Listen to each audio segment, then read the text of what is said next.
diamonds for your favorite skins and recharge phases? Bonox is the solution you'll be waiting for. Top up your diamonds at the best price in the safest way with Bonox. Just create your account quickly and easily, select your recharge, and of course, use the code BNXMPL for a 5% discount. That's it! Enjoy your diamonds all thanks to Bonox, the official sponsor of MPL LATAM.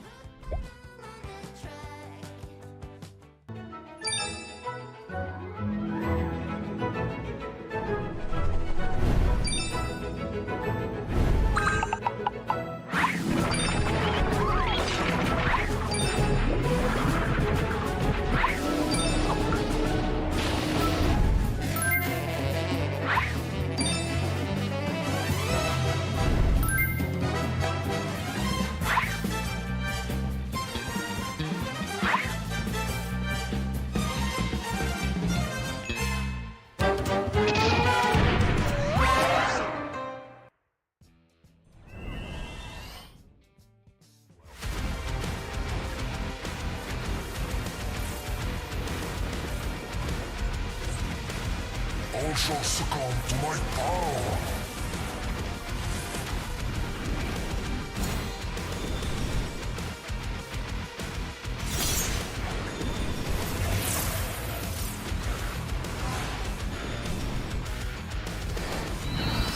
May my rule add some fun to this boring world.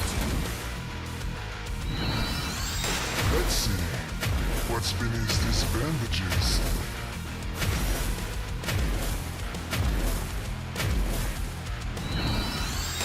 Accept your demise!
for diamonds for your favorite skins and recharge phases? Bonox is the solution you'll be waiting for. Top up your diamonds at the best price in the safest way with Bonox. Just create your account quickly and easily, select your recharge, and of course, use the code BNXMPL for a 5% discount. That's it! Enjoy your diamonds all thanks to Bonox, the official sponsor of MPL LATAM.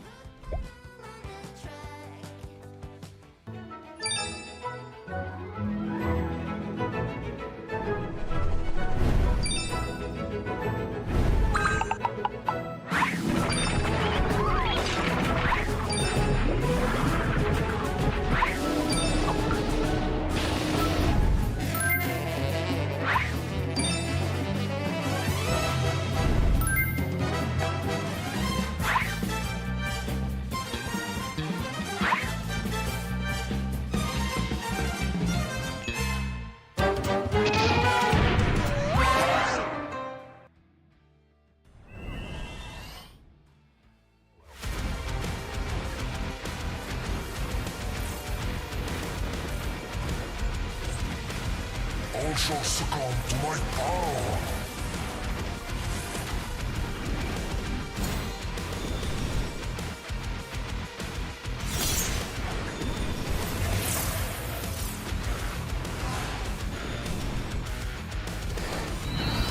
May my rule add some fun to this boring world. Let's see what's beneath these bandages.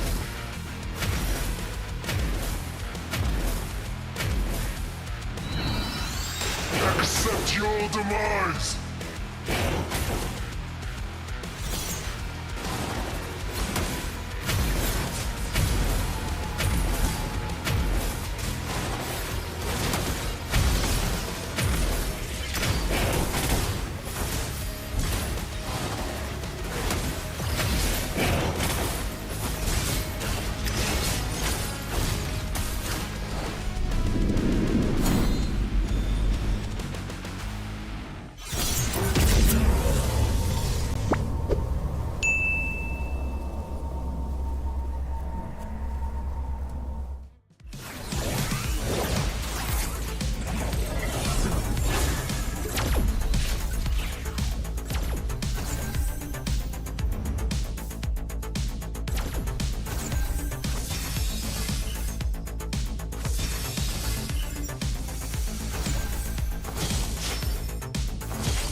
Looking for diamonds for your favorite skins and recharge phases? Bonox is the solution you'll be waiting for. Top up your diamonds at the best price in the safest way with Bonox. Just create your account quickly and easily, select your recharge, and of course, use the code BNXMPL for a 5% discount.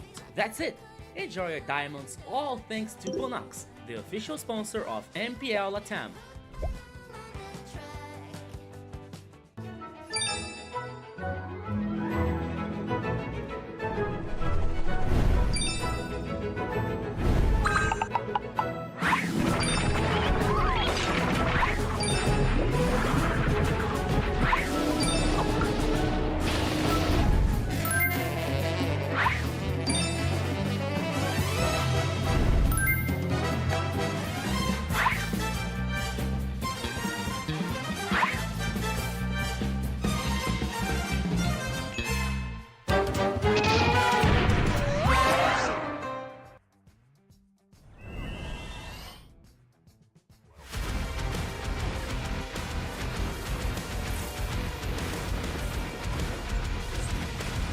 All shall succumb to my power.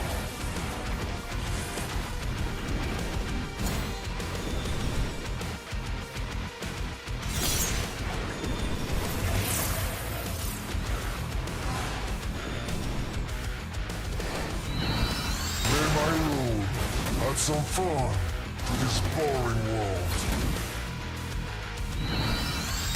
Let's see what's beneath these bandages.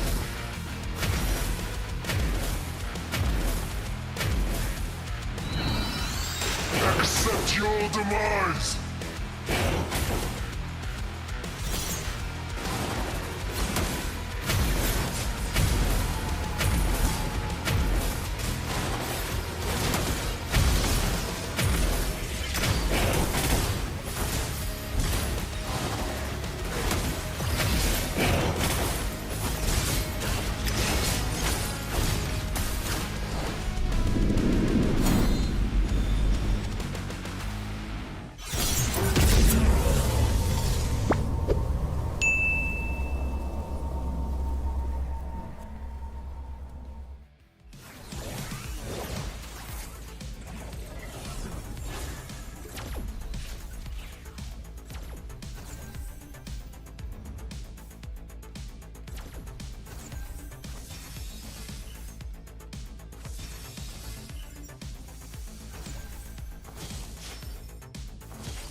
Hello, guys, and Hello, welcome to the MPL.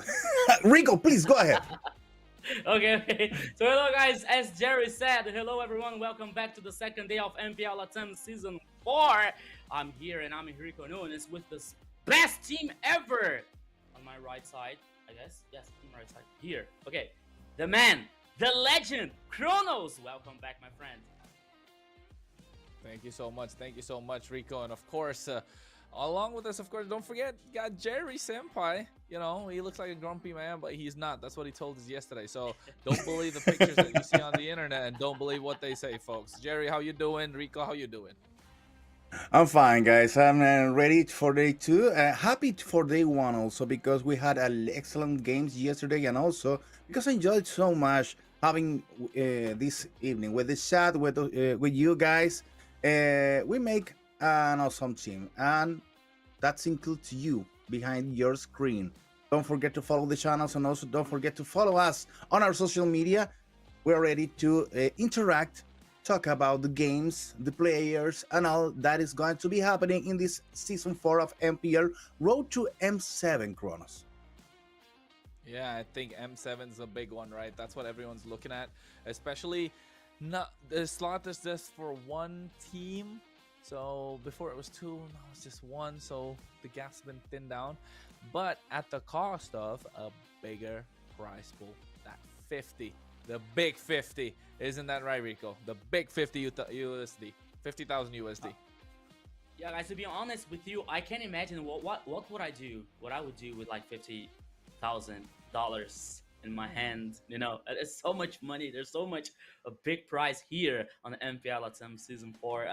I'm so happy. I'm really excited to be a part of it. And I think Jerry already has a plan. Right, Jerry? Yeah, the first you need to do is to share it with your team. So it's not okay. 50 grand for you. You need to share it with the team.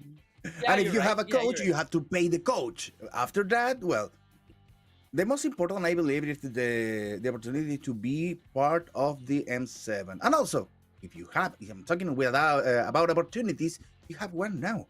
Is to enjoy this 5% with the code on Bonox. Power up your Mobile Legends Bank adventures with Bonox, so the official and trusted way to get your diamonds fast, instant delivery, secure payments, and unbeatable convenience to keep you always ahead in the game. Don't miss out and use BNX MPL and grab 5% off on your next top up today.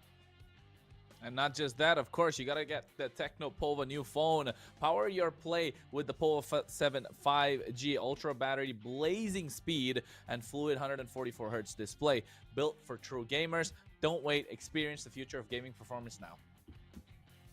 Yeah, so you have the best way to recharge your diamonds, you have the best cell phone, and now you have the best project in Mobile Legends. Yes, of course, we're talking about the project next that comes to bring more action, to bring more option of having fun. It is time for the next project in Mobile Legends. The annual map update is starting from September 17th.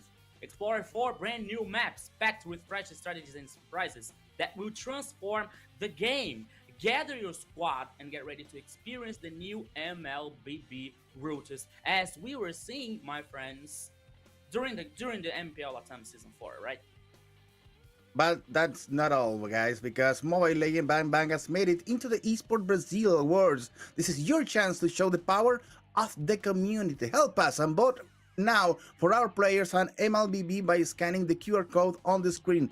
Be part of this achievement and help MLBB shine on the big stage. The Premio Esport Brazil is almost there, so go ahead and please vote. Yes, Yeah, please vote I for think, our Brazilian players, Kronos. Did you vote, Kronos? Exactly, I think. No, I'm not. Wait. I'm not Brazilian. Am I allowed to vote? But you can vote should be, right? from What? all over the question all over is, the why world. not? Yeah, why not? Yeah, so hey, You can. folks, even though you're watching from the global stream, make sure you can vote indeed. But at the same time, you gotta share everything with your friends, especially the stream. You know why? Because LATAM is giving away some lucky diamonds. How do you participate? You go to the chat, make sure you type your ID and your server ID while watching us live on YouTube, TikTok, as well as Facebook. Don't spam the chat because the mods are going to ban you out. But of course, at the same time, the draw will take place live on the stream after each viewer milestone is reached. And we're talking about 18,000 total diamonds given away if we hit the 6K mark. If we hit 8 to 10K, we give away 38,400 diamonds in total. And of course, when we hit that big 12K, we're talking about 10 to 12K, we'll be giving away 60,000 diamonds. Yes, and the best That's a thing lot. of this time, Kronos and Jerry, is this time we don't have to share, right, Jerry? At least the diamonds, No, the diamonds. we don't have to. No. No, I ain't sharing this, bro. But You can guys send get your own gift. diamonds. You can send Oh, gift to come your on. friends. Yes. Uh-uh. And I think later, Kronos could send me his ID, his Mobile Legends ID. So I can ask you as a gift, a skin as a gift. I can No ask way. him as a gift. No way. Oh, why not? I'm broke at Come it, on, sir. dude.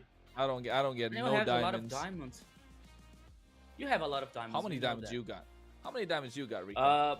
To be honest, right now I have 1,500 diamonds. Not bad. Jerry, how much diamonds you got?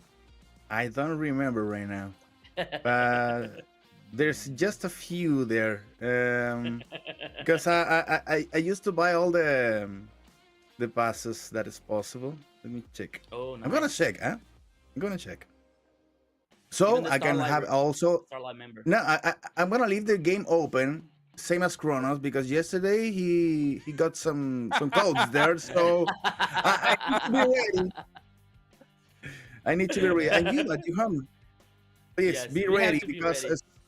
yeah, Savage I got codes are going to be appearing on the screen randomly. We don't know Yeah. where, we don't know how, but some way the codes appear, and you need to take it because it's a code for a free skin. So be sharp on that. Yeah. yeah. I think Remember the free skins, of skins. course. People want the skins, and how do you get those skins? I'll let you know as well. We'll give you a tutorial on how you're gonna do it, because I don't know when they're gonna. Oh wait, never mind. They're gonna drop it right now. Right Come So, on, now. really? You go to the game, Yeah. folks. You open the game. Go. All right. You have to And be then fast. you We go have to to be your fast. profile in the top left corner, and then you go to the settings button, and then you'll see a drop down called redemption code, and you might want to redeem this code so you can get a free skin. It's called U3K5WBTXQ, and when you redeem this code, you just might get yourself Okay. a skin. Let me check. Did you get? No. Too much Really? interaction, please. For no. Look at Jerry's Really? actually trying No, to get no, the no. skin. The guys For on me, the it shows the guys on the exceeded podcast are really quick. Gosh, the guys are so fast. Yep. I mean, But maybe I you're don't gonna even take try it. for that. Now, I'm seeing you guys trying to redeem the code, and the guys are so fast. So I give up. And I said, You're asking about my diamonds. You're asking about my diamonds. I have 1,600 diamonds right now. There's just a few. Well, Man, he rich. Yeah, they're You're rich. rich, no, sir. no, not at all. You are Not super at all. rich indeed. Rich, Just a few. yeah, rich Jerry rich. Yeah. Have you ever tasted? Have you had a test on the new hero? Okay. Yes, I have. I About have tested Obsidia? the new Yeah. hero, Obsidia. A really good marksman. I think 1v1, but again, you know, my team when we have Obsidia, we're always 0-10-0, and then when the enemy has Obsidia, it's 10-0-10. Yeah, I'm I trying think to it's a improve very my. good- team. Yeah. I'm trying I to think improve it's in a very good jungle, so hero. I haven't tried it at all. Yeah, I think it's a very good hero, but What the about you, problem is Rico? when someone gets in my ranked matches in my party, for example, the people confuse this as a marksman as a melee hero, you know, because of the ultimate. So they're always getting melee to the enemy and say, hey, you're a marksman. You're not a melee hero. Come on, stop playing that. Stop doing that. You know, there are people are like getting confused about that. Well, that depends on your ranks. There are some ranks where people play marksman as a melee heroes always. So you're gonna have to be surprised about it, guys. So getting into the game, getting into the format, we have the Swiss round format that is being part of this MPL. So if we're going to be watching right now, yeah. The battle Let's for take a look what glory happened begins yesterday. Now. Welcome to MPL LATAM Season 4, the road to the World Championship. 8 teams enter the regular season in a Swiss format. Most matchups are best of 3, with special best of 5 duels in round 3 for the 2-0 and 0-2 series. The 8 teams advance to the playoffs, with seeding based on the number of wins in the Swiss stage. The top 2 will already be 1 round ahead in the playoffs. The upper and lower bracket system gives teams a second chance if they lose a series, making every match matters. And remember, the lower final will be a best of 7. And it all comes down to this. The grand final. The champion will raise the crown and secure a spot at M7. Who will become the king of LATAM? Follow MPL LATAM Season 4. The battle for destiny begins now.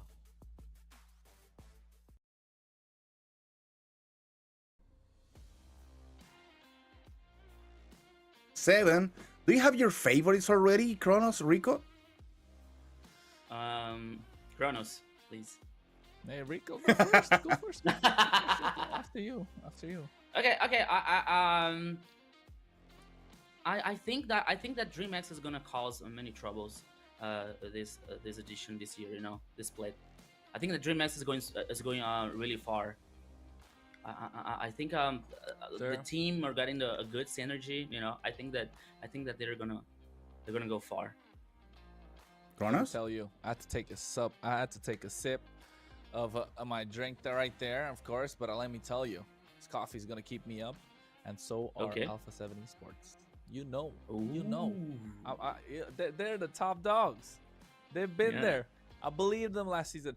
But however, I do have another favorite, and honestly, this time they might just be able to take it as well. Influence Rage. It's got to be Influence Rage or Alpha 7 Esports for me. But then, before we get into their games, let's take a look at the schedule today, Jerry. Yeah, for the first time, we have Chilean versus Peruvian guys. Well, the team is from Peru, but we know already that the players are from Argentina and Brazil. BSE is taking their chance with Entity 7. It's the first match for today. After that, ULF against Infinity, and then Influence Rage against DreamMax. And finally, the last meal of the day, we have Alpha 7 with 9Z Global, and that is my favorite for this year. 9Z Global. I don't know if they have what it takes to be the champion, but I wanted them to be the champion. That's it. Okay, very nice. That's a good choice. 90 comes so strong that this split. I believe that is caused many troubles also. But you see, I have a feeling that it's gonna be so many awesome matches today. There's so many series. Doesn't matter if we're losing or seeing the losing teams bracket here with as Black Santos and Entity Seven, for example. It's gonna be there's has a potential to have a lot of all the three games. If Black Sentence and Entity 7, I have this feeling. So all the ones, okay, I know that sometimes that the team are not in a good day, and maybe they lose as like a 2-0, for example. But I believe that I have a potential for all the series have the three matches. Especially the winning ones, especially the victory ones, like Influence Rage and Black Sentence. Sorry, Influence versus, let me guess here. Let me take a look. My memory is not so good. Okay, Influence Rage versus Remax and Alpha 7 versus Night Ziegler. Well, I was talking that Yeah. I wanted to be Nancy Globan as a champion because they had a little taste of being on a final already, and I think it's good to have some changes during in the region. But today is the day to prove that they are worthy to be on the final because they are going to be against Alpha 7, and Alpha 7 is the strongest team that I haven't seen that we saw yesterday. Just one day of competition, and we already have some stories to tell. Yep. We do indeed. And taking a look at the Swiss bracket as well. Yesterday we started out with 0-0. That's the results of yesterday. Influence Rage taking away Black Suns Esports 2-0. Same thing, 9Z Global did to Entity 7. And of course, DreamMax able to make that reverse sweep with a 2-1 victory over Infinity.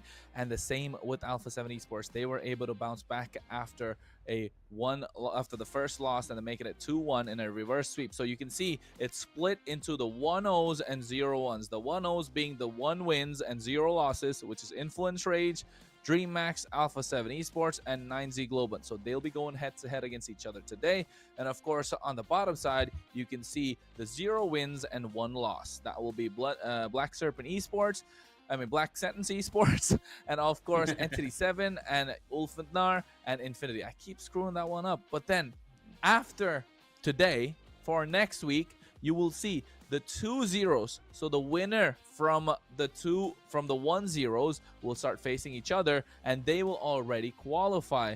While the losers from today's 1-0 matches will go head to head later on against some of the winners of the 0-1s. So it might be mixed up. Not sure how the fixtures will be, but you can see it will come through. And then, of course, the 0-2s will face each other, and the losing team will head to relegation.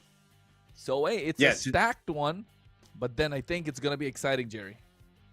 Yeah, today we're going to meet the team that is going to be there on the edge of the abyss because Just one game, and they are absolutely out of the competition. So let's hope that the Chilean team goes one step ahead, and the same for, I don't know, maybe Ulfanar, because they come from the MDL. I believe they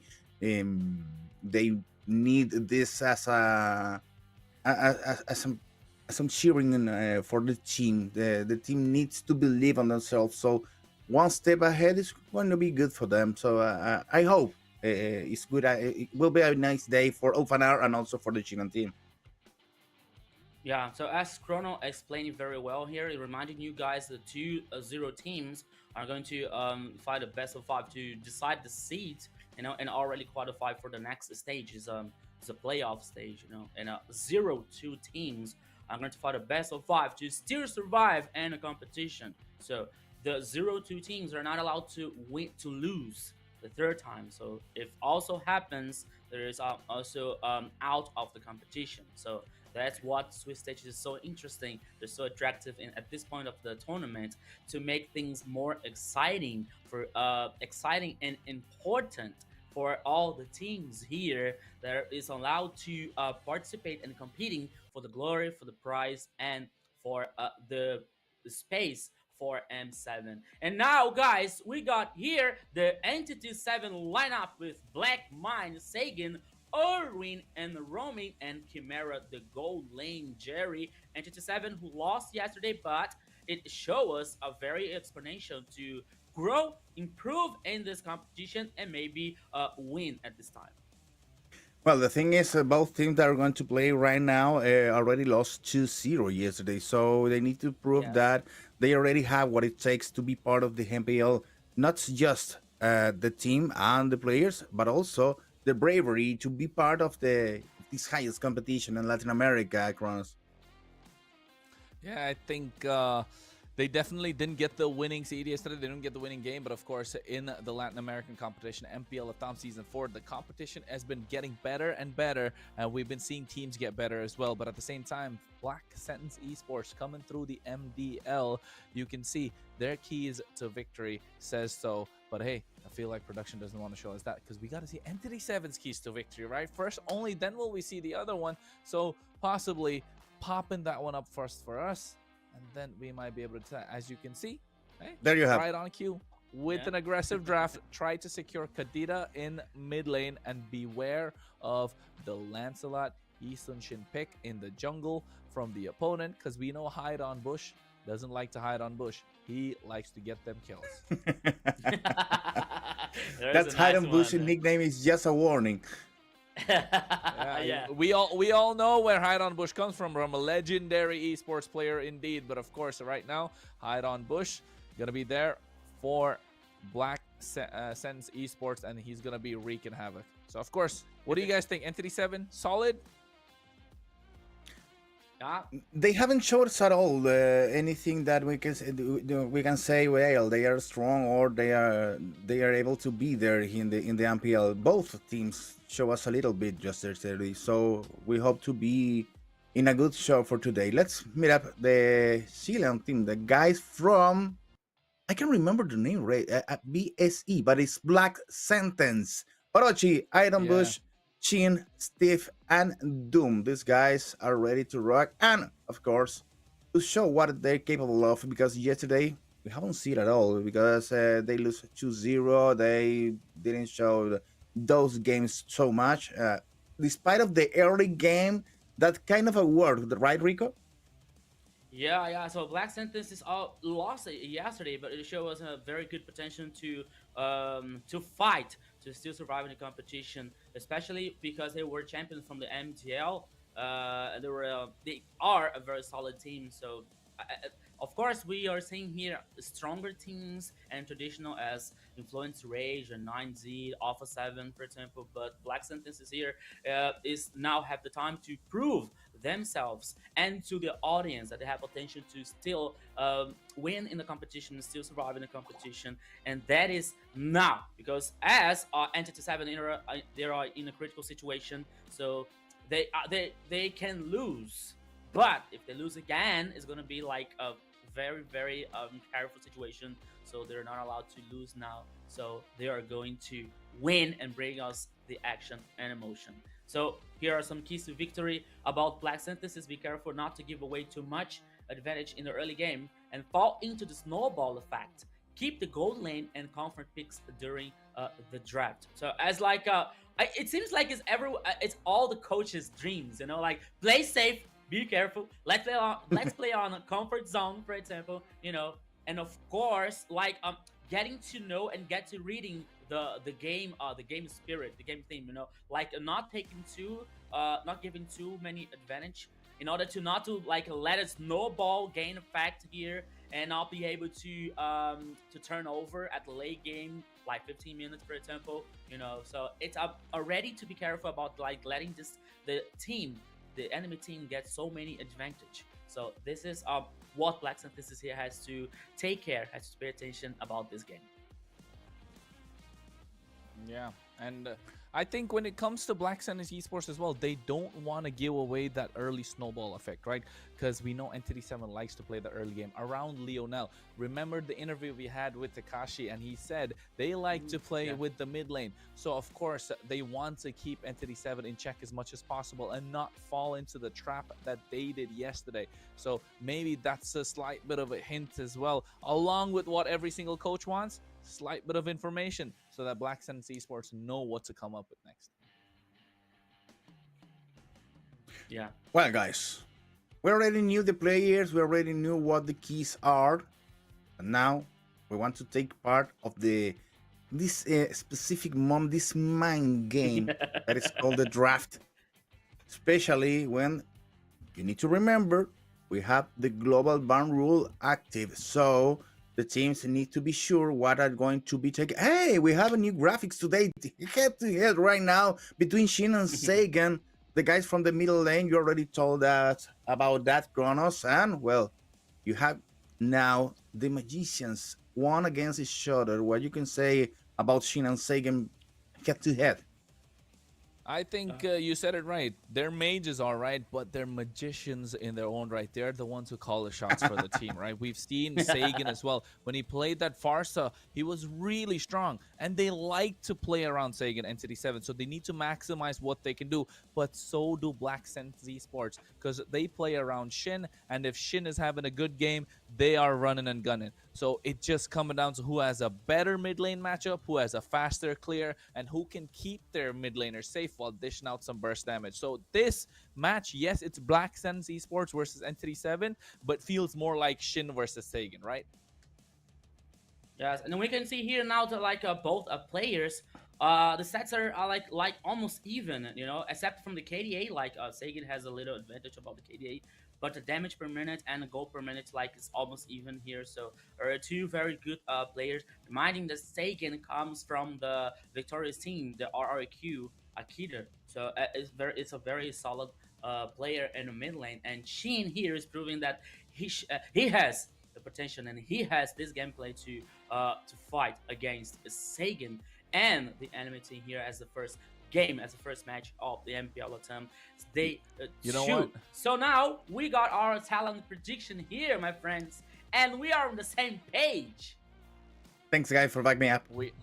That's what I need to say. Thanks for backing me up. But you already know that I'm going to be with the Chilean team. It's almost impossible for me to take a vote on the other team. And no matter if it's the Peruvian or one of the Brazilians or one Argentinian team, because I need to be cheering with the first Chilean team on an MPL that I haven't seen until now. It's season 4, and we have this first team representing our colors, our flag. Despite of this, the fact that in all the teams you have players from different countries, the idea to be having one team here based on Chile is a good news for all of us. Let's go to the draft now, guys. It's not about the players, it's about the fact that the team is being represented, right? And absolutely rightly so when it comes to the Chilean team. We got to represent our brother, man. To make sure we back him up, Jerry. Don't worry, we got you there. But also for another reason, right? What's the other reason? Because of the way that they play. We know Shin, Hide on Bush, and Doom have a good synergy together. They like to play with Shin, and if Shin is getting shut down, they have Doom to try and back them up. But on the other side, Entity 7, Chimera has been playing well, but not as well as we'd like. But Yeah. there is one face from Chilean players that is not playing right now. I just looked for him on Wikipedia, and I found that Chan is inactive right now. Unfortunately, it would be good uh, a good element to add to Black Sentence, maybe. Absolutely, Maybe. Chan is absolutely a great player as well. I think the last season of MPL LATAM, he Yeah. definitely was one of the star standouts players for that team that was running together, right? Because this team, yes, they have right now, they're running with with the Black Sense Esports name, but with the way that they played, I think it's just gonna be a different story. But then again, or rather, yeah. But then again, now with the draft, Rico, you're looking, you find it anything funny? Because don't forget, folks, we're watching global bans once again. That is the Fredrin, the Chip, the Angela being taken out, Wan Baxia, as well as the Clay on the other side. Jushin as the first pick. That's a very first strong pick here from Entity 7, as we know that Zunshin isn't a meta, or the pick for four of the picks are for the bans here, so it's a very specific mage. Especially for the controlling statics here. So Zunshin comes for a strong pick from Entity 7. The response back here from Black Synthesis comes from Full Views and Heritage. There are two like almost 100% picks or ban from the first day yesterday here in MPL attempt. So now Black Synthesis comes together with the two responses here. There are two good choices, especially for Heritage here, focusing on the late game in the gold lane here. So now we have to wait. What is Entity 7 is about to play as back as a response here for the next two choices? Well, the thing is, it's about bans. You have ND7 without any choices, so that we are going to be aiming to the first wall. Okay, now Grog is a good idea to solving Whoa. that because Shiba was already banned, or the same for the pick of Fubeus, and the other first two bans for Black Sentence. Now you have Ive for the middle lane. This is gonna be fast, guys, because yesterday the games were taking forever to make the bans, and now they're rushing up. Yeah. I was gonna say, as soon as you mentioned wall, right, Grok comes up as well. Hey, Yep. they gotta change Grok's new look, man. Grok's got a new look. That's old Grok, isn't it? No, Yeah, the as you said, Grok's got no. a newer Yes. look. Grok's Okay. got an Yeah, I updated remember. look. Need to find that one. But hey, for today though, MPL Latam season 3, our season 4 rather, still in the past. Looking at the bans, you're right, Jerry. You're right. With the Eve being picked up, we're looking at a little bit of faster gameplay in the draft. They're blitzing through it. Joy taken out, the Lancelot coming through as well. The Yisun Shin still up for grabs, so I'm not sure if they're going to take out the Yisun Shin. Boxia's already taken out. Fredrin's taken out. Maybe ban the Akai. Oh, the Esmeralda. We saw what the Esmeralda can do, but I think here it's got to be the Yisun Shin, right, Rico? Yeah, it's gotta be intention here as an extra choices, especially for jungler. Then I have to call attention here for the two choices from Entity 7, Carry and Grok. First of all, is a very interesting choice because we know that Grok has this like keeping the high range and keeping distance from a certain enemy. So it's as Carry, as well as she's about to play in the other side, she's about to play in the other team. She would be very have some problems about that because as we know Carrie doesn't have a high range and she needs a much protection. So Entity 7 took problem this to solve this problem, choosing Carrie and choosing Grok here, and now taking the responsibility for Black Synthesis, especially to the tanks choices here. So as we know, the true damage from Carrie and his buff against tanks, but I don't think that Black Synthesis is so worried about it because they picked up Helos. It's a good choice here, especially when they have Ive to trying to neutralize or counter this carry as a high and low range here. When both teams started looking different things. In the case of Entity 7, they were looking pure damage on the first choices, and after that, they choose Grok as this first line, this wall needed to have peel for Sujin and Carry. But On his side, Black Sentence looked immediately for some interactions between the heroes, Foveos and Harry, that already have some synergy there. And Knife is going to complement that. Hylos looks for carry. The idea is to solve that first line problem that is going to be harder now with Uranus and Jisun Shin for the damage. Okay, Uranus and Grog on the first line. That's hard to deal with. So Hylos is going to need to pass this out. And also with the response on Hayabusa, they have the choice also to jump over there and goes against Carry and Sushin quickly as possible. Sun Shin, Hayabusa. I mean, it's looking nice, man. It's looking nice. We got the battles coming through as well at the same time. The Hylos being picked up to try and get the dive in. The Uranus, again, that's going to be a big problem. Indeed. I already told you yesterday, I haven't seen well-played Hayabusas on the past seasons of MPL. Yesterday, we saw a masterclass on Alpha 7's match with Hayabusa on the end. So I'm looking for the same here for Black Sentence. Let's hope that Black Sentence have a nice and good jungle player that can show us a little bit of Hayabusa on its peak damage and abilities. Guys, we're ready.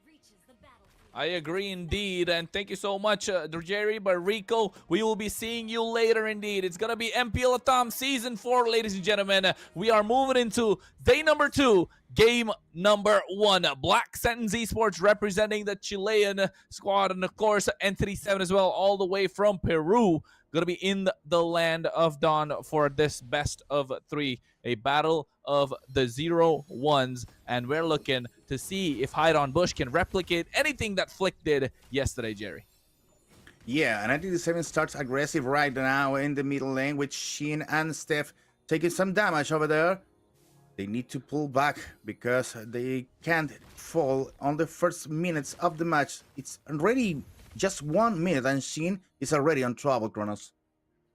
Yeah, I think Shin right now needs to know that his flicker is going to be absolutely crucial, right? The flicker is what we're looking at. We need them to burn it out along with the purifies. If they get any one of those, then the turtle is going to be easy for takings. And you're right about looking at the Hayabusas, Jerry. But I'll tell you one thing. If I remember last season what Hide on Bush is known for, he's known for his Isun Shin and he's known for his Hayabusa. So maybe we might just see some good Hayabusa gameplay today.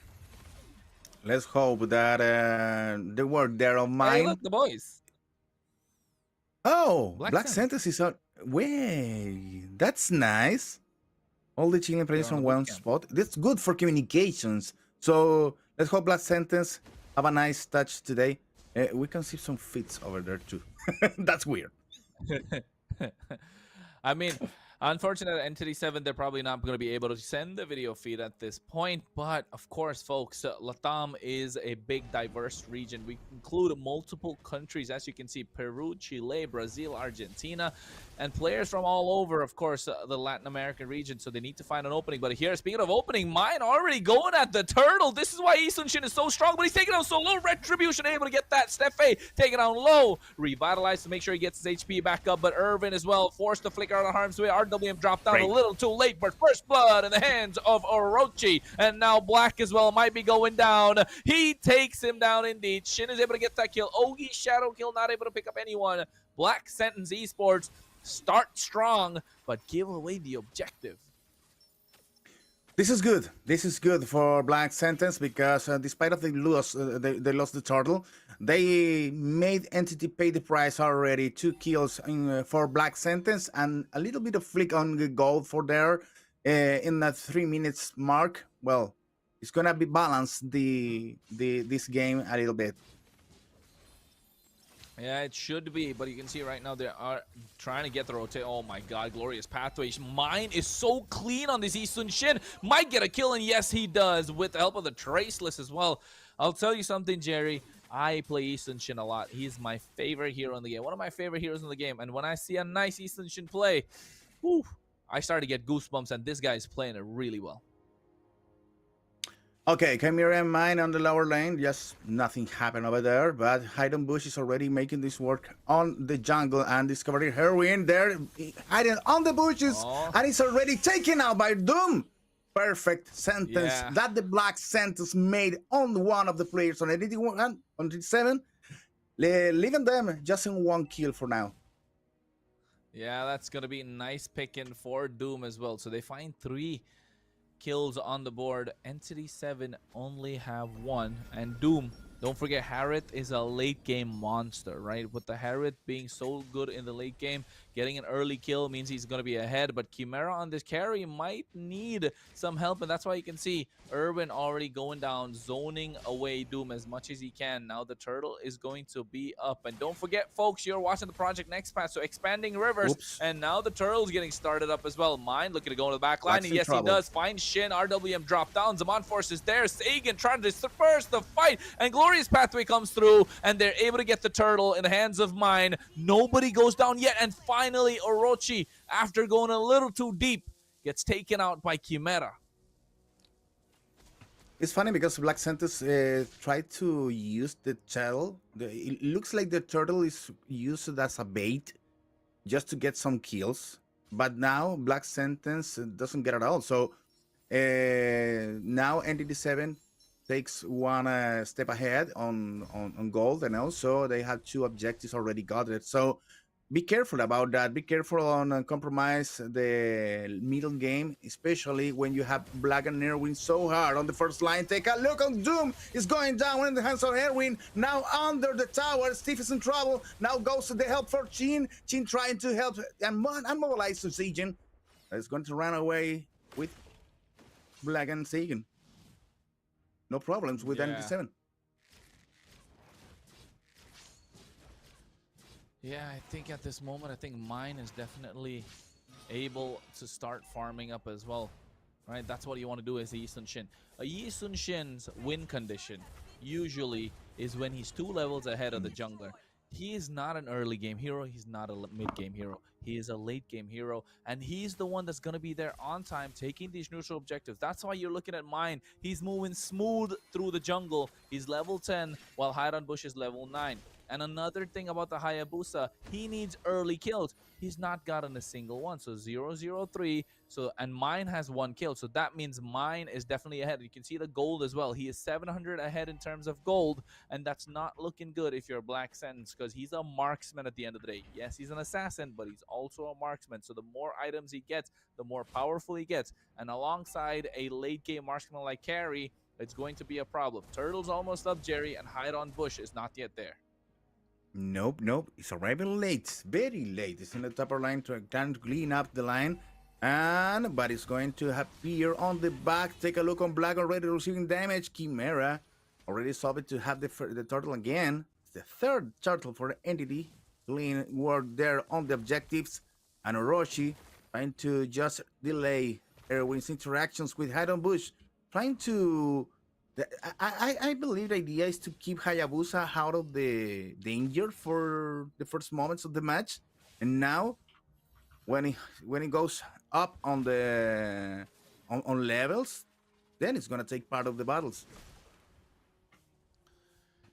Yes, they need to find a way to find these neutral objectives. They need to find a way to flank, right, Jerry? They need to find some answers in terms of these team fights, these battles that they need to win. They can keep winning the battle, but the war is what's important right now. And you can see Doom as well. He's trying to clear the waves as much as possible, but in and around the map, 2K ahead in terms of gold. Entity 7 already up. We all predicted Black Sentence Esports to win this one, but with the way that Entity 7 have been keeping the pace, holding their own, and look, again and again, I cannot reiterate enough. I sound like a broken record, but look at Mine. Finally 2 levels ahead, just 1. But he has been farming like a machine.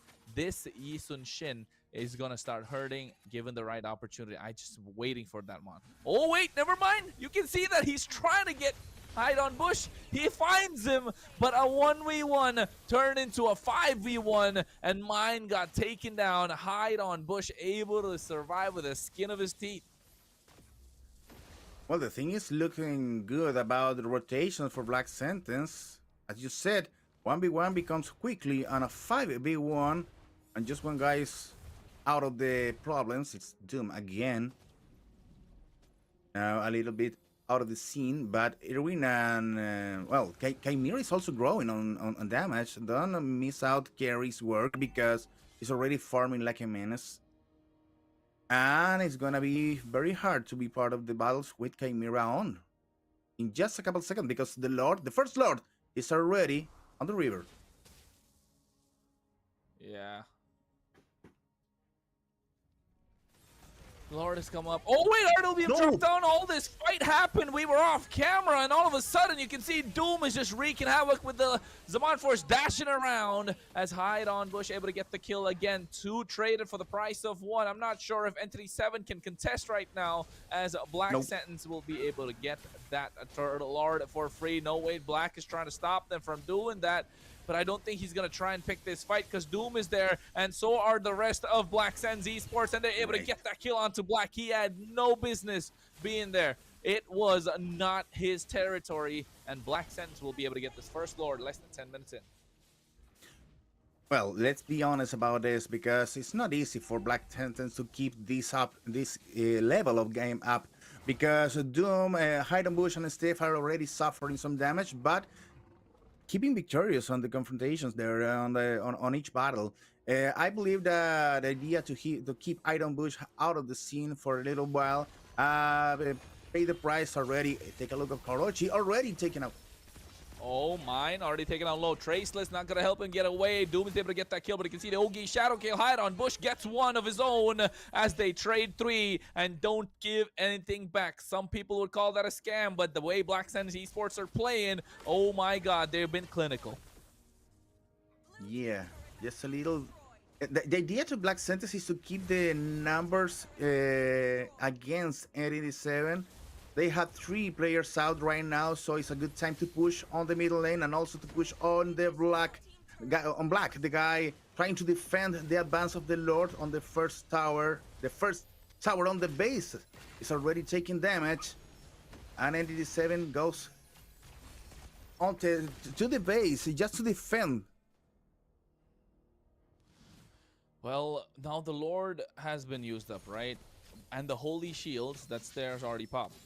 So it's looking like it's going to be a slight bit of a slight bit of a difficulty for Entity 7 to hold their own. We all know Black Sun Esports are going to be really aggressive with the fact that they have an assassin Hide on Bush on this Hayabusa. And you know what, Jerry? We're 11 minutes, 30 seconds in. Are you liking his Hayabusa? Yeah, by now it's useful, but I believe the protagonism there is being taken by Doom because their early game has been on point, and but Hide and Bush is just saving energies for the maybe middle and late game that is already starting in just a couple of seconds. Yeah, and now the Yi Sun Shin, right? I was talking about how the Yi Sun Shin is going to be a problem, but when you're in your base, you're not much of a problem, are you? 1-2-1, Hayabusa's already gone ahead. The Lord is going to be up in 40 seconds. They're all on the opposite side looking to find an angle. Hide on Bush tries to go through, but Sagan using the flicker to try and survive as well. So Black Sentence Esports are doing everything right today. Hopefully Entity 7 will find a different angle for them to do. And I'm looking at Black, right? We've seen 2 Uranus games yesterday. Absolute monsters.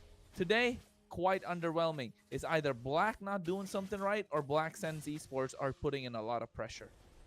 No, I believe that Black Sentence is making this work okay because they don't care about Black during the battles. They just care. They take place over the damage dealers and forget about Black. They don't need to rock their arms or their hands trying to hit the tank because they know it's impossible to take care of Black before the damage dealers. So the focus on Black Sentence is quite well today. Yeah, and at this point, maybe they will be able to find an opening. But look at the wave pressure, man. They got to respond. The Lord is already up. Entity 7 don't know what to do. It's like a headless chicken walking around at this point. Everything being used up. The Lord is just being toyed with. It is a big bait. Will they bite it? Look at Doom. He's trying to find the damage as well, but it's a lot of CC coming through. And Black in the back line has to flicker out of harm's way, but look at Doom. He's still going through. Hide on Bush gets knocked up by the tectonic charge. He gets taken down. Irvin, this Grok is on a double kill. He will not take it in disrespect. He wants the wall to stop all of them. And now they're looking to go in. Irvin finds another. And Mine is dishing out the damage. But Doom comes back with the Zaman Force. He's on a mega kill. And I don't think they should have gone in so deep. Now, finally, they turned their attention to the Lord. Was that a little bit of a time waste there, Jerry? Could have Entity 7 have just taken the Lord instantly? Oh, fortunately, Black Sentence just gained time there. Despite of taking a huge battle behind the line, the enemy lines, they tried to keep up with the pressure. So Entity 7 kind of take the Lord easily. Now Doom is on their hands. They have the chance to secure the Lord. Yes, that's it. Shin take it. But the importance is for Black Sentence to have a new Lord to push against Entity 7 that couldn't comply. It couldn't achieve anything about that battle that goes wrong for Black Sentence because they made a little mistakes there and maybe overextend the battle. And after that, well, 97 can't solve how to improve their manage there and keep lower on the gold and also on the aggression. Yeah, the aggression, the gold, all on the side of Black Sentence Esports. But look, it's not that much far behind, though. The only problem that Entity 7 are facing is that the Lord is marching down the mid lane, but the clear is not coming through. I think they're rushing this Lord a little too early.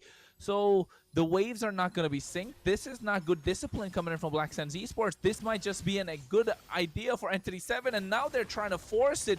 No minion waves are going to be crashing, but what a charge from Irwin! He finds the opening and take down Shin. And this is what I was talking about, the discipline not being there from Black Sentence Esports. And you were right, Jerry. They need to keep this high level of gameplay alive. And now you can see they go through again. And Mine finds the shutdown on Doom. And Entity 7 are looking to bounce back.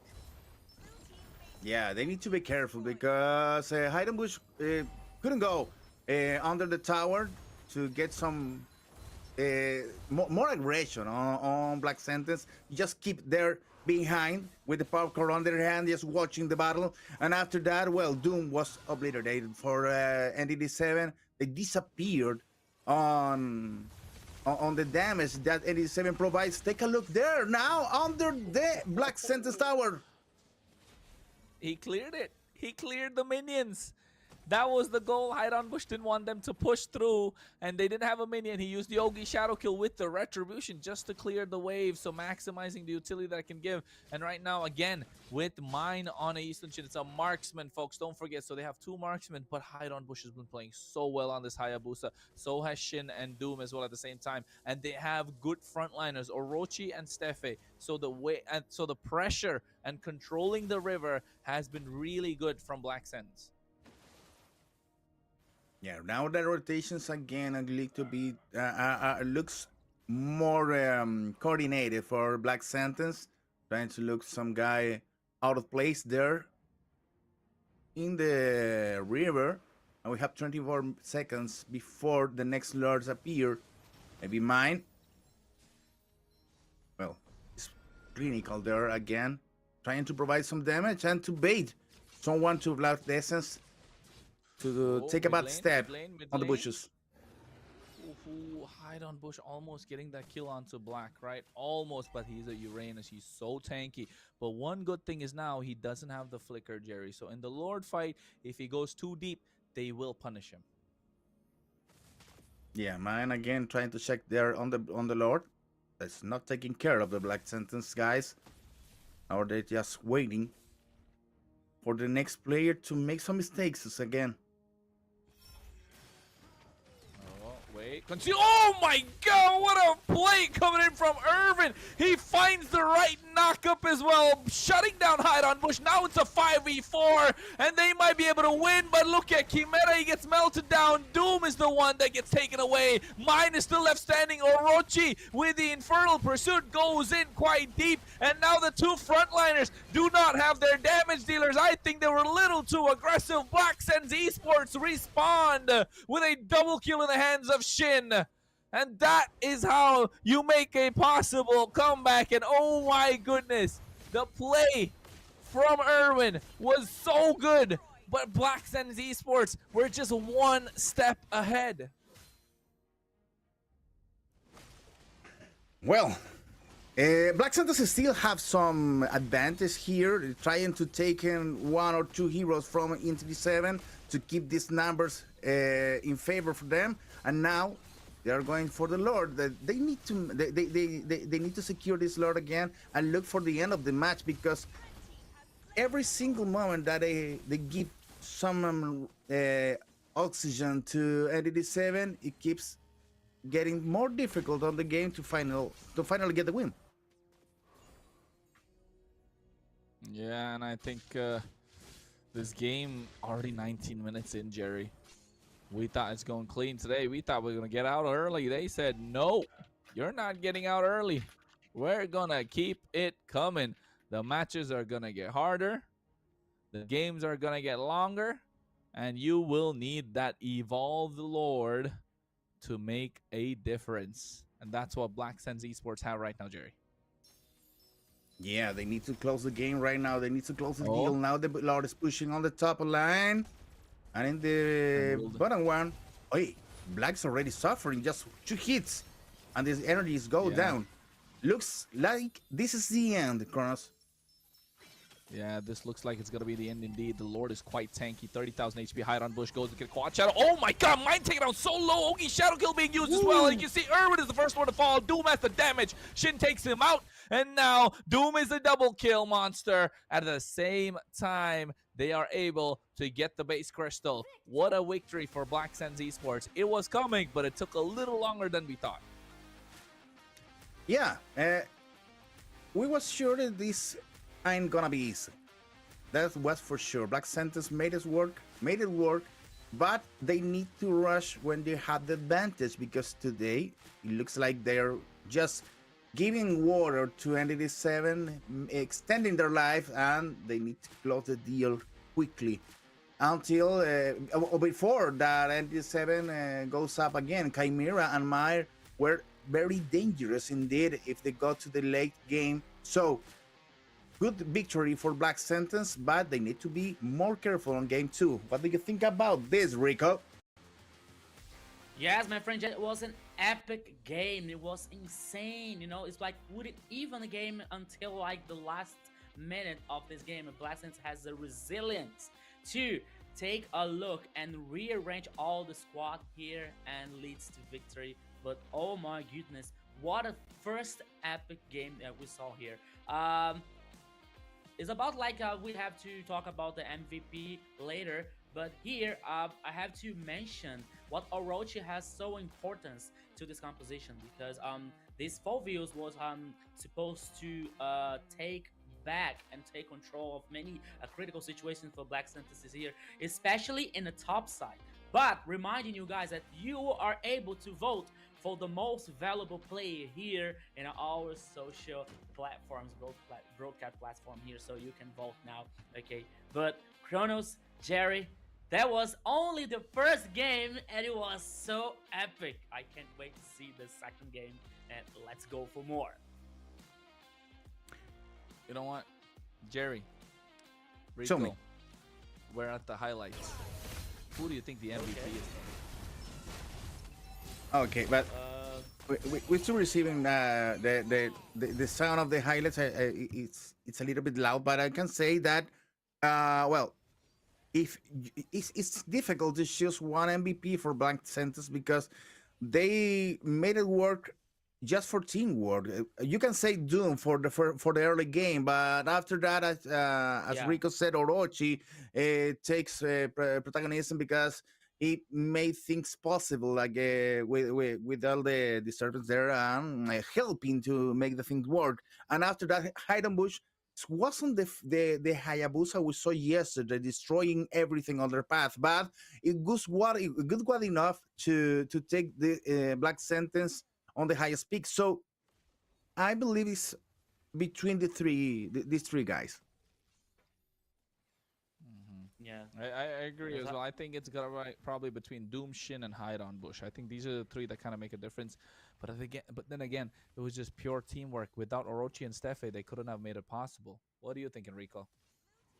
Yeah, I totally agree with you. Like we were saying about Orochi, especially for that top side team fight that all appears to seeing everything lost for Black Sentence after the hard engage, the very good hard engage from Irwin and the Grok and the carry like taking a kill, but somehow Black Sentences took a part of the situation and could response back very good to with 2 or 3 kills and securing the Lord. So they were superior in numbers. They could get the control back to superior numbers, guaranteeing the Lord and pushing hard to game one to victory to win the game number one. So here, Black Sentence, as you said, is about like we have all the 5 players played so well, but it may be on Hidden Bush and Doom, as Jerry said, Doom at the early and mid game, he was very well, but sometimes he was like that his position was not so cool. So Hero got some pick offs, and it was the critical situations there that Black Senses needed the magic damage, but that was okay because they got win in the first game. But I don't know, maybe for me, my MVP would be Orochi, but I think it's very hard to choose him as a MVP now. But all the players in the Black Synthesis play very well. Well, you had the chance to vote, guys, already on YouTube. We are already voting right now, so make your vote count. And now we are going to be checking the stats for the game. It was a really close game after all. On the end, maybe Entity 7 was able to make the comeback, but well, I believe, and I know it can be just a little detail, but to have all the players in one place improves communications. And if Black Centers wasn't able to get all the players in the same place, they haven't able to get the victory on this game, because they need to be very sharp on communication, especially with a Hidden Bush appearances. There wasn't a protagonism at all, but it was good enough to be part of the victory. Yeah, you definitely. totally right, Jerry. Yeah, Carlos. No, I mean, what you're Okay. saying is right, and I think at the same time as well, I believe Shin definitely, for me, Shin would have been the MVP for the way he's been shot calling the entire time. If not him, it's Steffe, because these two have been doing such a wonderful job. But of course, Steffe's impact was more just be there rather than do anything, because Hylos, I don't think it takes a lot of brain cells to kind of, or like skill to use Hylos, to be honest. You just got to skill to and just stay there and start hitting basic attacks. But then the fact that he was present, his positioning and the utilization of his ultimate was absolutely important for Steffe. But again, Shin, I think, coming out with I think my MVP with the way he's played the Eve, and we spoke about it in the draft as well. He's going to be a fast or slow game with the way Shin plays. And again, even in the head-to-head, it was between Shin and Sagan. So Shin making the clock work for his team. I think Shin definitely might be getting that one from my side. But looking at the damage stats, looking at the damage taken, and looking at the kill participation, you can tell 100% from Irwin. He was all over the place for Entity 7. He has been making Entity 7 like last long in games and making it work. Yeah, and it's a little bit fault of on Black with the Uranus. I just said that before. This Uranus was different from the one who saw yesterday. There was a very protagonism and also a huge tank, impossible to deal with. Now Uranus went down a little bit and also wasn't able to participate on all the team fights. And well, if Uranus didn't appear, there had to be a Grog over there just to take some damage before the things didn't go well for Entity 7. something that must be done, and Rock was already there 100% of the times. And also on Black Sentence, take a look on the numbers for Steve. You said was one of the candidates for MVP because his participation during the team fight, 95% of participation in team fights, is a good number for an idols that needs to be appearing there, making the way possible for Hidden Bush and also for Doom. So it's a completely teamwork for Black Sentence, and we hope for them to improve even more during this MPL.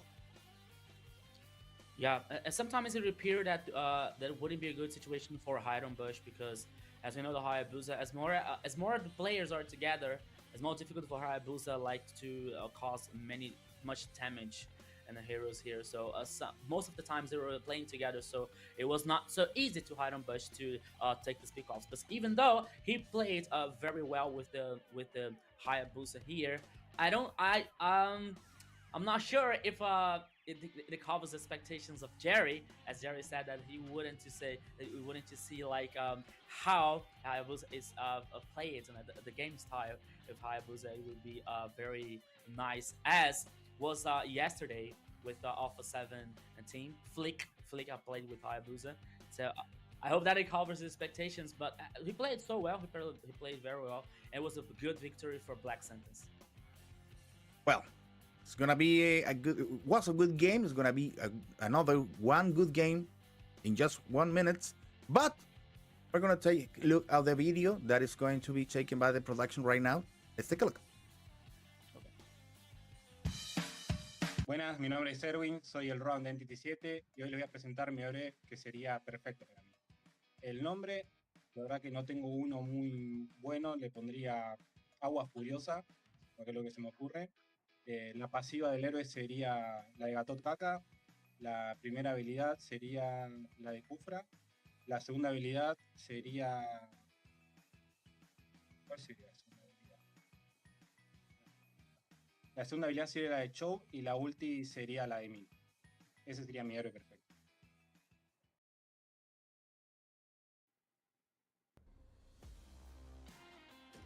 Production is taking care, is being creative with the new videos. Yeah. I think the game's not as funny as the ones that we saw previously, but hey, man, it was still a game, wasn't it, Rico? I like the name, the hero's name, Angry Water or something like that. You know, if it's not for English here, it was like fun. It was like creative, you know. So I think that it would be a good character. I think it would be a good hero, you know. Got Dodge's buff, he said. The first skill from Kufra, the second one from Cho. The second one was like a dash or something. It's dash for Cho, and the ultimate from Minos, that he is guaranteed to like knock up everyone in a team fight here. So now Kronos, as reminding you guys, all the matches that we have today, we still have today. We're only the first match here of Black Synthesis versus Entity 7 is for now it's 1-0 for Black Synthesis after first and epic match that we saw here. So after that we have Alphanar Sports versus Infinity. It's another loser bracket here for the teams that lost the games yesterday. So after that we have Influence Rage versus Dream Access. Both teams won yesterday. And Alpha 7 versus a Z Globant. There is some people say that was about to be the best game for the day, but this first game here show us so many emotions, so many actions, that's going to be one of the best matches and one of the best series at all for me and for everyone, my friend Jerry. Yeah, I'm back. Somehow my connection was frozen, but I'm back again to...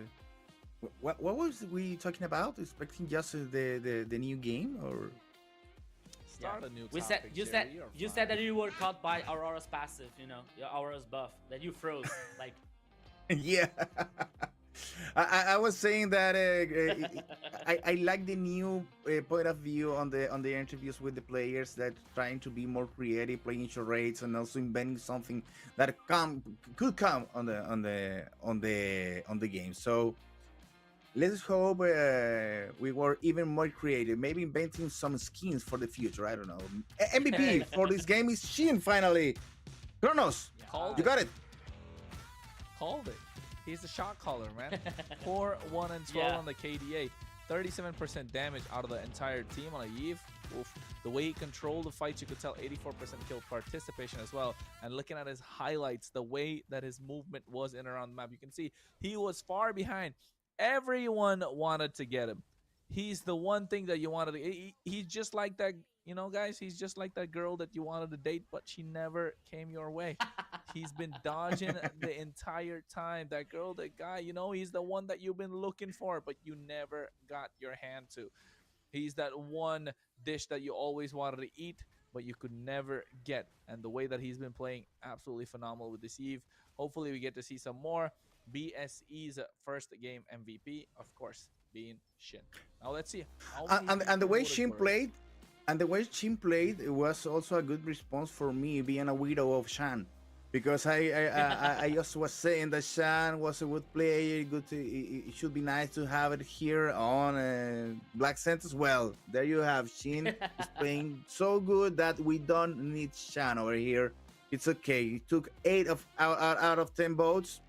That's good. Observers didn't like it at all, I believe, but forecaster, referee, and audiences all up with Shin. Rico. Okay. So now we got another problem. The enemy is other now. The enemy line is observers here, and none of them voted for Shin.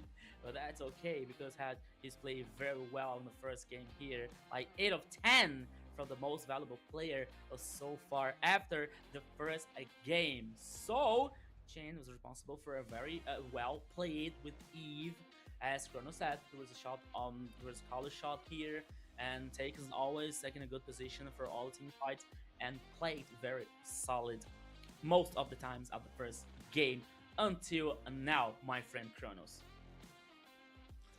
Yeah, and I think, well, that was game number 1. Of course, we'll be going to the game number 2. We are in the drafting phase already. Just give us a second to get this up. You know, I got superpowers. I'm going to use my hands to make sure that, look at that, it's already up.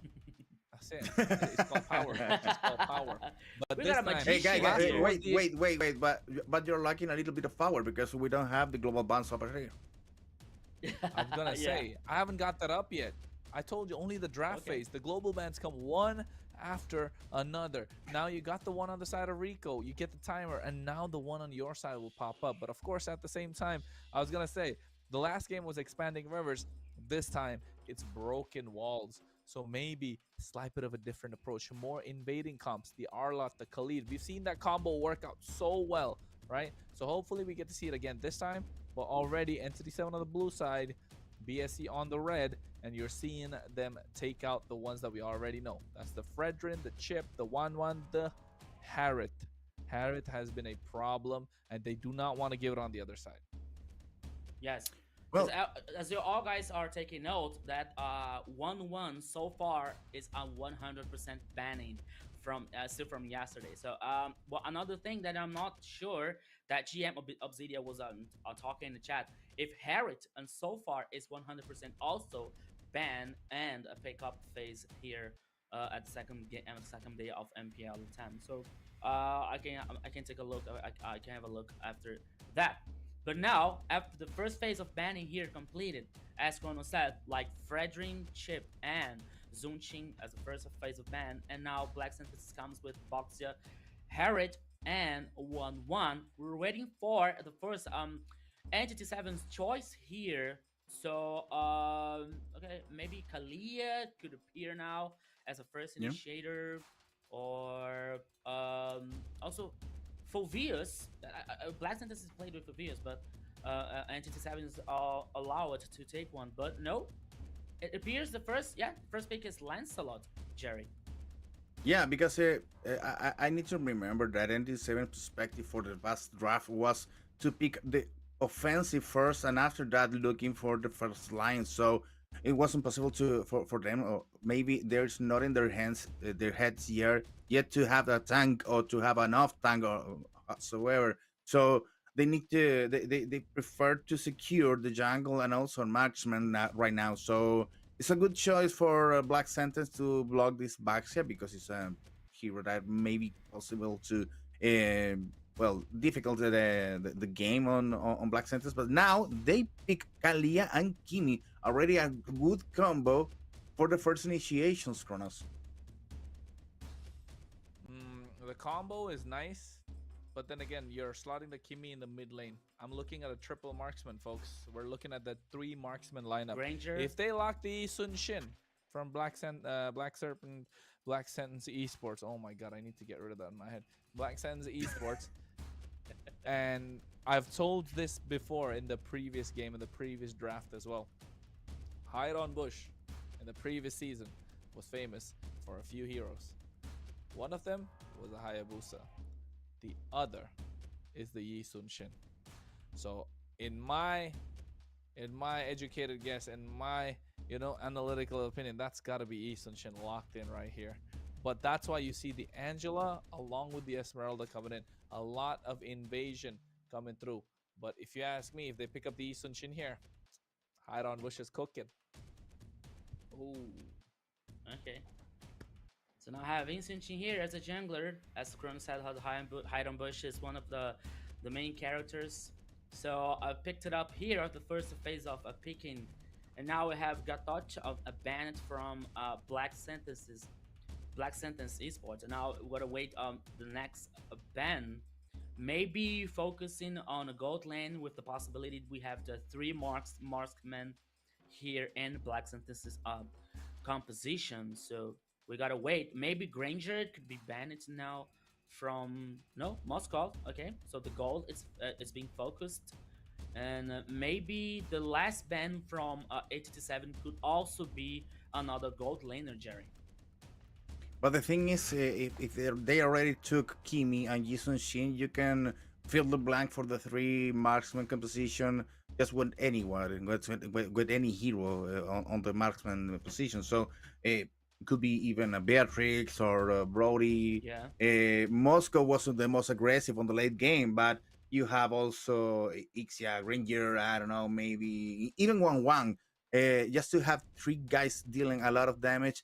And meanwhile, you haven't picked a heavy tank already. So, well, Angela is going to fill the blank for that. But still, you need a heavy tank to be creating the space for your marksman to work. Kronos? Yeah. So no, but different was Arlot, the last banning Kronos. The Arlot being banned, making sure they cannot dive, right? But I feel like they need something like a sturdy person, like a Phoveus or a Hylos, but they cannot pick that because of the global ban, folks. That is why this is such a great hero. You Bruno. see they go for the Bruno. This is what I'm talking about. 3 marksmen. You ideally, Moskov is the best because he can do cross map plays. He can play his own game, right? Moskov can 1v1 himself, 1v5 if he's in the late game as well at the right time. But of course, without the Moskov, Bruno's a good shout. They need early game burst. So that's why Bruno's good. But here they need someone to stop the Esmeralda. They need someone to, be able to stop this Lancelot. And they need someone who's tanky enough. I'm looking at a Baxia maybe, if that's possible. But Baxia is already banned out. But on the other side, the Granger comes through. And now we find out. Is this going to be Angela They don't mid-lane? know what tank Angela to pick. They don't know. Hilda. Hilda's okay. Hilda's good because you get to dive onto Yi Sun Shin early on, and a good synergy with the Angela also can poke enemies down for Lancelot to finish. I know, Jerry, you're smiling, you're laughing, you're like Kronos is just talking something right now, but I mean maybe, but see that's what I was talking about. They need a front line, and they get that front line. This Uranus, looking at Black Sense Esports lineup, they look super strong, but if this Uranus is shut down early, it's game over for them. Yeah, but maybe Kali is gonna be taking care of the first engages and the to be the role to be an initiator for Kimi and even Jisun Shin. Bruno is gonna be on the line, just covering up, trying to get Ranger busy. So Uranus is not gonna have any problems at all. I should have been more aggressive even on Black Sentence on the last pick. I came up with a crazy idea. If they pick up Bruno, why no Edith? Well, okay, you have a point, but I don't know if there will be too much aggressive, But something that I'm missing, I'm It- missing the it's something engage. you can do if you're winning. Position. You already have one game on the pocket. Yeah, you're You can right. Oh gamble a well. little bit. Well, gamble or no gamble, we are gonna go into the game. Indeed, it is the second game of the first match. Black Sentence Esports already one game in their hands in this best of three. Entity 7 looking to bounce back and take one in their favor. If you ask me, Jerry, the way that Black Sentence Esports have got the lineup, I don't think it's possible. Why? Because Hide on Bush has a track record with Zisun Shin. I don't think he's ever lost with this one. It would be nice to know, but I don't know if even Wikipedia have the statistic for that. No, he's lost. I was just hyping him up. No, He's it's lost a to it's a Zisun it's Shin, a I track. remember. No, it's a track too big to be taken care of. Well, in the top lane of Orochi against Erwin, I believe no against Black, and Orochi is already taking care of the line and pushing up some buttons there over Black that is already in trouble, and the lower lane Shin against Erwin again with the Doom participation and mine just taking care of the jungle. It looks like Black Sentence is going to be taking a little steps ahead right now. Even pushing more on Entity 7 to make them make more mistakes. It's with the first blood on the middle line, Tegan is the one taking down Kronos. Yeah, I think right now able to get that in their favor. That's looking good for Black Sands Esports, right? Again, don't forget, Jerry, 3 marksmen. They're winning the early game with 3 marksmen. So come late game, you know it's going to be danger. And now they go through with the Falling Star Moon. Black already there. You can see the knockup coming through as well. They're able to get the turtle in the hands of Steffe. Retribution not coming at the time on Hide on Bush. And he's able to take down Lancelot, who's supposed to have the early game damage. And already Black Sands Esports are getting the snowball going. Machine damage is insane. Just to be starting with.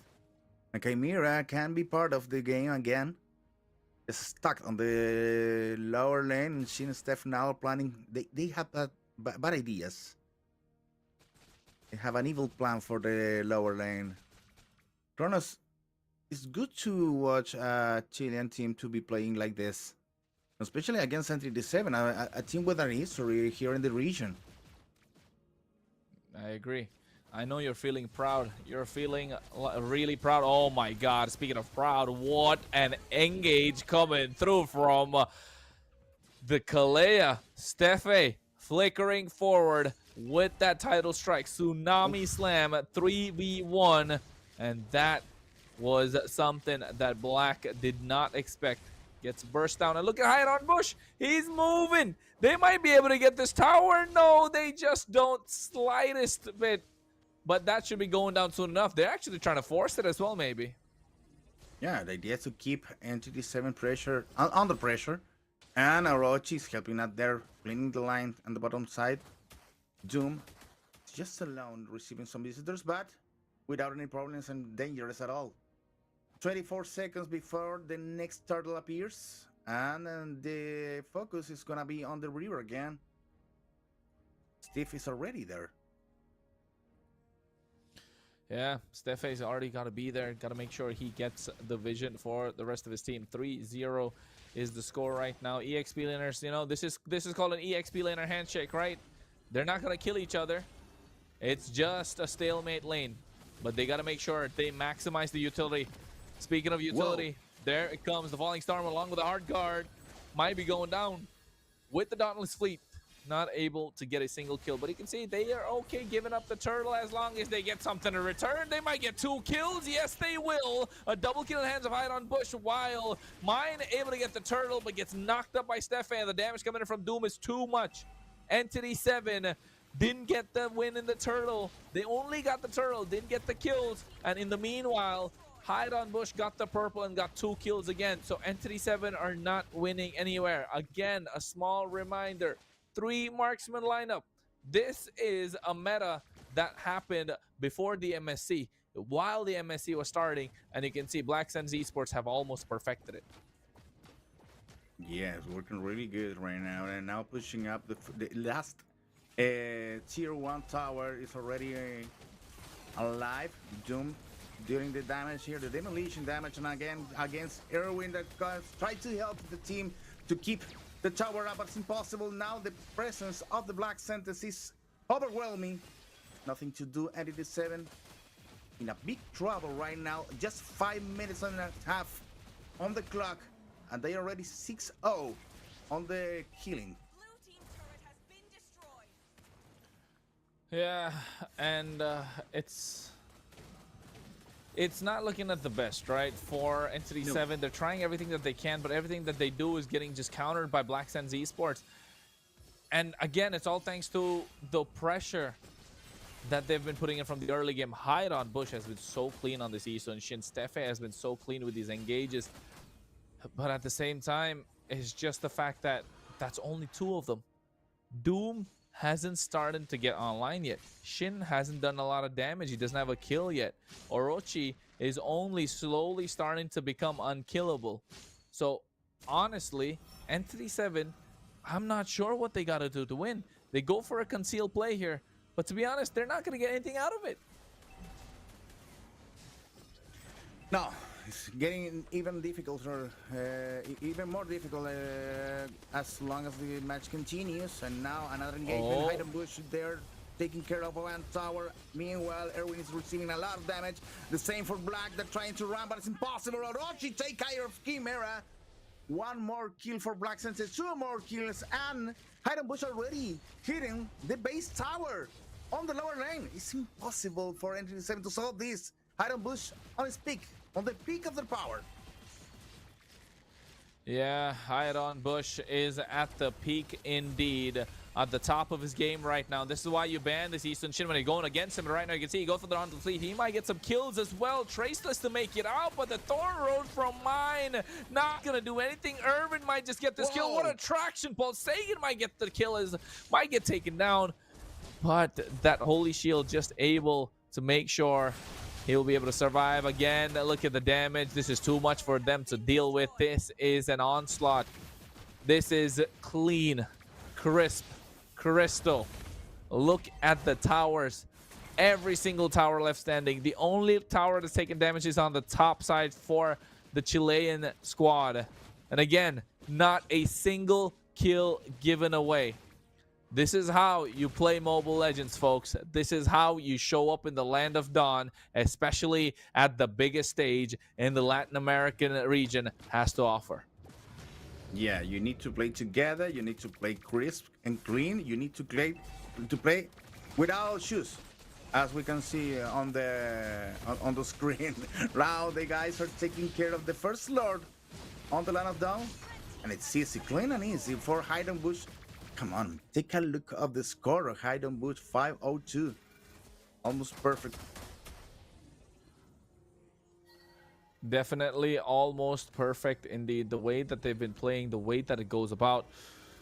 Ooh, Entity 7. It feels like they're just waiting to give the base to Black Sands Esports. Look at the goal lead, Jerry. 9,000. I think this has got to be it. But if Entity 7 want to make a comeback, they need to start by taking out someone, and that someone is Hide on Bush. Yeah, I believe in the first moment you saw Uranus for the Black Center. You said, well, Orochi needs to be taking care of the first moments of the match, but he hasn't had any problems at all. And even with the presence of Steve, they don't need Steve at all, because Hide on Bush is taking the game just by herself, now pushing on the top lane and also on the middle one. The tower goes down. The Lord pushing in the bottom lane, and Hide on Bush again and defensive. No. Trying to look another kill, some monster kill for Hide on Bush. He wants more. He goes for another player. He blacks out in the hands of Hide on Bush, and the crystal goes off.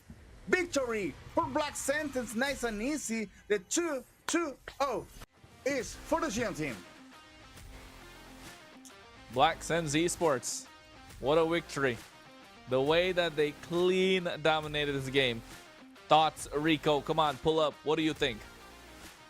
Damn, I'm so surprised. You know, I went out to get some coffee, when I came back, it's already a victory from Black Sentence. I am not really sure, but it could be the fastest game from the MPL LATAM this edition, and maybe from other editions. It was like 9 minutes and 38 seconds, my friend. It was so fast. It was so controlled by Black Sentence team here, and we have some rules in life. One of the rules is that water is very vital for our organism, and another rule that you cannot let Insushin open for Iron Bush, and we saw in this game what he's capable of. My goodness, I believe there was not so easier moment to choose the MVP than now, because Iron Bush is insane with Insushin. Goaded with the Yi Sun Shin. I'm telling you, last season, every match when they're playing against him, Yi Sun Shin's always banned. Yi Sun Shin is always banned when they're playing against him. And what a way to try and make things happen, right? He's absolute monster. You can see the control. You can see the absolute control that he's getting throughout the entire game. Usually they say jungle position, you know, you don't have to do a lot when the team is doing so well. Well, the team doesn't have to do a lot if the jungler is playing so well. Yeah. Well, So Ollie, I so think as- that maybe there was a chance. Kronos, I believe you're out of your camera angle. You can fix that. Yeah. Well, the thing is, I'm proud of Black Sentence. I think they made a great work right now. They need to be even better to get into the competition here in the MPL. They need to grow even more because as far as we know, they just beat one of the teams that was already losing yesterday. So they are needed to be sharp and to be ready to be part of the new of other encounters for in the future that may Yeah. involve teams and players with even more experience in international competitions. So they need to improve even more and keep this team play on point because they showed us today that when they when they have this opportunity to be playing as a team, they work really good. Yes, Jerry. And as we were talking, Black Sentence has all the potential to prove themselves that they are able to play even with all the teams here in MPL time season of 4, as we saw now against Entity 7. You know that even though the game from yesterday that they lost, but we saw that they have a very consistent play game, a very solid one, and they have also good players. You know, maybe the matureness that Kronos was saying yesterday, and the fact that they don't have experience in some international events. But now this victory could be very important can be very important for Black Sentence as they gain And it confidence, will. as they gain experience, and it will to continue in MPL time season 4. As we were saying about Lahidon Bush, Jerry getting this instant sheen, and we were talking about the composition with 3 marksmen. Chrono was talking about that too much, you know. So a composition with 3 marksmen, and the other side, I was able to tell you that I was missing some kind of engagement on this Entity 7's composition, you know, with Hilda and Angela. I didn't see it coming, so I didn't see this engagement system because I missed them. So it was very controlled game Black Sentence here. So as we can see now in the highlights with the 3 marksman composition. But why 3 marksman composition? Because they didn't have any dangerous situation. Because there was no engagement from the other side. So Black Sentence is still so confident, felt so comfortable to play aggressive, to play her really pushing and forcing objectives that it could very well to Black Sentence, and that we saw the result here 2-0 for Black Santos. Welcome back, Chronos. Hey, I was always here. I never went away. I was about to say, my camera looking fine, sir. I don't know what happened there, but anyways, it is a dominating victory for a reason, right? And I've said it before that the Yi Sun Shin has been the bread and butter of Hide on Bush. It's like Brazilian football. It's Latin American football. You cannot separate them. You know, they're known for it. They're known for it. It's like, Brazilian. and that's what Hide on Bush is known for. The Yi Sun Shin. No matter what you do not give that man a Yi Sun Shin. And I think there's not going to be any disputes when it comes to, the MVP as well. But the stats of the game, of course, Black Sands Esports, this is a dominating victory. They didn't give away a single kill, right? 13-0. And I don't think any team, I don't think we're going to see that quite a lot coming throughout the entire season. Orochi, Hide on Bush, Shin, Steffe, and Doom. What a performance. Yes, so as we are seeing here in the stats, especially from the emblem, so we can see like a Doom here with Bruno with Quantum Charge, like Stefan with Concussive Blast. Also Quantum Charge here for Chin that like especially for again this speed movement for Kimi and Bruno. Also, he also got like a killing spree with Instant Shin that the hands of Hiram Bush here. So the gold lead, as Ronald was saying, like it's almost 12,000 for a Black Sentence. All the objectives now, okay, a one turtle, one for both teams, but one lord for Black Sentence is all the almost all the turrets, 7 turrets in favor to Black Sentence here. So we couldn't see the Entity 7 playing this game. Black Sentence is a rule the second game here, took the actions, took control, and won from the first minute. From the early game to mid game and late game, it was only Black Sentences so far. Now we are here to see the items also with Doom here with the House Claws, the Berserkers, the Green Oracle here from Steffi and Hyder Bush with War Axe, Endless Battle, and Blade of Despair. You see, the game duration was 9 minutes and 40 seconds. Probably the fastest game. One of the fastest games in all MPL LATAM's edition here. So it wasn't time enough to a full build from both sides here, Jerry. Yeah, well, I was taking care of the interviews that we're going to be. That we're not going to have an interview now, but well, we are going to be doing maybe in the future. The thing is, well, I really want to know what what the players are feeling right now. That's the idea for an interview because. As we said before, and we said yesterday even, the team that already lost a game yesterday, they lost match yesterday, not just a game, they lost their match yesterday. They needed to have this peak of confidence today, winning one match. So it's important for both teams. The game that the team that wins the game, the team that wins their matches today, they're going to be able to even grow more on confidence for the future, for the next matches to come. And in the other hand, the team that loses yesterday and losing today today again, ND7 is going to be in a very bad place because they are playing for survival in the next week. So it's important to know what they are feeling right now. Maybe not only with the winners, but even with the losers, when the loser team, we want to know what is happening on their heads right now. I mean, unfortunately, Yes. we never get to see that. But what we get to see at, of course, is the MVP. And did we even have a shadow of a doubt? Hide on Bush, 704, 27% damage, 85% kill participation. He had a difference of a 4,405 gold towards the end of the game. I mean, he wasn't even full build. He didn't need full build. He just needed the Yi Sun Shin. He could have killed everyone in level 1 the way he was playing. And this is his first MVP for this season. Oh, wait, this is his second MVP for this season because he's already got one before.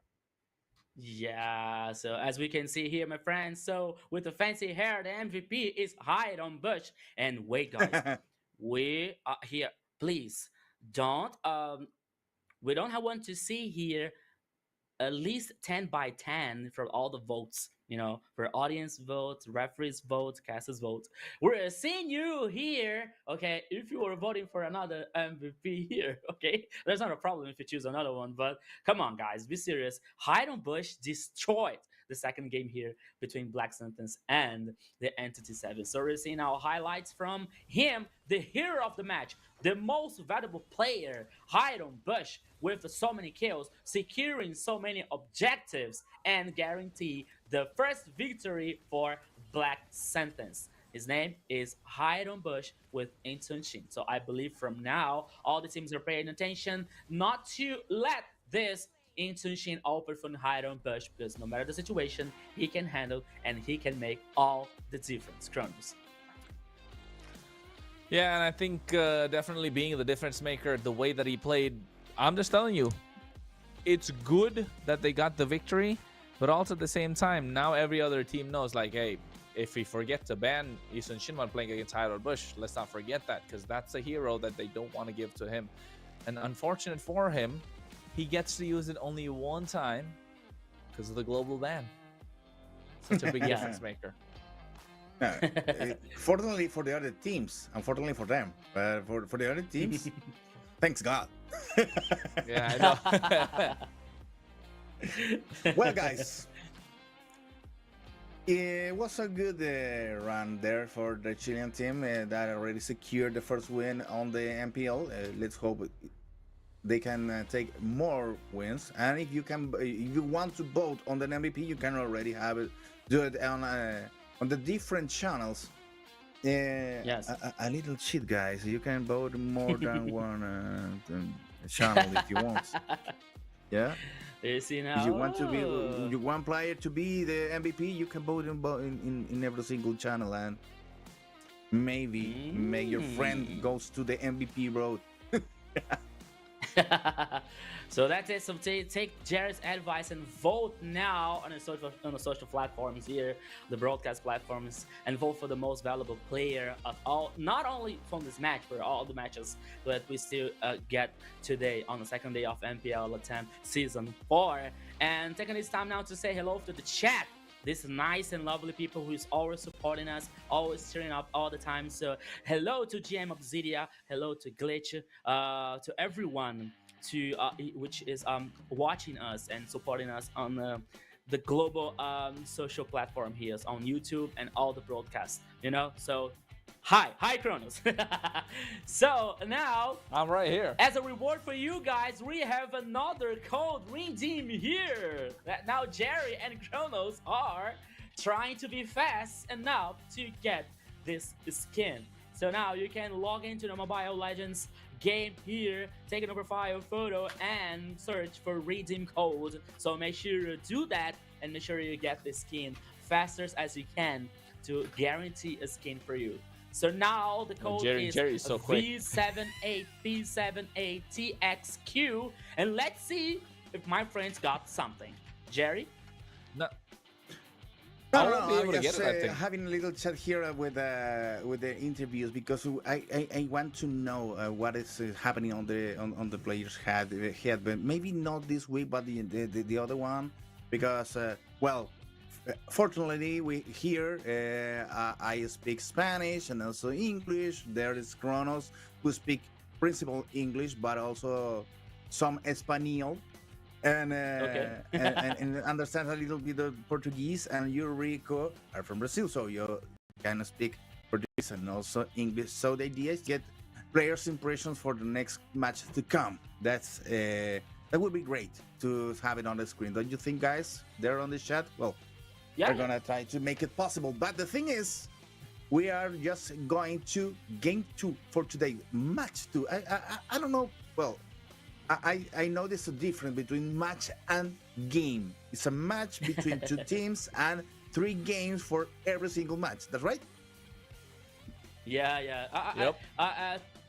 To follow you, Jerry, I face the same confusion. So don't worry, my friend. We're together. Yeah, we're going to the match number 2 for today.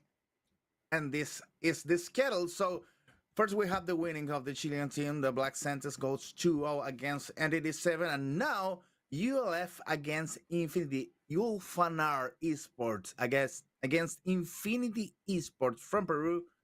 Is gonna be taken care of right now with our voices. We can say about this match right now? Take maybe with some data from yesterday, guys. Rico.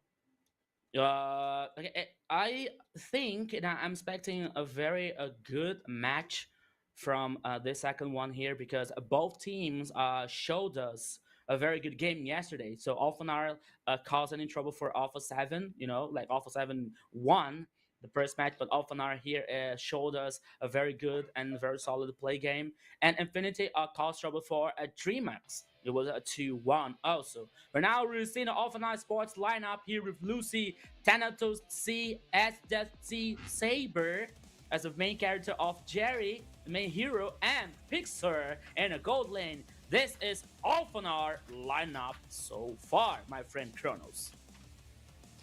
Yep, this lineup, we saw them do something crazy yesterday, and I think they're gonna bring the crazy today as well.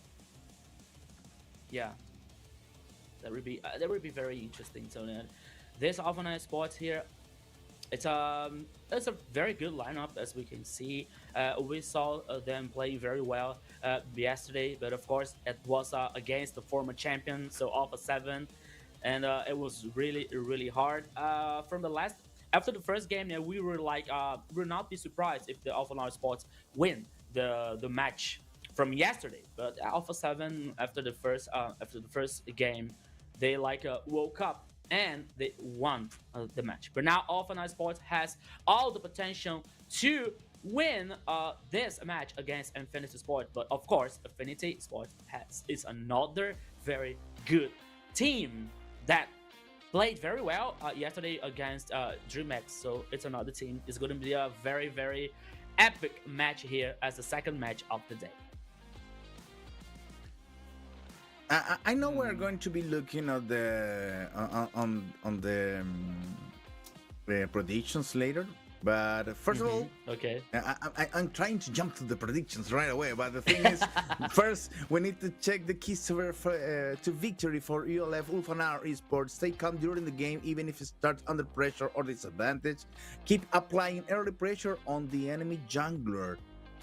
They are already taking. They think they try to get you to get over the enemy jungler. Take a look on that, because if Ulfanar Esports wins today, maybe they're going to be playing next week against Black Sentence. So if they take care of the jungler, it's going to be very hard time for Hide and Bush, for example.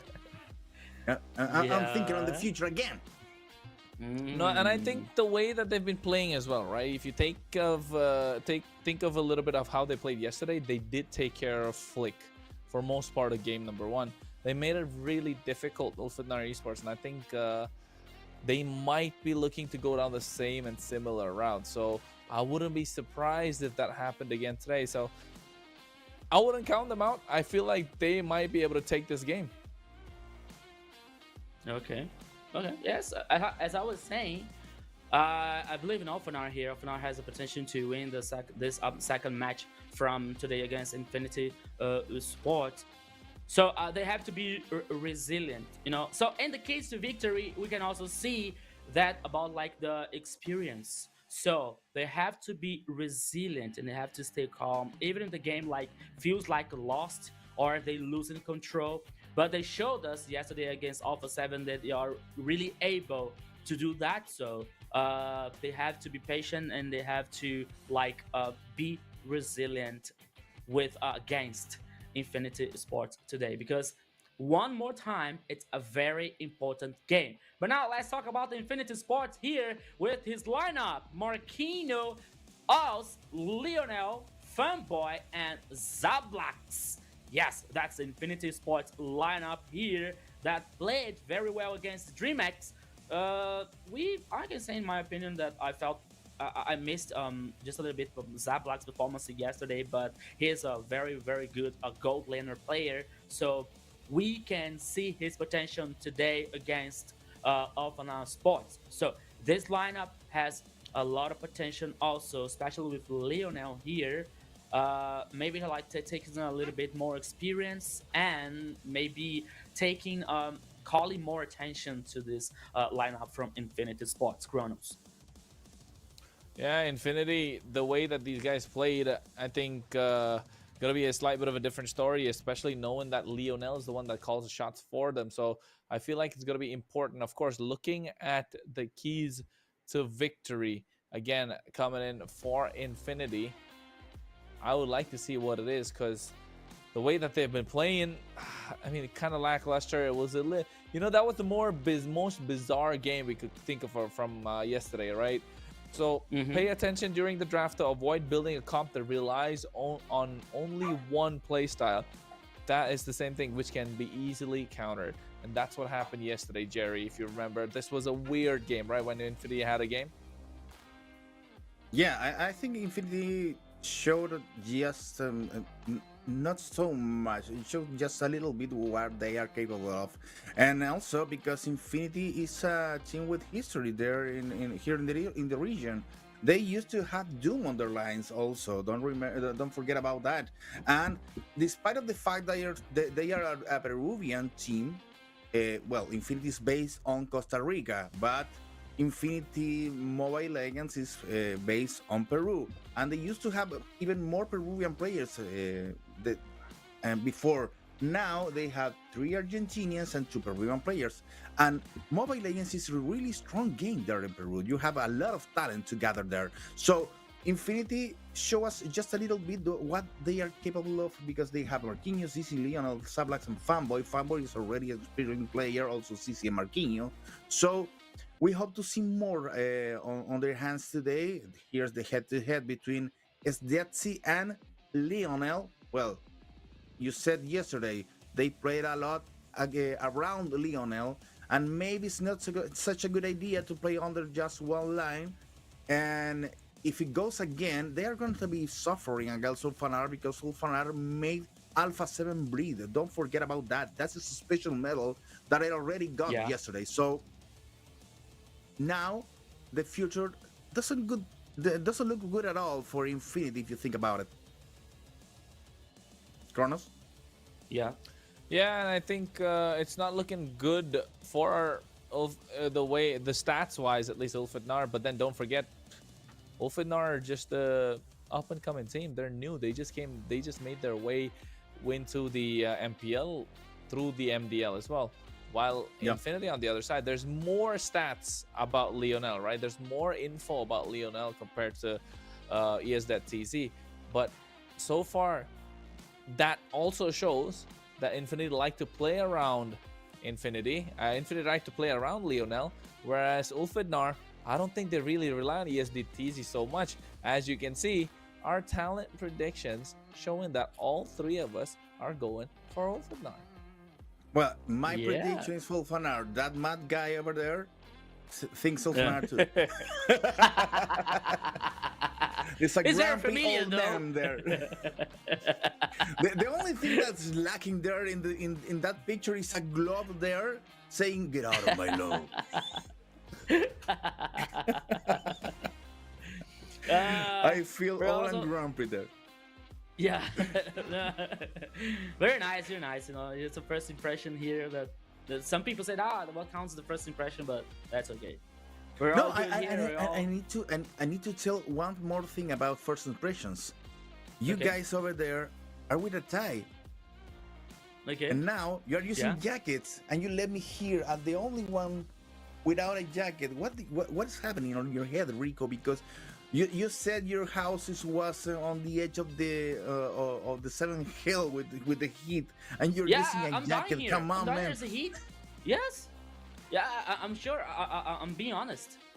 It is so hot now here. You love to be burning with this there. outfit, but we have to be professional here. So there's me here with a shirt and blazer. Oh, okay. You're pushing me to use in the blazer too. That's it. Of course we will. Of course. Okay. Oh, Chrono says something. We'll come back with a blazer after the post. We will. I can't believe it. But then, I mean, hey, we do what we gotta do, right? We do what we gotta do. We do what we gotta do best. Make sure we look good for the LATAM stream, represent the region as much as possible, and of course in the global broadcast as well. So folks, if you're watching, make sure you like, subscribe, get share it with all your friends, because the more people that are watching, the more diamonds we get. And at the same time, while you're hitting those follow buttons, make sure to hit us follow as well. Doesn't hurt, does it? Not at all. Yeah. Kronos is totally right about that, man. So make sure you follow us. And now we have all the casters' prediction. Oof. And what about that? Is 5-0 is a score? Yeah, Or- yeah. They're taking the score.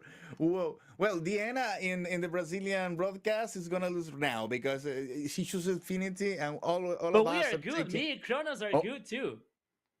Yeah, you're Well, why, clean yeah, by I know, now. but why did Diana just get? Well, she's the only one that voted for Infinity. Honestly, I'll ask why.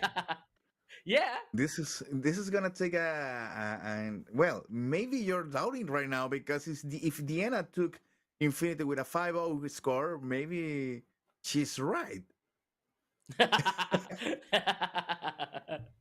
Yeah, but she's very Maybe. smart. She's very But intelligent. I'm the and, one with the worst score, same as CB in Brazil. So okay. Yeah, come on, Jerry. Come on, Jerry. There's still time. Let's go. Help us. Eh, Come well, on, the Jerry. You thing can is- do it. Well, Rico, the thing is, I don't even vote with a strategy. I vote, I don't know, from the heart, maybe. So, Oh, okay. so that's why I'm losing. I'm bad on gambling, so I prefer to vote with a heart. Okay. Yeah, maybe you're right. Maybe it's the best choice ever. But you know that me and Kronos. Oh, I liked very much this score type though. This score thing. Hey, today's gonna See? change, Rico. Look at that. Today we're gonna change. You pick Yeah, Dream Max over Influence Rage. Okay. Yes. We're gonna see So a let's see who's change. gonna All right, win. today's gonna be a Let's see. change. Let's see who's gonna continue on the top, my friend Kronos. No, because if But you not look now. at it, right, nobody's gonna be zero anymore. Look at it. No. Okay. Diana picked in Infinity. Bane's picked in Okay. Dream Max. Rico's picked in Dream Max as well. And I've picked Influence Rage. So it's either I'm number one, or no, you know what? I like that. Or Rico and Bane get number one, or Diana gets number one. That's actually nice. Oh. Yeah, and I don't know why, because but in the last match of the day, some of them voted for 9Z Globant. But I want Okay. to be Hey. I want to for 9Z Globant to be on the finals, but I don't know if I'm gonna take it against Alpha 7 today. That's a hard test. Yeah. Okay. Yeah. Very, very hard game indeed. That's gonna be a super hard game. We're gonna find out who's it gonna be, right? We're gonna find out later what's gonna happen, who's it going to be. That will come out on top, because I feel like Alpha 7 Esports are definitely super strong. At least my favorite. I mean, I'm not supposed to have favorites, but with the way that they've been playing, believer. Call me a believer, because you know what? You gotta believe in this video that's coming up next. So make sure you stay entertained. Glued to your screen. I think you can have a favorite just to be. Deberemos crear un héroe utilizando las habilidades y pasivas de los héroes del juego, pero no se puede usar más de una opción del mismo héroe. Listo. A mí me gustaría crear un héroe con la pasiva del Grok, la primera de la Natalia por los dash, con la segunda del Chow por el inmune y con la ulti de Atlas por las TFs. Y pues su función sería más que nada de recorrer por mi rol. Y pues siento que pegaría muy bien incluso a este meta por las TFs que se dan en las tortugas. Listo. A mí me gustaría que mi héroe sea con la pasiva de Aurora que se congela. La primera de Link porque sale a las paredes. La segunda de Grok porque mete una pared. Y la ulti del Faramis porque tiene una segunda vida. Y el gol sería de Mago porque así tiene movilidad, Spain. Eso. Marquinhos. Yo haría un héroe con la pasiva de Nana porque no morís. La primera de Gusion porque con la se lo das al enemigo y lo buscas. Con la segunda de Martis por los varios dash que tiene. Y con la ulti de Argos. Y para mí sería un combatiente asesino. Yo le con la primera, con la pasiva de Amon, con la primera de Lancelot, con la segunda de Valmont, no, con la segunda de Wan Wan y con la ulti de Valmont. Sería un asesino furtivo. That's nice, though. That was nice. That Well, was Monsoon nice. taking notes Yeah. for the next broken What hero. would you be? What would you be? What would you have though? I mean, I think I would like Nana's second skill, right? Just because you can make everyone into a doll. Diggy's first Okay. skill, just because you have all those bombs, right? So bomb and doll at the same time, and then Yeah. maybe third and fourth skill. I mean, I want the Black Dragon form just to fly around. I don't know. How's it gonna be? It seems nice. It seems nice. And I'm very interested about like the first a link skill, no, like make through the walls. I like it very much. But as I did His when skill, I was younger, his I did skill some had no parkour, damage, so- bro. His skill had no. He had skill 1 Okay. of Ling. He had skill But 2 of Kronos, Cho. On what is skill life 3 about? of Firmus. Life is about to get free, to be free, not taking damage, not causing damage. You know. I want to be free. Not causing damage. That's I want a to be good one. free, my friend. So let's talk about the draft from the second match, my friend. Here now we have Alpha Nine Sports versus Infinity, and take notes because once again, 1-1-1 pass is gonna be 100% here of banning in this MPL LATAM. On the other side, we have Harriet Bennett from Alpha Nine Sports as well, Fovios and CC. And to finish the first phase of banning here was the first banning phase of Infinity comes with Zunshin and Boxia also. Now the first choice here could be an Arlot, for example, for Alphanar or Kalia, or maybe focusing on I don't know, maybe I don't think that is gonna prioritize here as that pick from the first pick here. But what do you guys think about it? Like some I don't know, maybe the roaming pick, I guess, right? CC, Grok, Isenshin, Lancelot. A lot CC, left. CC is banned. Oh wait, Isenshin, Grok for you got Okay. Lancelot. Then you got Harrod's already banned out. I was gonna say Farsa is still up for grabs, but I don't think Farsa is gonna be first pick. I think Isenshin, Lancelot maybe, because it's a little dicey this one. They don't want to show their cards too early, right? But I Yeah, think that I believe that Farsa Ulfanar, is too soon. Oh, wow, Okay. that was quick. Okay, the thing is, Okay. Ulfanar may gain the rights to be more aggressive today because they already proved they are for big things. They made Alpha 7 Blitz, so that's a good start point to choose very strong and aggressive heroes on this first match. Especially because Infinity looks a little bit lost yesterday. So if they hit us hard on the first, they hit them hard on the first game, they're gonna be ensuring the 2-0 results. After all, they already choose Lancelot. I don't know if Gato is a good idea. I don't like that hero so much, so that's why. Okay. Yeah, only for that, because it could be Gato Kaka, it would be, I don't know, maybe, well, Fulveus is banned, but you have other options than Gato Kaka. And the thing is, Moscow is a really strong and aggressive hero like Lancelot, so you have two guys making a lot of damage over Harlot and Frederick that are not so hard enough. But now you got Chip, and Chip is gonna be really annoying on the first minutes of the match, and maybe he will guarantee a little bit of sustained force in Infinity that they really need right now. Yeah, and most of that, and most importantly, gain this global mobility with the chips portals. So they can they have a lot of options here for gaming style. But I thought it was very a smart ban from Louis here from Infinity Sports, as they have like 3 melee heroes so far.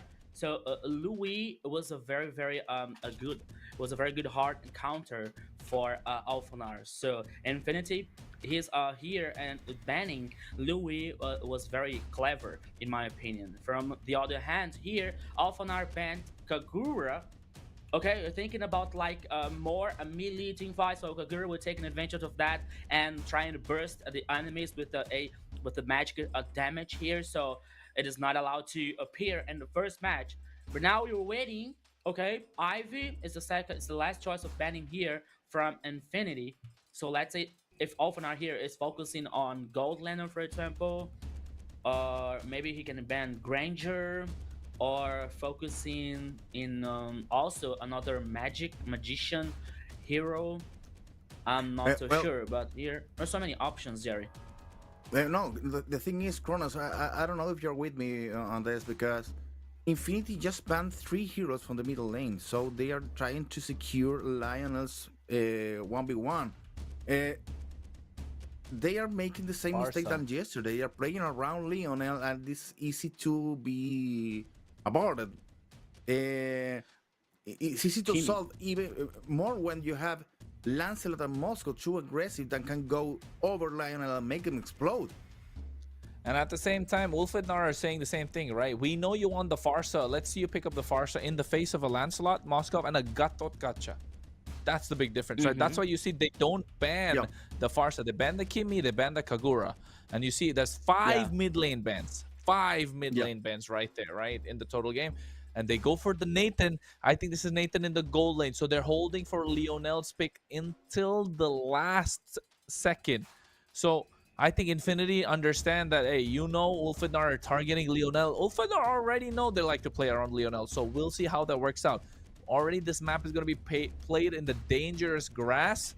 So here Nathan going to be in the gold lane. So they have magic damage.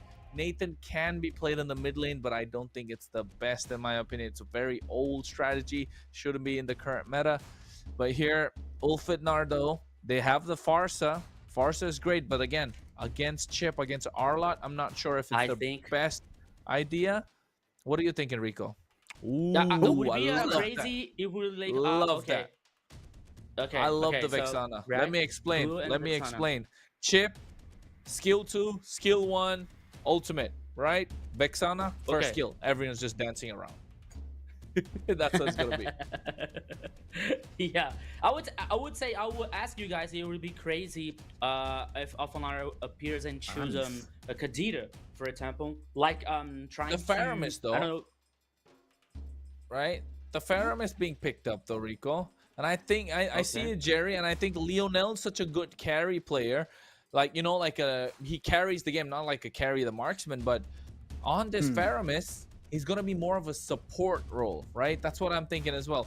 He's gonna do damage in the late game. He's gonna do a lot of support, but the Faramis is such a direct counter to the glue. So the glue is gonna get absolutely melted. Lucci's not gonna have a good game. And Zablax on this Nathan, he's gonna have so much protection. It's a hyper carry in the form of the Nathan in the gold lane. Yeah, but the factor, but in my opinion, the factor here is Zablat has to play very well this game. You know, as we saw yesterday, Zablat didn't have also a very good performance. So now the Infinity Sport is counting on him to play very well and bring the victory in this first match, my friend Jerry. There is a pause. We can continue Okay. talking, man. You have to wait under the first 10 seconds because the pause can come, and you know what? We will have a lot to talk about yet. The thing is, well, they're playing around Lionel, but Lionel is not going to be playing the carry role here. They're trying to improve even their marksman abilities and the marksman, I don't know, persistence during the game. And well, Infinity made us believe that they are going to be taking Lionel as a carry, and it worked for us. But what for ULF? It worked for them. That's the important thing, because if ULF didn't bite the bite, maybe they are ready to eliminate this idea of a new strategy that's trying to make Infinity. Yeah. Yeah, I think Infinity strategy trying to play around Lionel and Lionel being the shot caller. Maybe it's gonna change, maybe it's not. I'm not really sure how it's gonna work out, to be honest. But of course, Ulfednar understand the strategy. They know what it takes. They know what the game plan is, and they're going hard with their game plan. Hopefully, they're able to dismantle Infinity to get for us three to get our predictions right. But then, hey, Yeah. it's not about the predictions, right? It's about the team showcasing the best talent that they got. Yeah, so this is very exciting because we're waiting to see the first match here between Alphanar Sports versus Infinity. Reminding you guys, this is only the second match. We still have all the two matches from the second day of MPL LATAM, and make sure you're following us on our social networks. Make sure you are watching us on all the social broadcasts on all broadcast platforms, because as more as you're watching, as more rewards you get, such as diamonds and other stuff. So make sure you're watching us. Make sure you're cheering your favorite team and bringing all the action on the second day of MPL Latin Season 4. We're in a pause now, but for a few moments, we're going to see and we're going to bring all the action for the second match. Alphanar Sports versus Infinity. And hey, kitty kitty. It's a dog pause. Sorry, but Okay, it's a dog pause.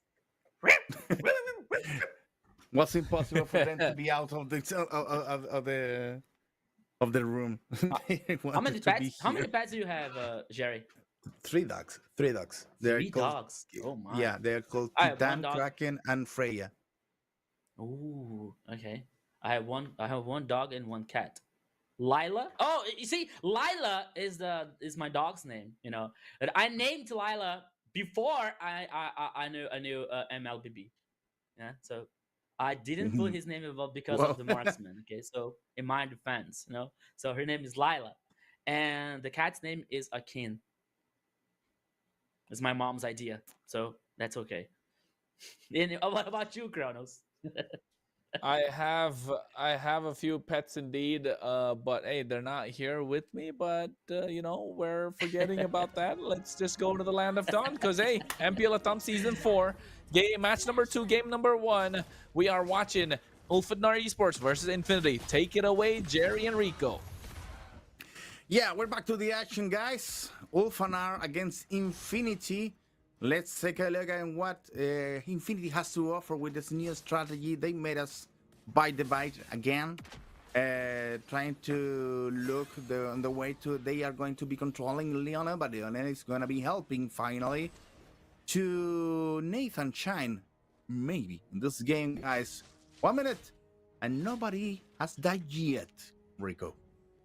Yeah, so we can see all the emblems here now. Fred Dream here with us, with Imperial Rage, Concussive Blast with a Brave Smite, sorry, with Arlot. Oh my goodness. First movement here in the mid side. Saber, what are you doing? He makes it front line.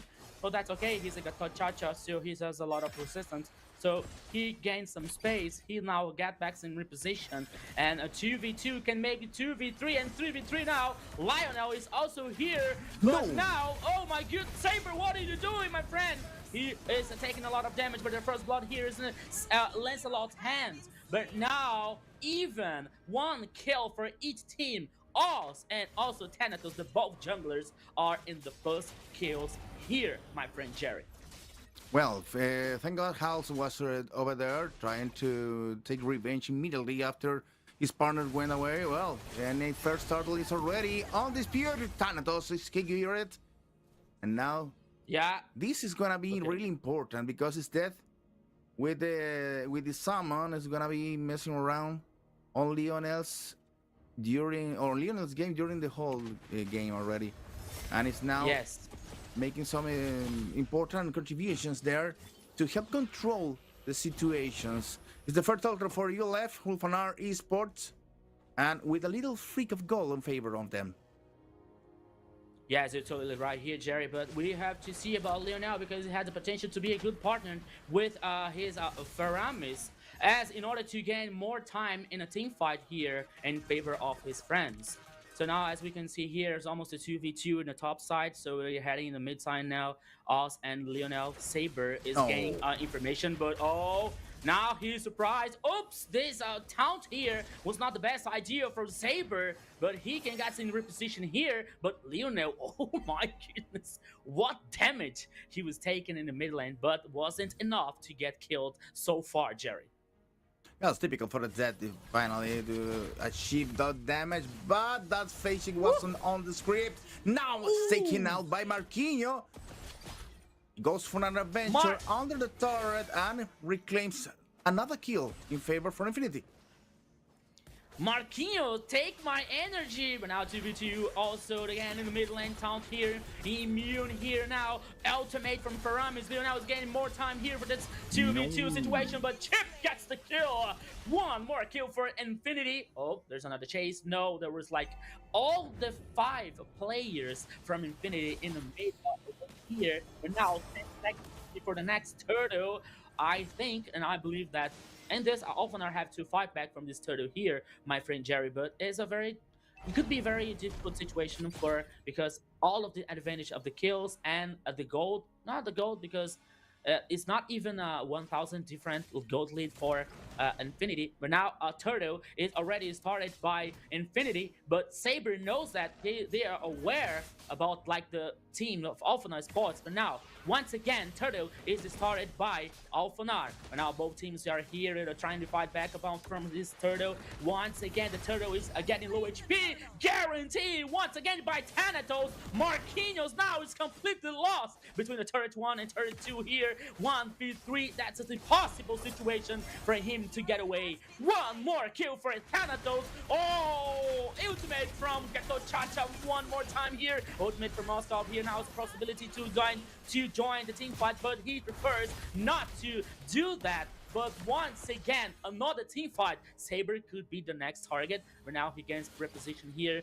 Oh my goodness, what a minute from all many actions. But now here, Alphanar gets the first turret in favor with Thanatos. Jerry, Alphanar here takes back the situation and takes the second turret.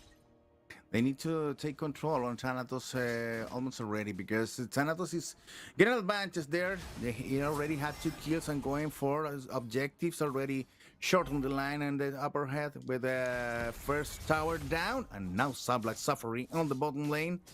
That is a good idea for Ulfanar, because they waited. Infinity took the first kills. Infinity took the momentum there on the early game, but now he's suffering because he can't comply there. He can't make the composition work, and also they are lacking there on communications, maybe because some of the heroes are arriving very late to the confrontations, and this is working very good for Ulfanar, who's taking now important objective. 2 turtles now, 1 tower already down, and the other one is just in the half of the HP, less than the half of the HP on the bottom lane. Next turtle, Rico, and it's gonna be the next battlefield. Thanatos already started with aggressions.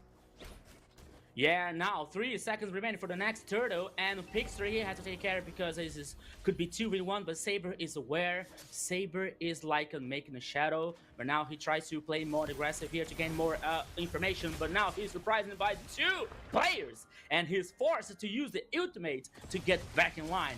Even meanwhile, the turtle here is being guaranteed now once again by Thanatos for Alphanar. The team fights can explode again, and Saber in the pit, but the kill ends in hands of Gato Chacha. The team fight here continues. Marquin could be the next target. That what happens. Lionel could be the next one. Goes again with the chase.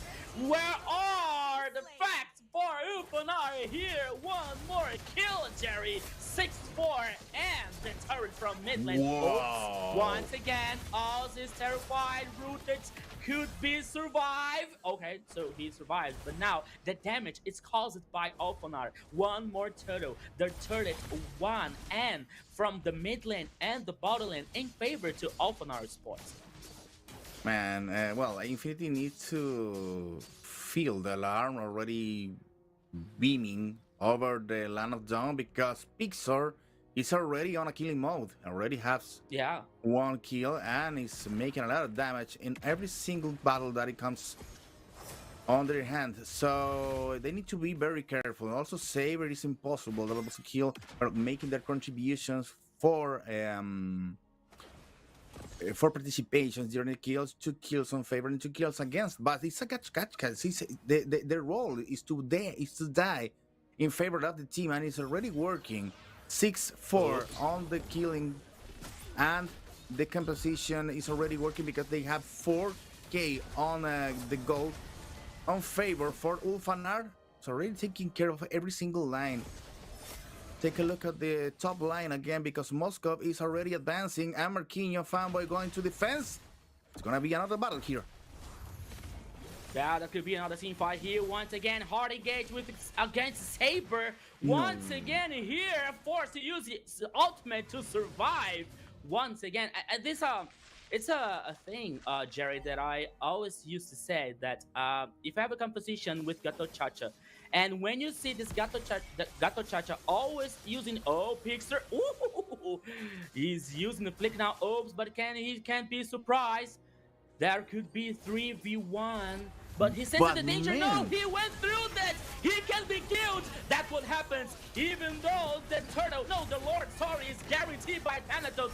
The team fight starts here once again. It's one more kill, superior numbers for Alpha Sports. It continues to chase here now against Leo now. He will be able to survive the chase. He's running away, but it seems kind of something impossible situation. No. That would happen. One more kill to Lucy with this strong glue. It doesn't stop. They non-stop here once again. Thanatos now forcing, zoning the players of Infinity. Alpha Sports here takes the action, control, and the Lord, who is heading away in the mid lane, my friend Jerry. Well, you have a Thanatos when you have a Pixar with the Moscow already on killing mode. You can't be just trying to mess with him. Thanatos already dead there, but it's a confrontation that is going to take one tower down, one more tower down, because this tower is about to fall. The pressure on Ulfanar, on Infinity by Ulfanar on the middle lane is going to take another tower just in a couple of seconds, maybe.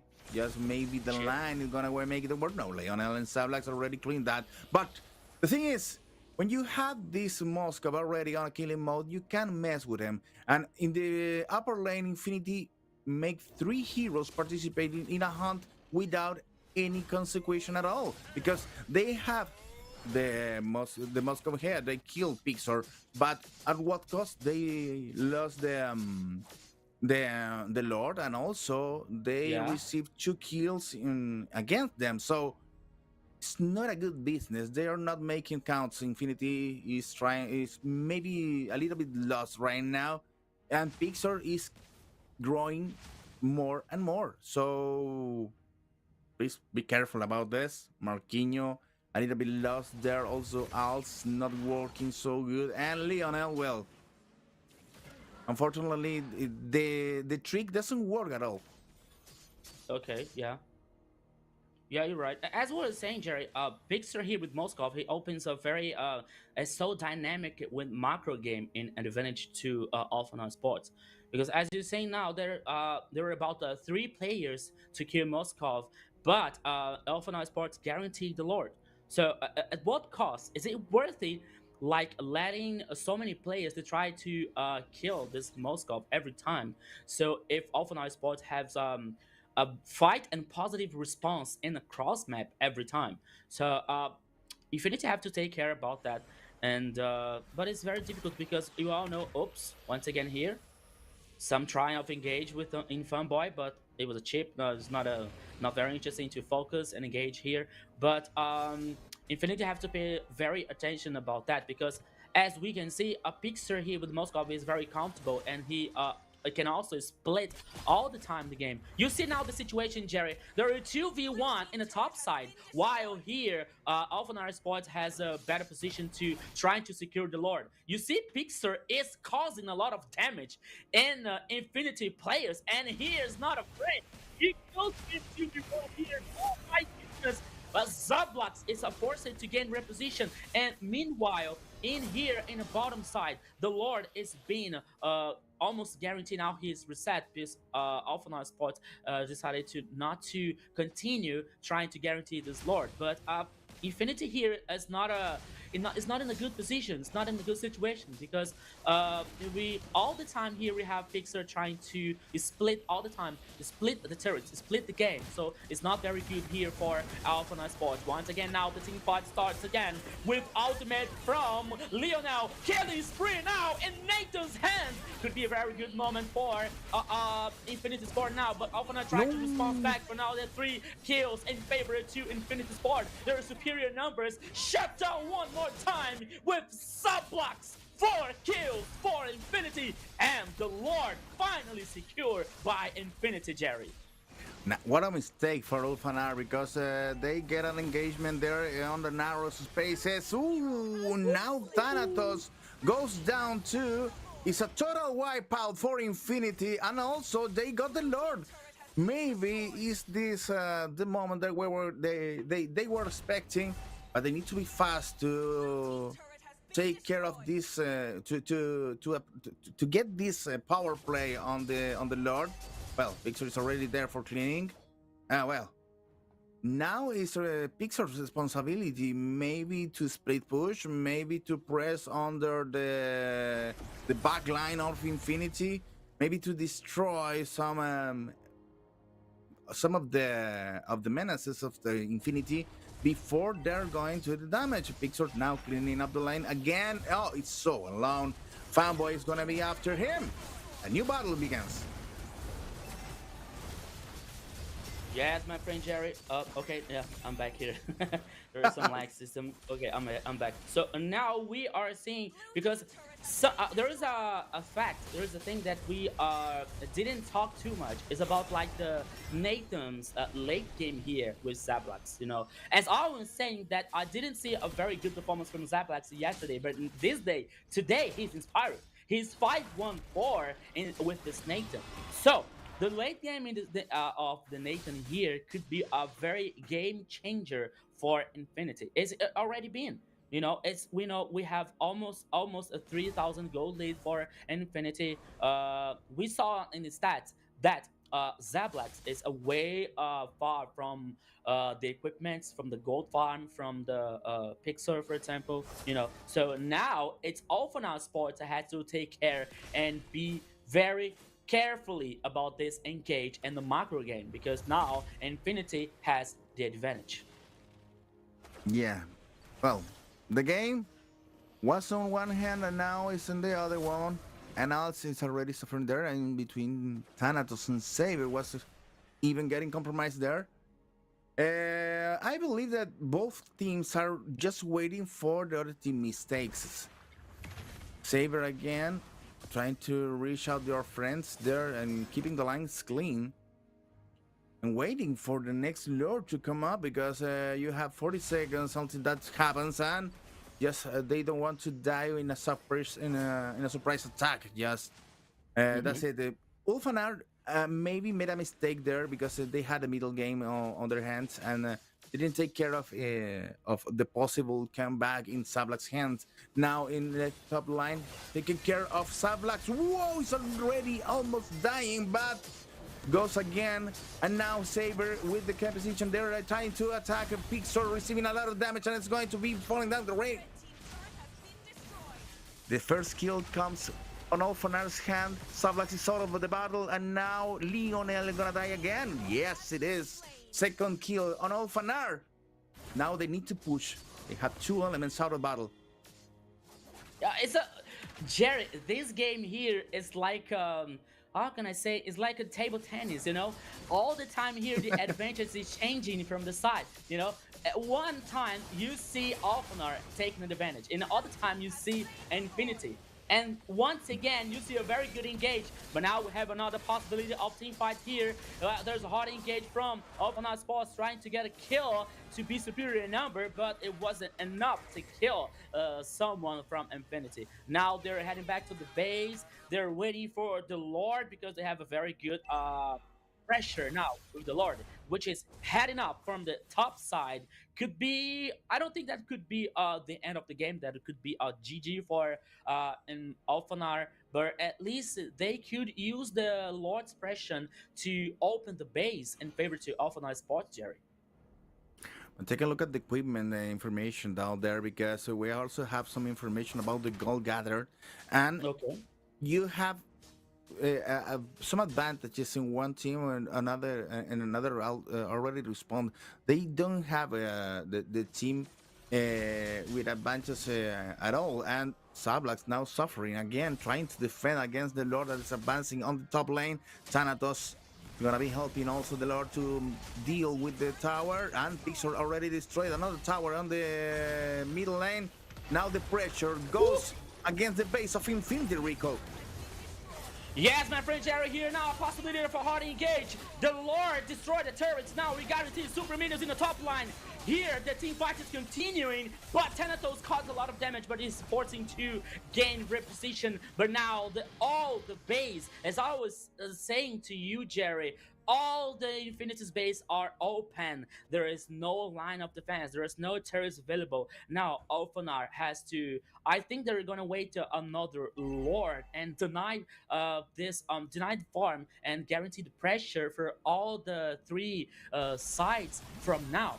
Because there was a very good engage, especially from Saber with this Gato Chacha.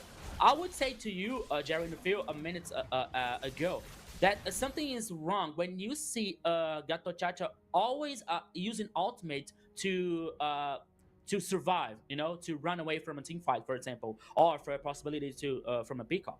As we were saying twice or three times, that Saber did it. That Saber always using the ultimate to run away. And when I see in the situation, in my opinion, there's something wrong. But now we saw twice or three times also Saber hard engaging with his ultimate. And now here that takes a lot of real advantage for Alphana Sports so far. As we know now that Pixar is almost full building, as so as Zablax with the Nathan. So Alphanar Sports here has this advantage about, especially from the map, from the base open, from Infinity, and now there's another Lord. But of course, that Infinity is going to fight back and is going to take control of the river and trying to contest this Lord. But it's not that easy, because now you see Pixar all the time trying to backdoor and trying to split the wave of minions in the top side. You see now Pixar's position, Jerry. He is trying to do something naughty, my friend. Yeah, he has naughty thoughts on their mind.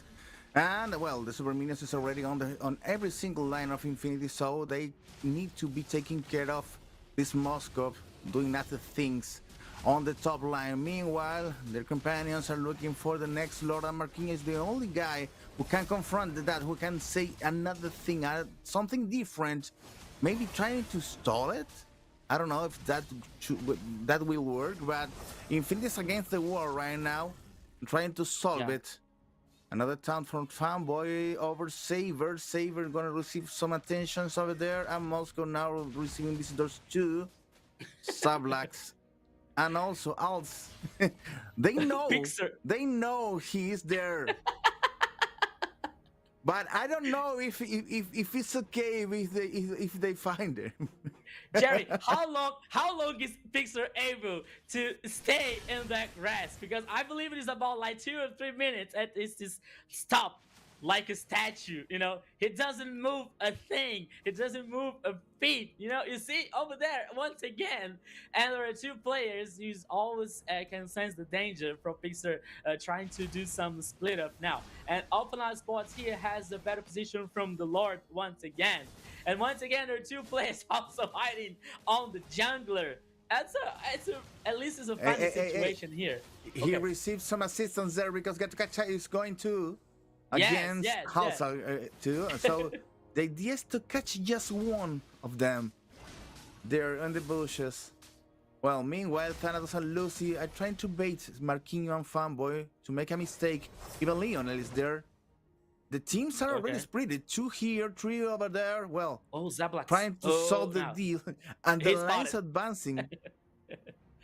Okay, now this is so funny.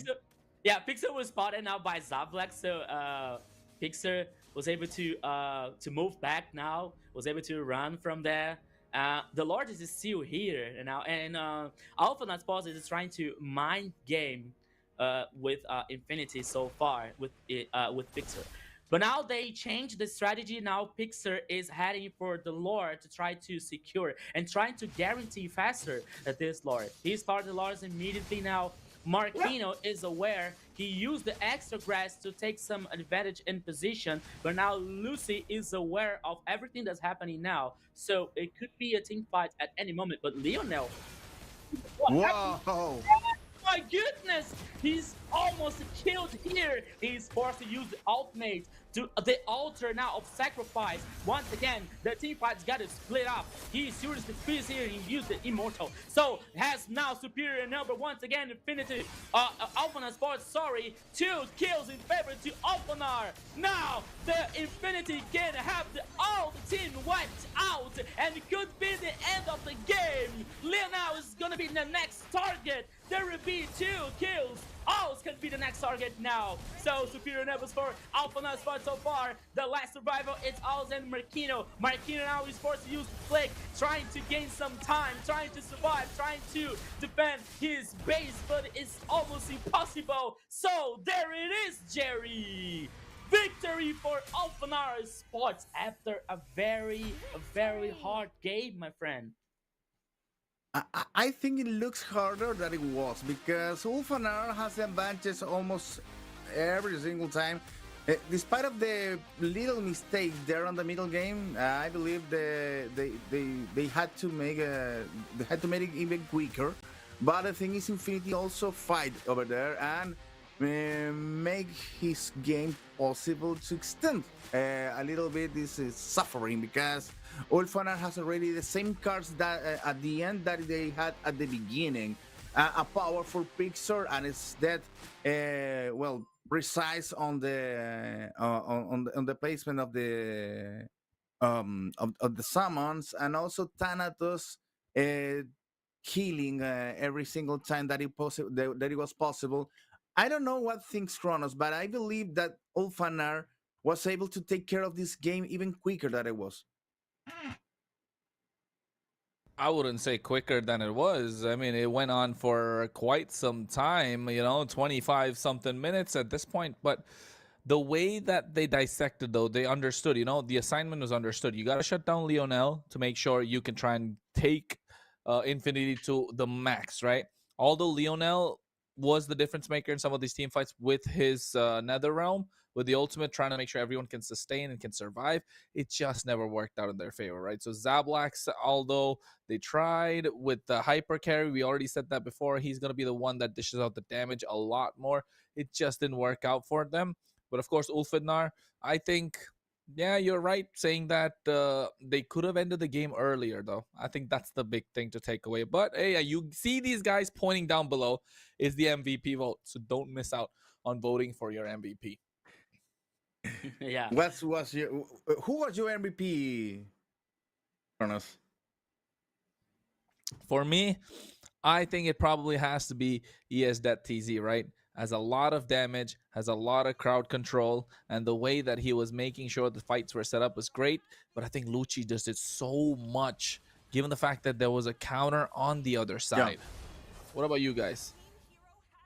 Well, yeah, I believe that Thanatos looked very good on the first moments of the match, but that is maybe the player that take part of the most of the fights, and it was very important to taking care of Lionel and also Alts. You said it, crowd control and also a lot of damage. We have it there. Oh, taking care of Lionel, for example, more than one time. So for me, it's that. Yeah, I voted for Pixar only because of the patience that he had in a top of grass.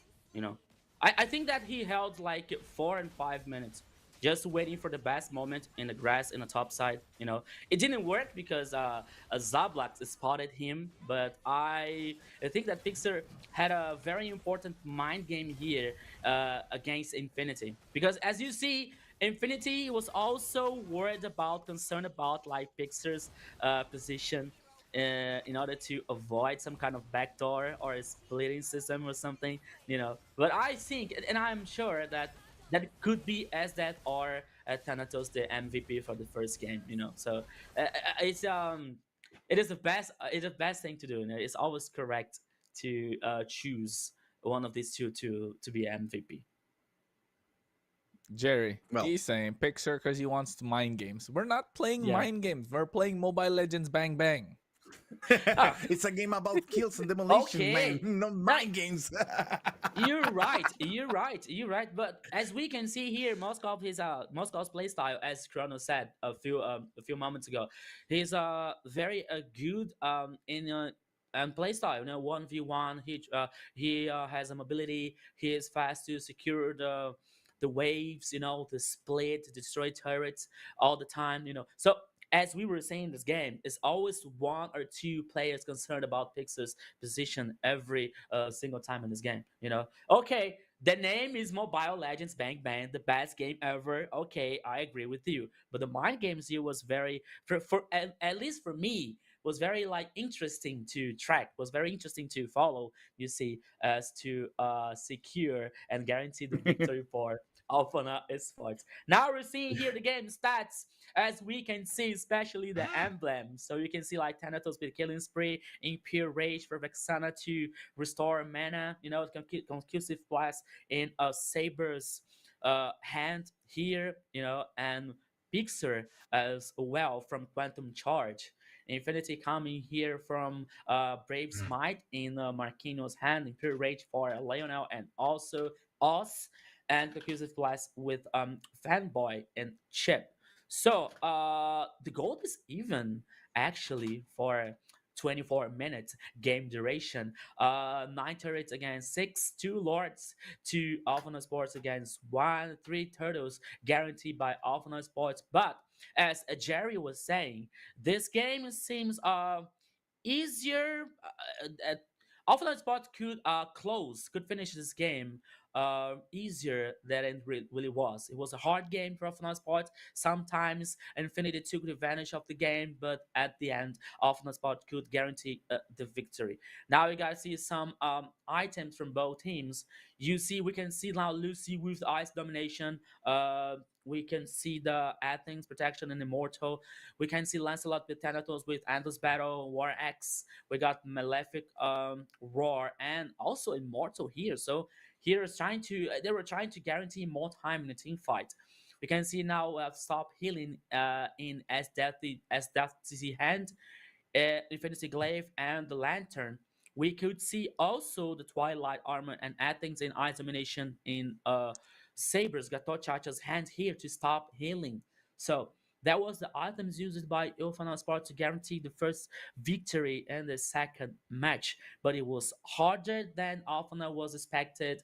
But also, we cannot say that Infinity didn't play well, because Infinity played very well and also almost won the game, you know. But I don't think that maybe Lionel has to be the protagonist. We saw Zablax playing very well with this Nathan, okay, but I think that Lionel has to be the carry one to help Infinity to win the next match, the next game. Sorry. Well, Kronos, you know what?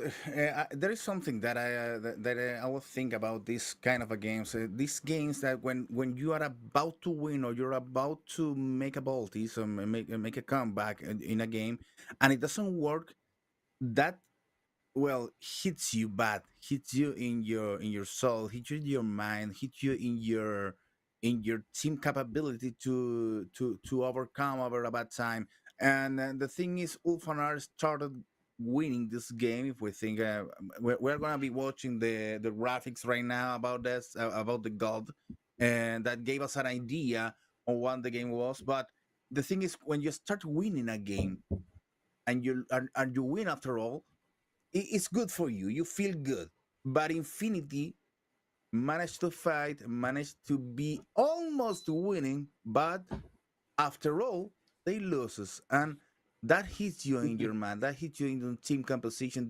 That hits you in your team communications, And now that's the key for the next game because Infinity needs to deal with this, needs to deal with the abilities of Ulfanar and also with their abilities to keep the mind cold and not to fall on desperation for the next match.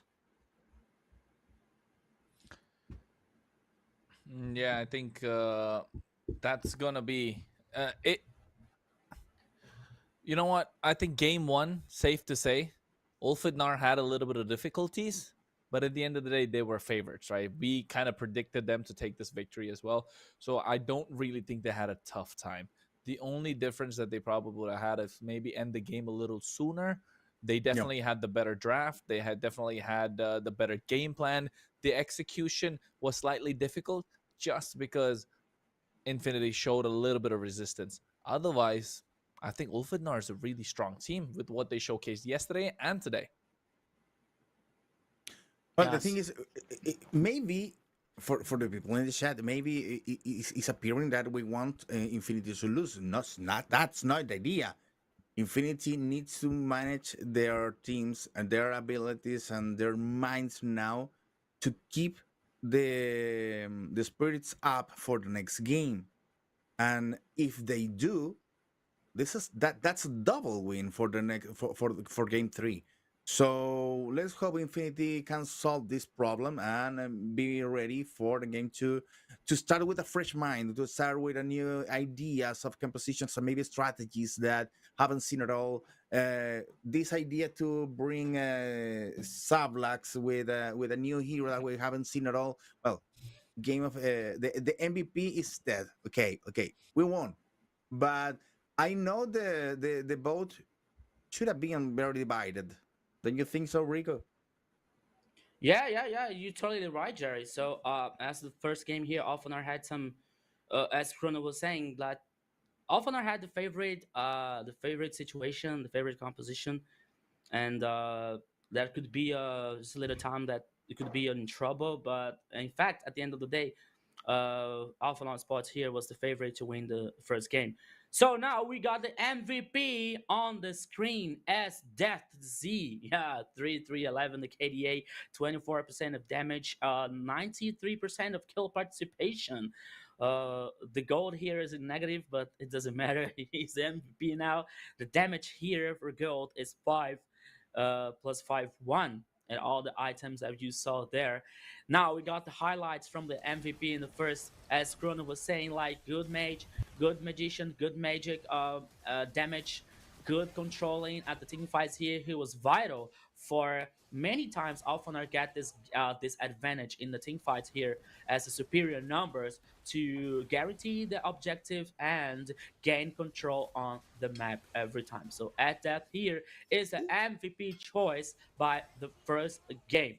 As we were saying here, I believe, guys, that Infinity has potential to win the next game here. So we're looking for the next draft a few moments later. But as we were seeing, all the time here, as that was like the very important partner for the as Alphana Sports composition and Alphana Sports team fight in this first game so far. Kronos, I don't know if you remember, but there was a time. There was a time. There Not was a so time. time ago. There was a time when we have on the on the middle lanes is battle between summons, and it was it was almost classical to see Sax against Vexana, Sask against Valentina, Yes. Sask, Yes. Valentina, Novaria. Then appeared Luo G, and now the mage maybe have lost magic, but it was good All to right. see Look. Vexana back Whoa! here with the control, with the summons, with all the this magic can make. Hey, You see? Look at what's that. Are you seeing that? Okay. what happened with the observers and referees? We don't know. 410. Yeah, Why? Zero What's for going on? referee, zero for observers, almost zero for audiences. You know, as that is the MVP, well deserved. But you see, there's some kind of miscommunication. All the casters are almost 100% for MVP. I mean, okay, chat. Let's discuss, please. as casters, right? As casters, we analyze the game, we understand the game to a different depth than a lot of other people do. So we're able to see from a different angle. We're not just calling the game, we're also understanding what could be next. Because, while we're making the preparation to what to say, what not to say, we're analyzing the game as we go in. So maybe we know what's the right, we know who really it has to be. The No, referees please on, don't do that. No, please, Kronos, come on, Kronos. guy. Kronos, Come on, man. Don't do that. take it Don't do that. easy. Take it easy, my friend. Take it. Calm They're down. going. Calm down. They're We're gonna all on come the same for page us, here. Kronos. Please don't do I'm gonna that. get fired. I'm gonna get fired on my first week on the No, job. no. The thing is, I've been a caster almost for 10 years, and the people always said, people always says, "Oh, this guy know nothing about the game," but we saw a lot of games. We saw a lot of regions and metas and compositions and try to figure out what is going to happen on the next game. Try to deal with that. Try to solve the puzzle. What is happening in the minds of the players, and now even in a foreign language. So it's hard to explain what is happening. What, but in after all, I always said I'm not the owner of the truth. I can be wrong, and there is no one meta. Players make the meta on every single tournament. The tournaments vary the meta between one game and another. Maybe a player discovers something that any other player haven't seen in one particular hero, and that becomes a new meta. So nothing is fixed. Not in Mobile Legends, not in every single esports. It's all about creativity, investigation, and also to look a lot of games. You're right. You're right. Absolutely, you're right. But at the same time, people need to investigate what the referees are looking at for the MVP criteria. Because hey, we gotta be on the same page, man. We gotta be on the same page. No, let's go. Then let's go for the video. Let's go.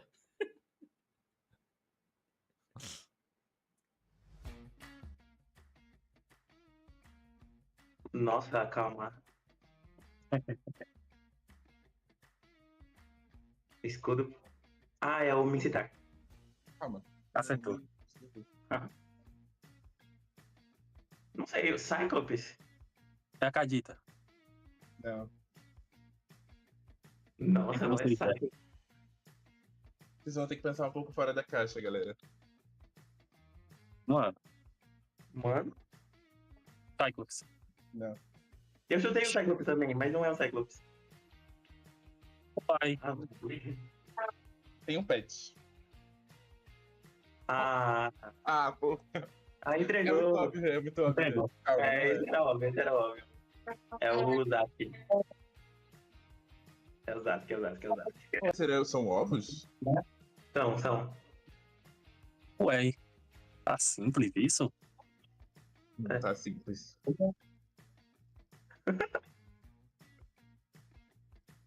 Será o Kaja? Não, acho que não é o Kaja. Seria uma galinha. Não. Digger? Não, o Digger não. Ó, a Digger é o personagem, mas é o personagem com uma skin. Ela é long range. Agora eu acho que eu sei qual é. É a Shang. É a Shang. Não é possível. Por que queria ver os ovos? É a skin de Páscoa dela. Não. Sim, faz sentido. Ela lançou ovinhos, gente. Ó, sabe por que a lua? Porque ela fica em cima de uma meia lua. Sim. Aí, tipo assim, o conceito dela tem essas folhas, tipo, na 2 dela e tudo mais. Até aí, beleza, o problema é os E o ovos. ovinho é da skin de Páscoa dela. Tá, não, vocês vão vir aí e matou. Foi isso que matou.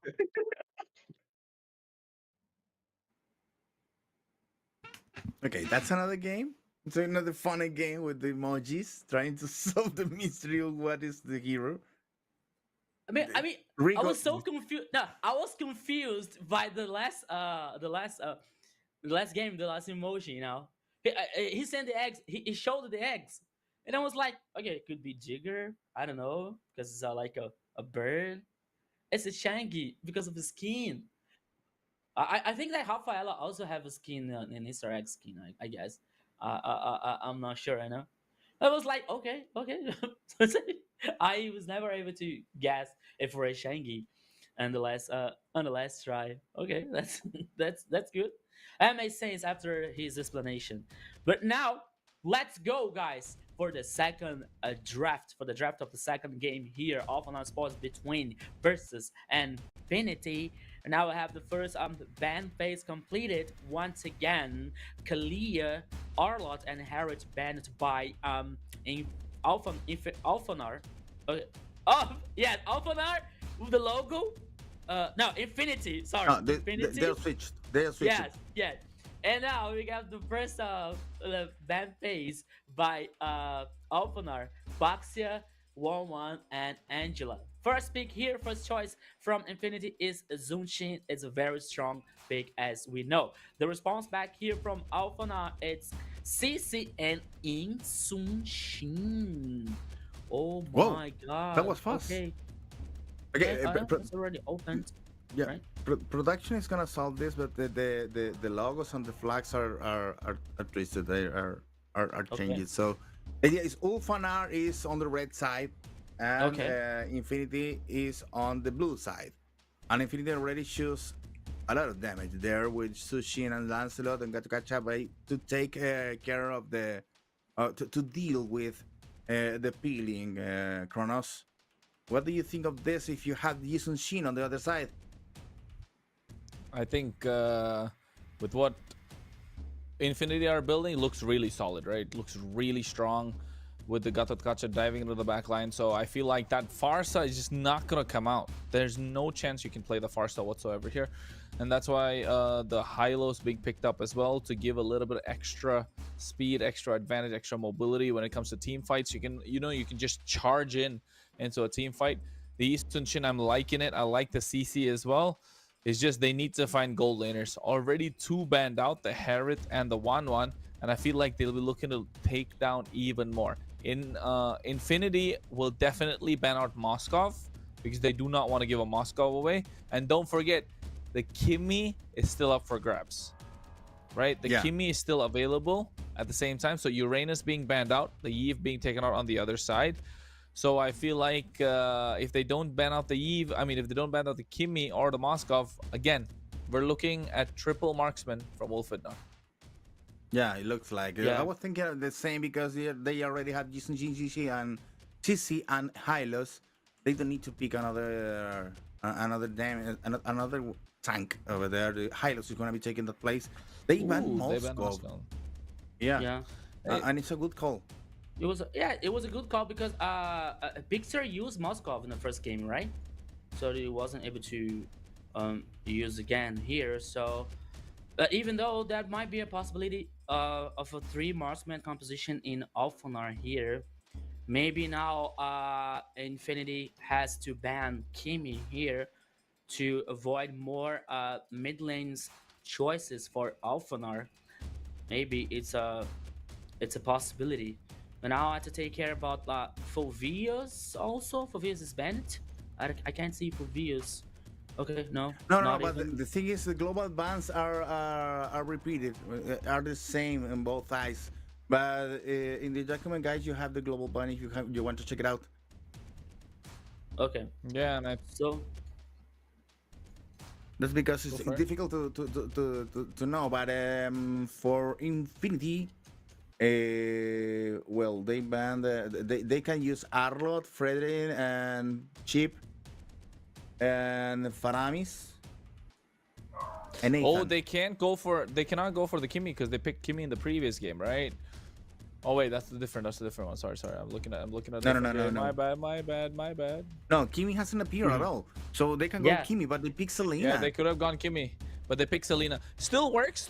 I think Kimmy, Selena makes sense because you have early game pressure along with the Hylos, right?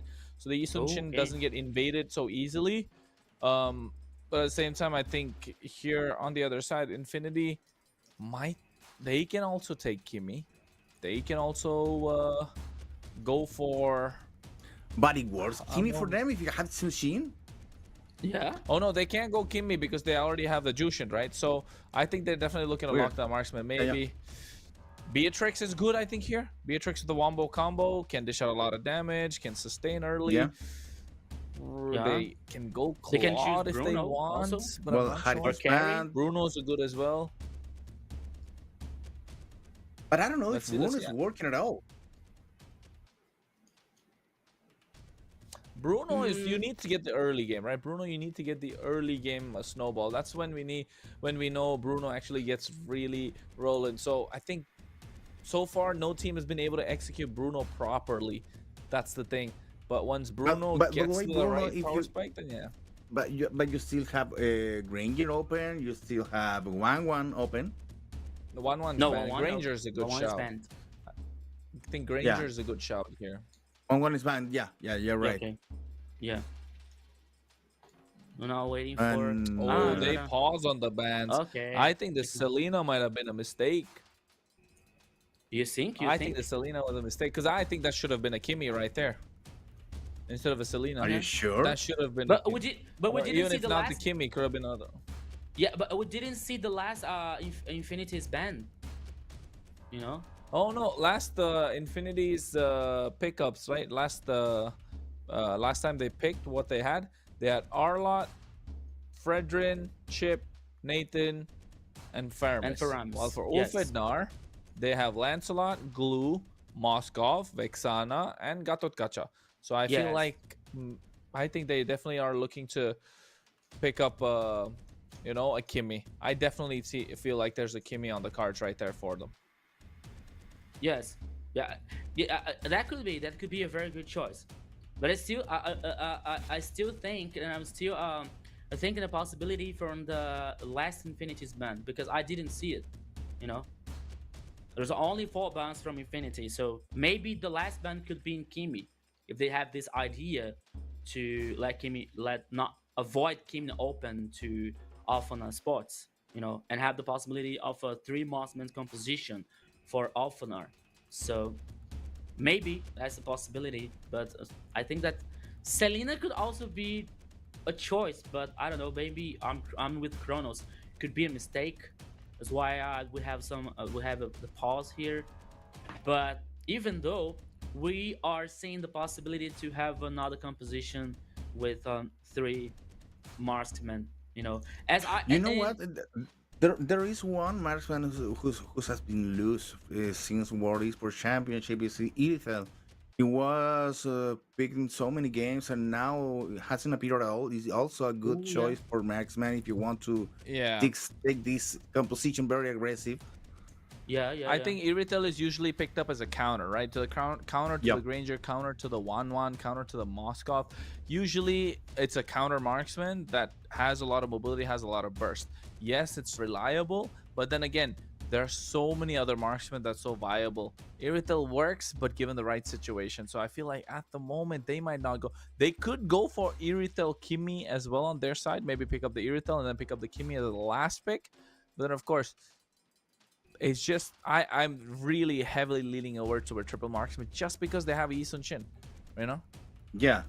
That's the reason, right? Because it's not the only jungle who can become a marksman. You can have Royer, but Royer is very low in the tier list right now. So Roger is not good at all. No, I don't think it on is. season 2. No. On season 2 was a serial killer. The best but hero, right yeah, now, that was the best hero. He at was the a time. king. He was a king in season 2, right? Yeah, but right now it's a little bit lost and under the weather right now. Even Clint was used on the past games on Esports World Cup, I believe. We saw Melissa too. Some marksman out of the cage. The idea is to think out of the cage. You're looking for something different. Even more when you have this global ban rule, because what if they go for the game 3? They need to have some options open. Yeah. I think definitely need to find some way to find these open options for themselves. Otherwise, they're gonna make it more difficult. And it all comes down to how they're gonna set the draft. Because I think it's either a solid mistake. Because if not, then it's gotta be something else, right? There has to be some other reason for this. It could have been a strategy. It could have been like maybe we don't really know, folks. When we get the information, we will relay it to you, of course. At the same time, you got to understand that we are trying to maintain, we are maintaining the fairness of the competition and making sure that everyone has the best experience when they're playing the game. Not just the players, but also the audience, you guys watching at home. So you have the best game that you're watching, right? So at this point, we'll just wait to find out what it is. But looking at the draft so far, Ulfidnar, with the way that they've been playing, with the style that they've been moving with as well, they seem like a team that is moving ahead in terms of, you know, where they're going to be in the leaderboard later on in the season. Because MPL LATAM has just started. It's just week 1. But of course, with the Swiss rounds, it's so important for us to understand why every single game is important.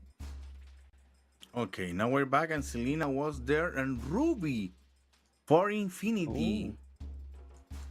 On the gold line. Ruby's solid. On the goal lane, maybe? Yeah, could be Ruby in the goal lane. Oh, it's going to be no, Ruby. no, EXP no, and no, no. carry. Not anymore. Not anymore. Nasty carry.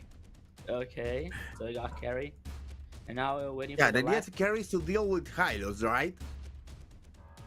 No, carry is not just to deal with Hylos, right? It's enough burst. Is the fact that you have enough DPS regardless of who comes to your tank shredder. Carry has a lot of protection around her. If you take a look, the Jushin protects the carry, the Gatotkacha is able to protect the carry, and so is the Ruby. So the carry is definitely going to have a great time. So I think that definitely makes a lot more, makes a little bit more of a difference. But here on the side of Ulfidnar, I feel like maybe with a marksman, I was thinking they'd go for carry. Granger, yes, but Solid then again, it's solid. You have a lot of range on your side, but you know you need to you're really relying on ES.TZ to hit the stuns. He hits the stun, the fight says go, Gatotkacha jumps. That's what I'm thinking in my head, right? ES.TZ connects a nice arrow. Hylo's gonna use the ultimate. You know, it's probably going to be the Jushin. She's going to use Purify, use the ultimate back. Gatotkacha jumps. That's going to be the clean way that a fight will go about, I feel like, if you are Infinity. But if you are Ulfidnar, you're looking to hit those arrows. You're looking to pick up those kills. A solid draft, solid game. What are you guys thinking? I think when you got your Hylos to open up the battle and make the path for the path of glory, you make the path for your team to go on the offensive. You have one idea: to go for the win, to go for the kills, and to go for the other team's heads. But in the other hand, you have the Gatotkacha who had the opportunity to reset the battle on. So it's a good idea to have something to initiate, and also to reset the battle when something goes wrong. That is a caution in the movement there. Yeah, but let's see how it works, because we are already on the Land of Dawn, and yeah, on a new mouse. What, Land of Dawn? This ain't no Land of Dawn. I'm stuck with 2 guys. Come on, hey, what is this? Where are the heroes? Where's the damage? But what do you think about what I said? The team fight composition. It looks like Ulfidnar goes all in, and Infinity, well, let's go. But if something goes wrong, we have one card under the sleeve. Yes, you're right. I think full dive, where it says, you know, a front to back with an insurance policy. That's what I would like to call it, right? Full dive coming in for Ulfidnar, especially with the Hylos being there. But on the other side with Infinity, yes, you have the dive in the form of the Lancelot, the Gatotkacha. You know, you also have the Jushin that can go dive in, but it can also kite back, right? And then you have the Ruby for protection. Again, you can make the plays forward, you can make the plays back, and then you got that insurance policy with that carry. No matter what, if you scale up to the late game, no matter who stands in front of them, you can be as tanky as you want. She is going to start melting you, and that's the idea. In the late game, the Ruby is going to protect this carry with her life, because otherwise it's going to be difficult for Infinity to pick up the game. But then again, in this, Leonel's role is going to be really big, right? I feel like Leonel for Infinity is going to have a big role, just because of the fact that the Jushin can either go ahead or she can play behind. Again, when she uses her ultimate, the Crimson Beacon, it feels like a layer of protection, and that's where carry wants to be around, right? That's going to be super crucial in these team fights. And of course, Ulfidnar, They just need to dive, man. Get the Selena, get one arrow, kill after kill, pressure on pressure, and once Selena is right, in 2 minutes or in 1 minute or in like if Selena hits at least 3 or 4 arrows, the pressure is already on from then on out. Well, the thing is, the composition makes says a lot of what the team is thinking. If you think of who fan strategies, they are looking for the win because they feel confident. Let's go ahead, let's go all in, and let's for the heads of their rivals, and that's it to solve this quickly. But in the case of Infinity, Infinity is looking for a insurance policy, as you said, something that can be done if things doesn't work, but if you think something is not gonna work on your team, well, you have a problem. You need to figure out how to solve it quickly, not just with the lack of confidence in in your composition and in your player's ability. That's the whole thing. Rico? Yeah, I agree with you guys. It all depends here. In my opinion, it all depends on the SDFC performance, especially with the Selena and this is Absol arrows here. He has to hit this Absol arrows as much as he can to guarantee some kind of advantage for Alpha Sports, and especially for Granger to take advantage of about this high range here versus carry. But as you said, carry here has a lot of protection by the Chacha, by Ruby, you know. So in my opinion here, Infinity's composition has some kind of reaction style, you know, in order to protect carry here and waiting for late game to carry.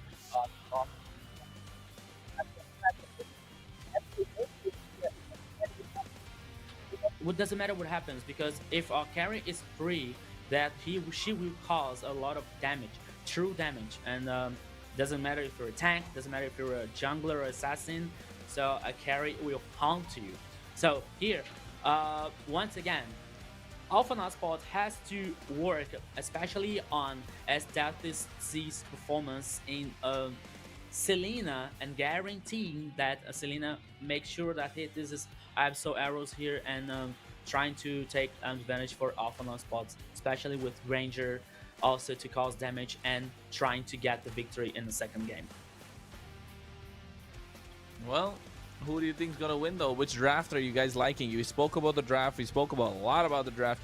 Who do you think is gonna come out on top? Who's your favorite team? I mean, not favorite. Which team has the better draft? Rico, you go. That's a good question, my friend. But I believe in Alpha 9 spots here. You know, I believe that it's this composition. It's very, it's solid. You know, especially I believe especially in this Hylos with the Path of the Glorious and Granger here. With his engage, and there's a following up with more damage in Granger, especially with his high range here. So I think that this second game here, Alphanar has a tight advantage in this composition. Okay. Well, guys, we're waiting here for a player. It's good for you to know that there is one player who is with a little problems on the connections. They're trying to solve it, so we need to wait for one player to be back on the game. So don't you worry, nothing has been lost, and you have lost anything of the action. We are going to come back. This post should have a limit there for in the rules of the tournament. So don't you worry about it. But you have never lost anything of the game. Yeah, matter of fact, we're already on the land of dawn again. Let's go, Rico, for game 2 between Infinity and Ulfanar Esports. Let's go, Jerry. So welcome back again to the Land of Dawn, to the second game here, Infinity versus Alpha Sports. Reminding you guys, it's the losing brackets teams game here matches. So Infinity versus Alpha Sports, it also lost the game yesterday. It was a 2-1. They were a very difficult game for both teams. So here, the expectation that we will have a second very hard game for both teams. So now, As the first minute, we are all seeing the two teams here only gain farm, only focusing in this power farm here, guarantee the first levels to be strong for the first main objective. That is the turtle that it appears in a few moments. And reminding you guys here now, this map is about the broken walls, my friend Jerry. Yeah, but let me take an exercise here with the audience also, because close your eyes for a second and think you're an infinity player. You already lost 2 games yesterday, and now you beginning losing again. Even though when you're trying to win and you were close, but you already lose. So this game is so important for Infinity, for gaining confidence, and also to try to achieve just the first point on this MPL. So let's go ahead and take a look at what's going to happen in the first turtle. Already they taking care of Thanatos. He secured the turtle, but it's gonna pay for that. Marquinho already got the first blood over him, and now it's going for more. Fanboy almost falling, and Xavier goes down in the hands of Hulks, and it's a beer to Fanboy almost save. Wow! What's on? How much life would this guy got? I don't know, maybe 5-6 points of life. And now Lucy's going down also. Infinity Power and their team up. 3 kills. Ooh. And didn't pay at all. Hey, what happened? The abyssal arrow didn't hit? Oh my goodness. Okay. Now the situation is the first turtle is guaranteed by Alpha Sport, but what a cost. 3 kills for Infinity so far. Guarantee 1,000 gold lead at the moment for Infinity. So it was very important because there are 2 kills for Marquinho and 1 kill for Alls. So there was a very good and very important team fight. As Jerry was saying about like Infinity's situation. They have to win the next 2 games here in this match to not, to gain some breath situation in this competition also, and to get confident, to get more confident to the continue of competition here. Lionel now in the mid lane is taking a lot of damage. Okay, Absol order, right? No, Absol here. Breach. Sorry, Absol breach. Caused a lot of damage there, but he went back to the base. But so far here, Jerry, a 3-0 for Infinity. They have a little advantage so far.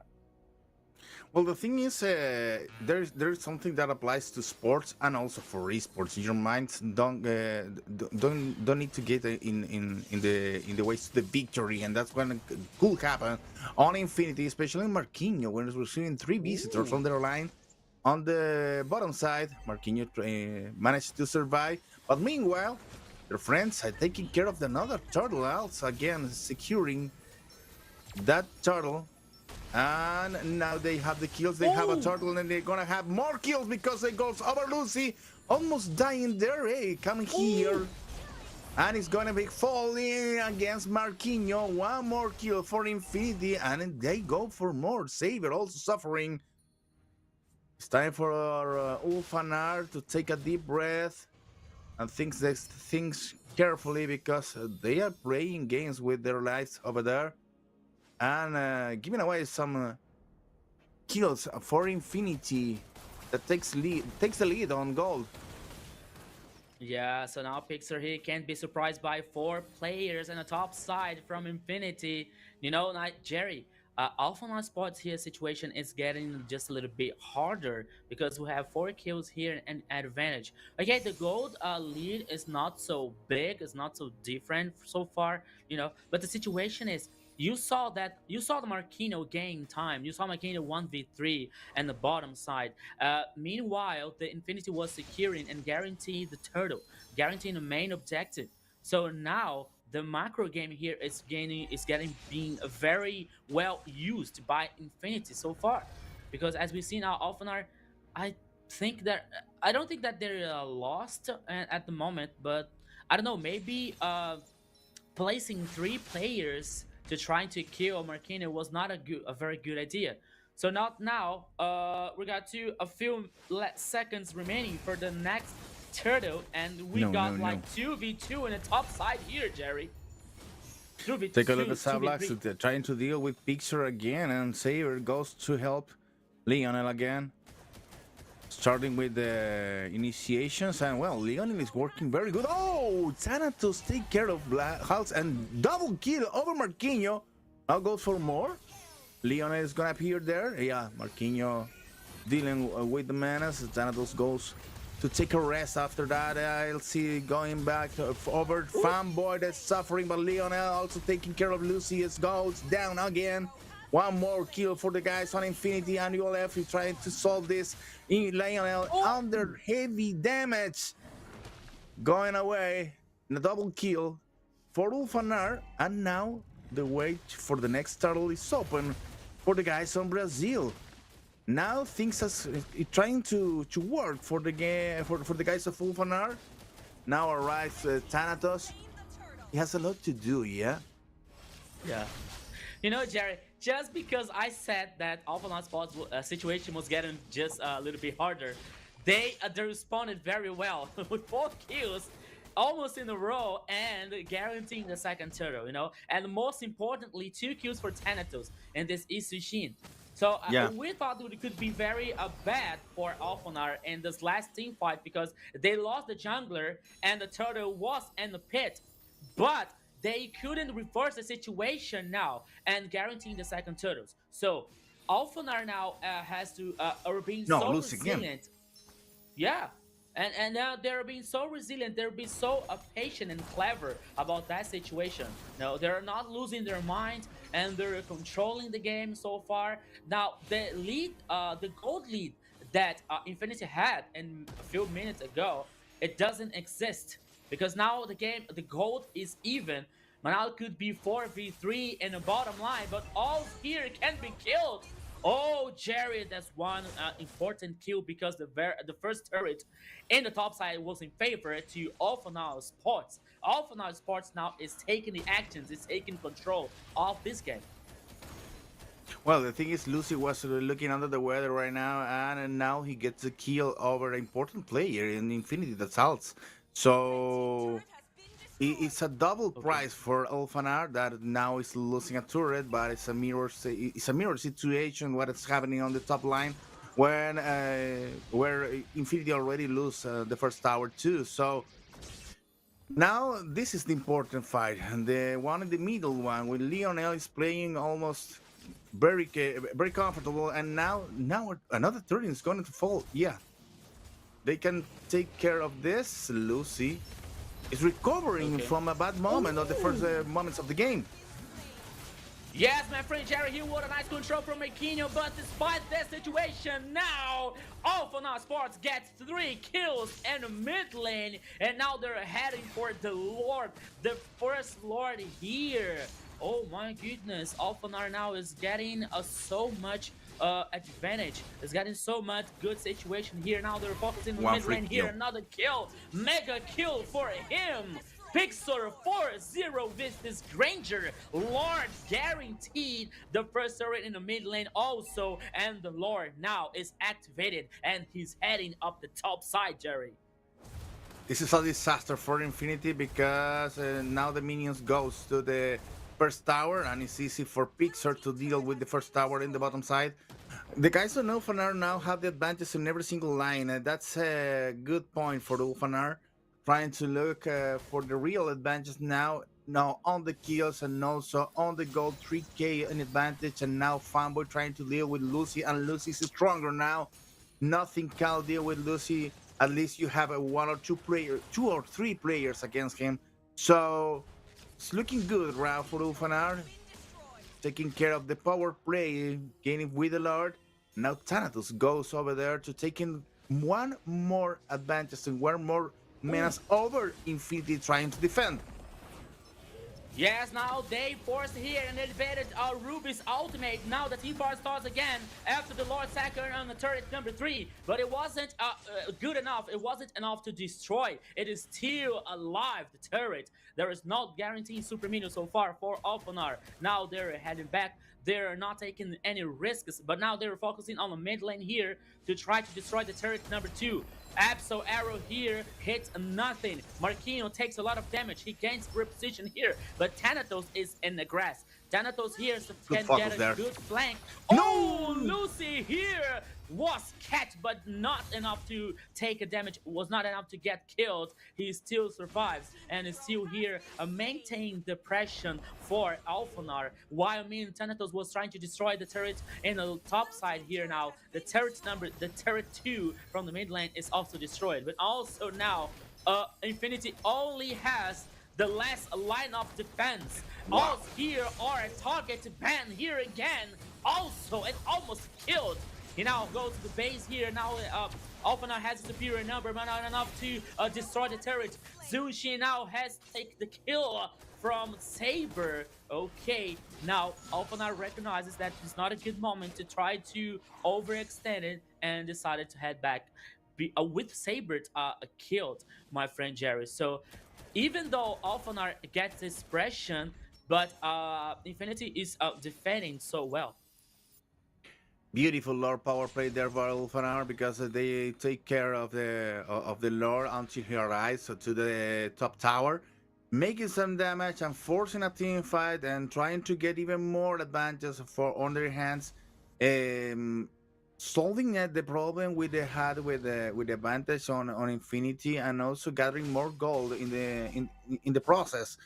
Is 5k now the difference for Ulfanar, and now there goes another one for another Lord. And let's see, it's a very good place to taking care of when the guys are arriving. Now another battle starts. Oh, now Path of the Glorious once again here. This starts unstoppable for him. Pixar 5-0. And now in superior numbers for Alphanar's This spot. is it. Marquinhos tried to gain some times here, tried to survive, but that is impossible. 2 kills to Alphanar. Guaranteeing the lore. 3 kills now. Thanatos get in Aus. And now they have 3 kills. They have the Lord heading for the top side. Could be the end of the game. Path of the Glorious once again in Lionel here. Could be the next target. Oh, he survives. Now he's trying to gain attention to head back to the base. But meanwhile, that third is number three in the mid lane. Oh, this almost a GG here. My friend Jerry. It wasn't good enough now. He's trying to defend very well. Infinity, he defenses. The Lord is heading on the top side. The Alphanar's players, they track the Lord here. They accompany. Okay, the Lord now destroys the turret number 3 in the top side. He guarantees a super mini once again. Now Battle of the Glorious could be the end, Jerry. And there he is. Alphanar Sports guarantee the second victory and the win and the second match against Infinity Sports.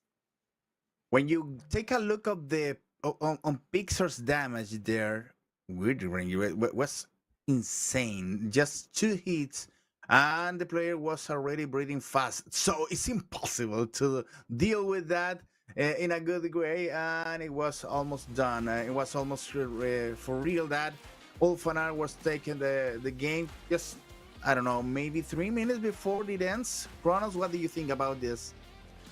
Yeah, I think it should have slightly ended a bit earlier with the way that they played, but then again, man, Ulfidnar, you know, did we really expect anything else? Kind of a little more cleaner, maybe. That's what we wanted. Maybe we thought this would go for 3 games, but after the performance they put yesterday against Alpha 7 Esports, which again, according to me, Alpha 7 Esports are the favorites to take the whole thing, right?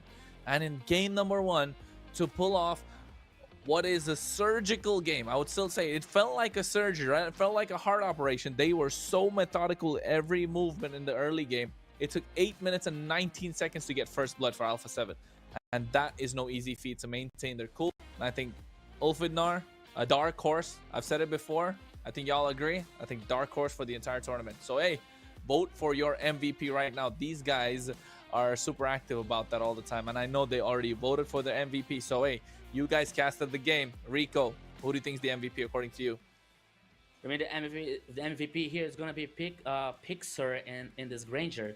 He played very solid in a very good position every time and got the kills, very important kills. for the victory for Alpha Sport. As now we were seeing a highlight movement. The first minute was very good for Infinity.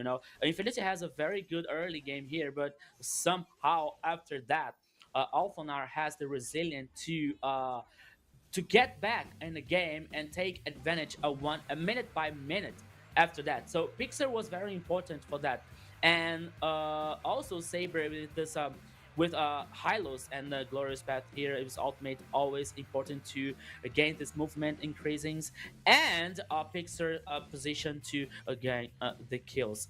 Thanatos was very good with this Insushin also, but I don't think it was like the game changer at all for this game here. So I believe that Pixar is gonna win the MVP so far. As we can see here in the highlights, Infinity has a very interesting early game, my friends. But now, but after like I don't know, maybe 4 or 5 minutes, Alphanar get back to the game and take control from Saints until the end of the game, the end of the match so far. Well, Pixar play a nice role there on the damage on the middle game that makes Ulfanar comeback possible. Infinity took a little advantage, but on Lucy's hands because Lucy tried to make some plays that didn't work at all, and it was slain more than 2 times, 3 times, yeah, 3 or 4 times. Well, it was a very bad position there for Lucy, but he could be even Lucy could have been the MVP because he went to the sacrifice of the first part of the game, and after that he regains control. He regained control on their own movements and also on their own positions. So it becomes even a threat to Infinity on the middle game after being the victim. So it was a good game for Ulfanar because it started losing. It started with a little bit under the weather, but after all, they solved it. They managed to come back and to feel very powerful, especially on Pixar and Lucy's hands. Yeah. Man, I'm the only one that voted for ES.TZ. I can't believe that. Hey, I I wouldn't think say that. ES.TZ. I wouldn't say that, but now Kronos has to turn himself. Say for all the casters, I think that Kronos was the only vote for that. You see? Yeah, because I think he definitely played a bigger role. Yes, Pixar was the carry. He had the damage. He got the kills, but who was the one who put the constant pressure? Who was the one there in almost every single team fight for them to pick up the kills? I think ES.TZ definitely turned the tide around. In the early game, the mid game, he was the one to make the slight bit of a difference. He was the one who was able to get the stuns right on point and also able to help the Thanatos TZA farm up much faster and get to that point even quicker. So I feel like ES.TZ might just be the one to win it, man. Let's see. 3 caster votes goes for, Pixar on the Granger. Of course, he was the flashy one, got all the kills. Hey, you never know, man. Kronos, you Could gotta be recognize the hitman. You gotta recognize the hitman, the man of the kills. No, that's why you were voting for Pixar for the MVP, my friend. But I'm kidding. But now, as you can see here on the start screen on the emblems part, so we can track the offline spots here, like Thanatos with the killing spree, as that with Imperial Rage that restores mana after a skill used concussive blast in Saber's hand, and also Imperial Rage here in Pixis with this Granger that was a really important to guarantee the victory and the winning for the second match of today in MPL LATAM Season 4. We can see now the gold lead for Offline Sports in game duration of 14 minutes and 2 seconds. 8 turrets versus 2, 2 lords, 2 turrets versus 1, and the buffs are already no, not even. 8 versus 4, and 10 versus 4 for Alphana Sports. And as Kronos and Jerry was saying now, if anyone needed to prove that Alphanaut could have controlled an easy game, not that easy from the enemy, but an easy, control it and clean game, Alphanaut Esport showed us this clean game in the second game, in the second match here, guaranteeing the victory and guaranteeing the winning and guaranteeing a relief breath in MPL LATAM Season 4, folks. Well, I'm trying to figure it out what is going to be happening for Infinity right now because they are supposed to be dealing with 87 because the all two teams are going to be 0-2. facing each other on round 3 next week. So it's gonna be very interesting to see what can do Infinity against Entity 7 that has already the morals very low, Kronos. Uh, when you started on a tournament, and let's take another thing important on consideration. Entity 7 and Infinity doesn't came here under NDL. They are already here. They were already part of MPL. So one of them are going to face the relegation, and that's so important. Yeah, and I think facing relegation is gonna be super important, especially the fact that MDL has already come to the picture, right? For Yeah. the region of Latam. So I feel like it's not gonna be an easy task for them. So relegation is not something that any team wants to be, especially Ulfudnar after making sure they already came down from the MDL. Infinity were able to escape it last time, and I don't think they want to be there this time around with the way that they've been playing. But so far, 4 games played, or rather 2 matches played, and 2 losses coming in from Infinity. They played 5 games in total, have 1 win out of the 5. So not looking good for them. They need to find a way to bounce back. But Ulfidnar Esports, though, everything's looking good. They took a game away from the defending champions. They have a 2-0 victory today. Hey, if anything, just confidence after confidence. Yeah, they're getting Yeah. confidence. In this process. And I think we're going to be talking with one of these guys. So I believe that Kronos is is gonna be very happy about it. already expressing his happiness there in the internal chat because we're gonna be talking with a player that received your love more than once. He's smiling, Kronos. Yeah. I'm Don't telling you, deny yes, it. that TZ, man. He's my MVP. I got to tell you that with the way that he was playing Selena, 64% team fight participation. Take a look at that. The only one that had more than him is Saber on the entire team.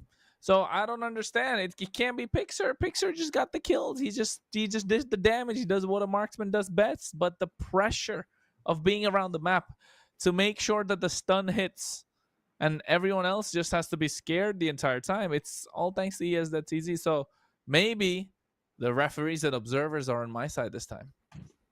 Yeah. Despite Maybe. that we were kidding here about MVP, as we were talking about before the game starts, as we were talking about like all that game depended so much from Asdath performance here with Selena. You know, as the Absol arrow here, as he hit as much as he could to guarantee some follow up of the team and guarantee the victory and an advantage for Alpha Sport, and it worked very well. But now it can be work here is the MVP that goes for Pixar. My friend Kronos, what do you have to say about it? Hey, he definitely had the damage indeed. You can tell 25% damage out of the entire team. That definitely shows that he wasn't joking around. Of course, he was the carry in the game. He needed the damage to make sure his team will be able to cross and get to the side of victory. But you can see, again, it's those 5 stacks in the Sky Piercer. He started hurting. He had a gold difference of 3,500 towards the end. So, of course, Granger, the MVP, well deserved. Yeah. So now Yeah, we but- see here some highlights. Jerry, it was very important to. I see. We know that the team is a 5 players. You know, and all 5 players are important for the victory. You see, but here we have to choose MVP, and now it was Pixar's time. Well, Argentinian guys had a say about the hits that Pixel was landing because every single shot hits harder than a Transformers slap. Where did you find this? Yeah, hurts a lot because he was dealing a lot of damage just one shot. And so You had one shot, one opportunity. Or you had one shot, and it hurts a lot. That's Pixar on the last game. So, One moment. well, it was a very good moment for Pixar. He's gonna be interviewing in the other in another broadcast. So nice to look a new team in the case of Ulfanar that is going up. Nice win. Now, wish he should win where he should manage to face another team that already has one lost, and that team should be one of the games that we're going to be watching after, because now in the schedule we have still two more matches between the games that are already clean schedule. So the thing is, between those those four teams, is gonna be looking the names. Oh, okay. Between those those teams is gonna be searching the game. The team is gonna be facing ULF Esports. Okay. Okay. Yeah, and I think ULF Esports definitely being the team which is a big underdog, and I think they definitely are looking to take it all away in this entire competition. They look like a dark horse, and I think they feel like a dark horse as well. So I'm not really. I'm definitely sure that they will come out on top with the fact that hey, they have Pixar in the goal lane who could be a big MVP player throughout the rest of the season. I think he already has 4 in his pocket, right? It's just a good one to see who has the most number of MVPs for later. But the way Pixar played, I don't know, man. ULF Esports, they definitely are a big underdog and also a dark horse for the tournament. Yeah, and you see, it's very cool when we see new teams in this scenario, because it's very nice to see all the traditional teams that we also used to see here, like DreamX, Infinity, 9Z. It's also cool, but it's also cool to see new teams to get a I don't know, a brand new fresh air to the scenario. But now it's also very nice to receive this awesome player for our interview. Yes, we were talking about S Def, my friend. Welcome from the global broadcast. First of all, congratulations for the victory. Thank you. ULF Sports 2-0. Tell me, what was the conversation between yesterday and today? Because yesterday you played very well against Alpha 7. It was a very nice match, a best of three. But now you won against Infinity 2-0. What was the conversation between yesterday and today? So basically, we reset our minds because Okay. we don't want to have problems in the other games. We had a hard match against Alpha 7, but we made it in train harder from yesterday to today. Awesome. Kronos? I mean, hey, I'm a big fan of the way you guys play. All right, yes, that TZ, especially you, your Selena, absolutely amazing, right? I Thank personally you. think you're the MVP for that game, right? Everybody else don't think so with the extra Come pressure on. that you added Thank on you. and the way that you played as well. You got to tell me something though. You guys came in from MDL, right? The Yeah. journey has been nothing short of a Cinderella story.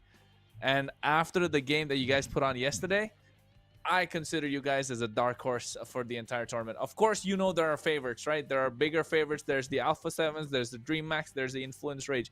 But for you guys to come in such a fashion, and if you guys were able to make it all the way, a Cinderella story run, I'll be crying tears, and I hope you guys do it as well. But what do you think will take you to that point? What do you think you guys are lacking right now?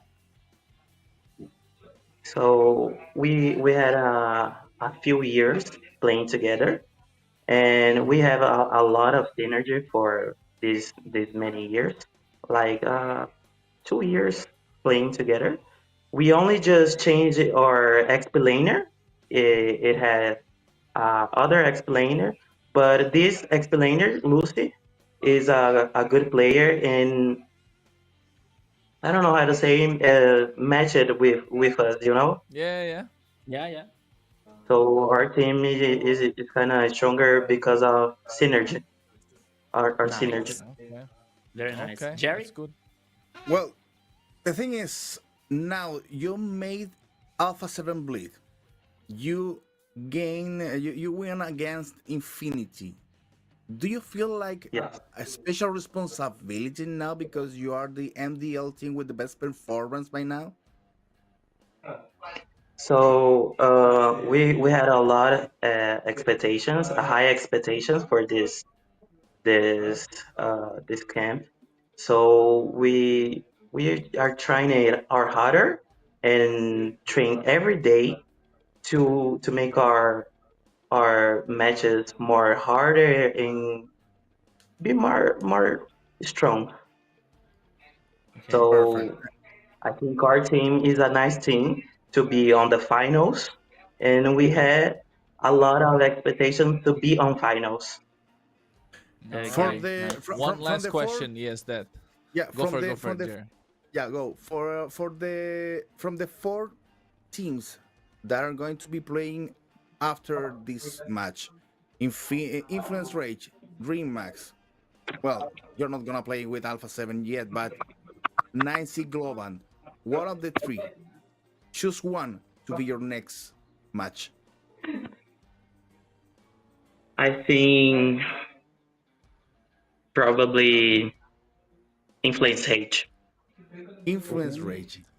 Nice, Yes, Yeah. that. nice. Nice pick. You feel What's your confident favorite enough to hero? taking care of them. What? No, I was gonna say. Go ahead, Jerry. Go ahead. No, you feel confident enough to taking care of Influence Rage right now? I think so. Perfect. Okay. Perfect. Perfect. I That's was the gonna say. idea. Well, Okay. Last question is that. What's your favorite hero? My favorite hero is Selena. Selena. I Yeah, played yeah, yeah. I played with Selena like a 500 no 1,000 matches. Wow. Holy. whoa. It shows, man. Okay. It Yeah. shows. Well, Okay. So thank you so yeah. much. Thank you so much. Congratulations on the victory. And good luck with your next matches next week. Hopefully, you guys make that Cinderella story come true. Thank you so much. Bye, Steph. Bye. Congratulations. Bye. Thank you so much. So that's it. That's it, my friend Kronos. Your Influence MVP Rage. from the heart. Yes. Influence Rage. Influence Rage. I mean, Okay. It was a nice choice. It was an interesting, at least, choice, Influence Rage. They it's a don't feel great. fear at all. Yes. That's what I'm saying. The confidence is high from the side of of ULF esports. I think the fact that they are okay and they feel confident going against the season's runner-up, last season's Yep. runner-up. I think Yes. hey, this is like bit of a confidence oozing, and hopefully they're able to make that Cinderella story come true.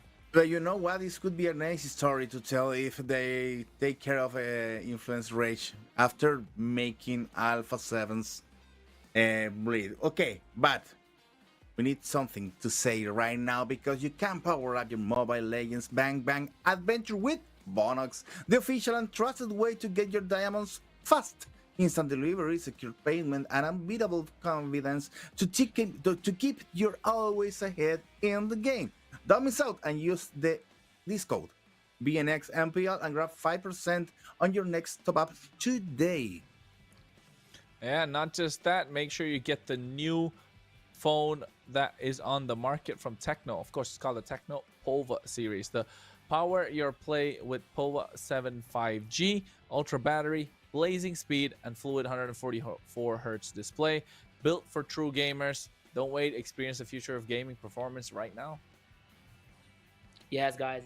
And talking about the brand news, we got here brand new for MLBB update. So you got the Project Next.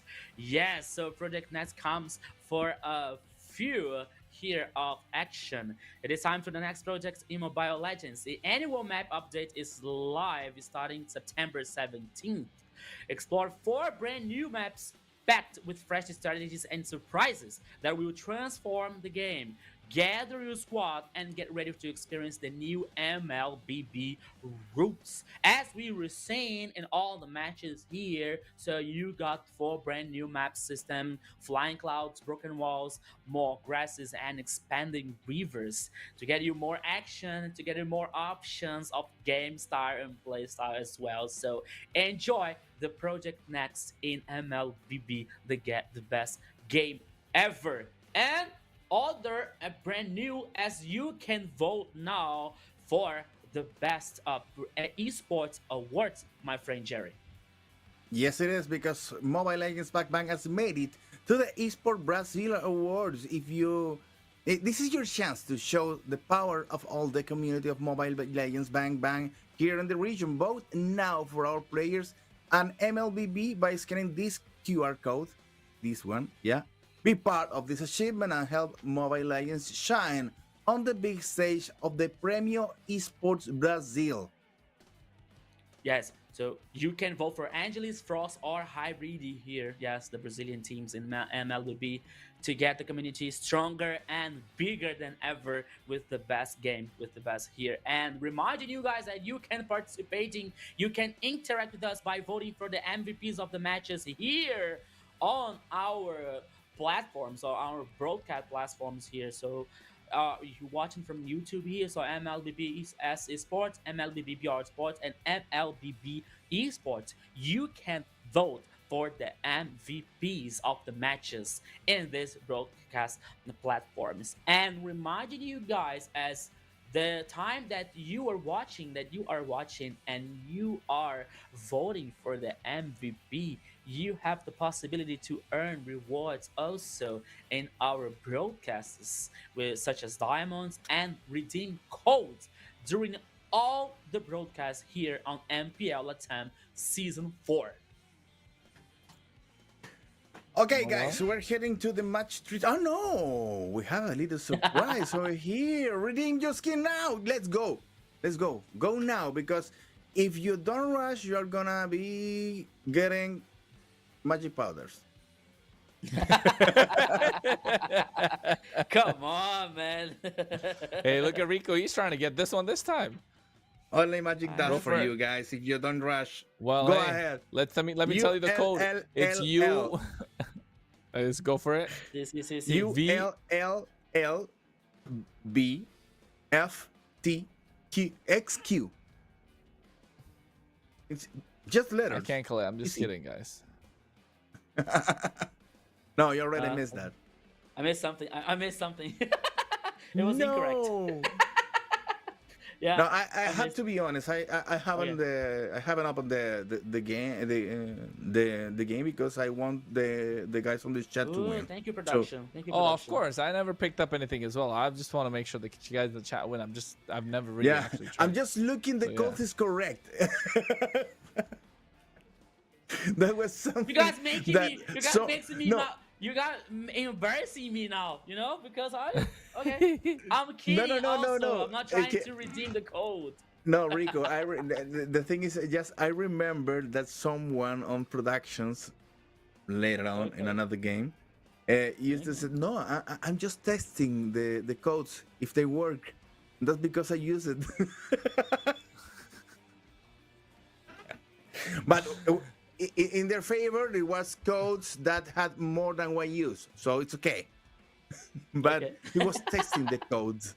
Oh, these codes are more than one use. These codes are more than one use. It's multiple people get it. So it's like I think you can get everyone who kind of puts this in might get a skin. So it's like a lottery, if I'm not wrong, maybe, or like a lot of people can. So definitely you'll get your skin. So you can get a skin, you can get another items, and you can get you can get magic dust. Magic powders. Magic powders, but okay. Magic dust. You can get magic powders too, but you can collect them if you want. Okay. Well, guys, hey. What? Well, what's going on, Rico? What's going on? Ah, you were about to say something. Yeah, Oh, I was we're gonna gonna. say we got to make sure to take a look at the lineups of the next match. Indeed, Ah, okay. DreamHack versus Influence Rage. DreamHack rocking in. That background was not that background was really nice too. Tekashi, King, Rainbow, Blink, and Gremio. Yeah, so there is DreamX's lineup here also in the second game, reminding you guys that they won the first game yesterday against Infinity Esports 2-1. You know, they started losing the first game, so they got the reverse sweep against Infinity Sports here. So we also know they're all strong players, so traditional players, very qualified players. You know, Gremio. I think this was the last edition for DreamX. They are a very big org here, organization and team. So they have high expectations on DreamX's performances in this MPL attempt season 4 is split, especially from Takashi King, Rainbow, and Blink. So eyes on DreamX. And speaking though, we were talking about later. It was my only prediction. You know, you were all about Influence Rage, and I was about DreamX's, right? I believe it is. I believe it is.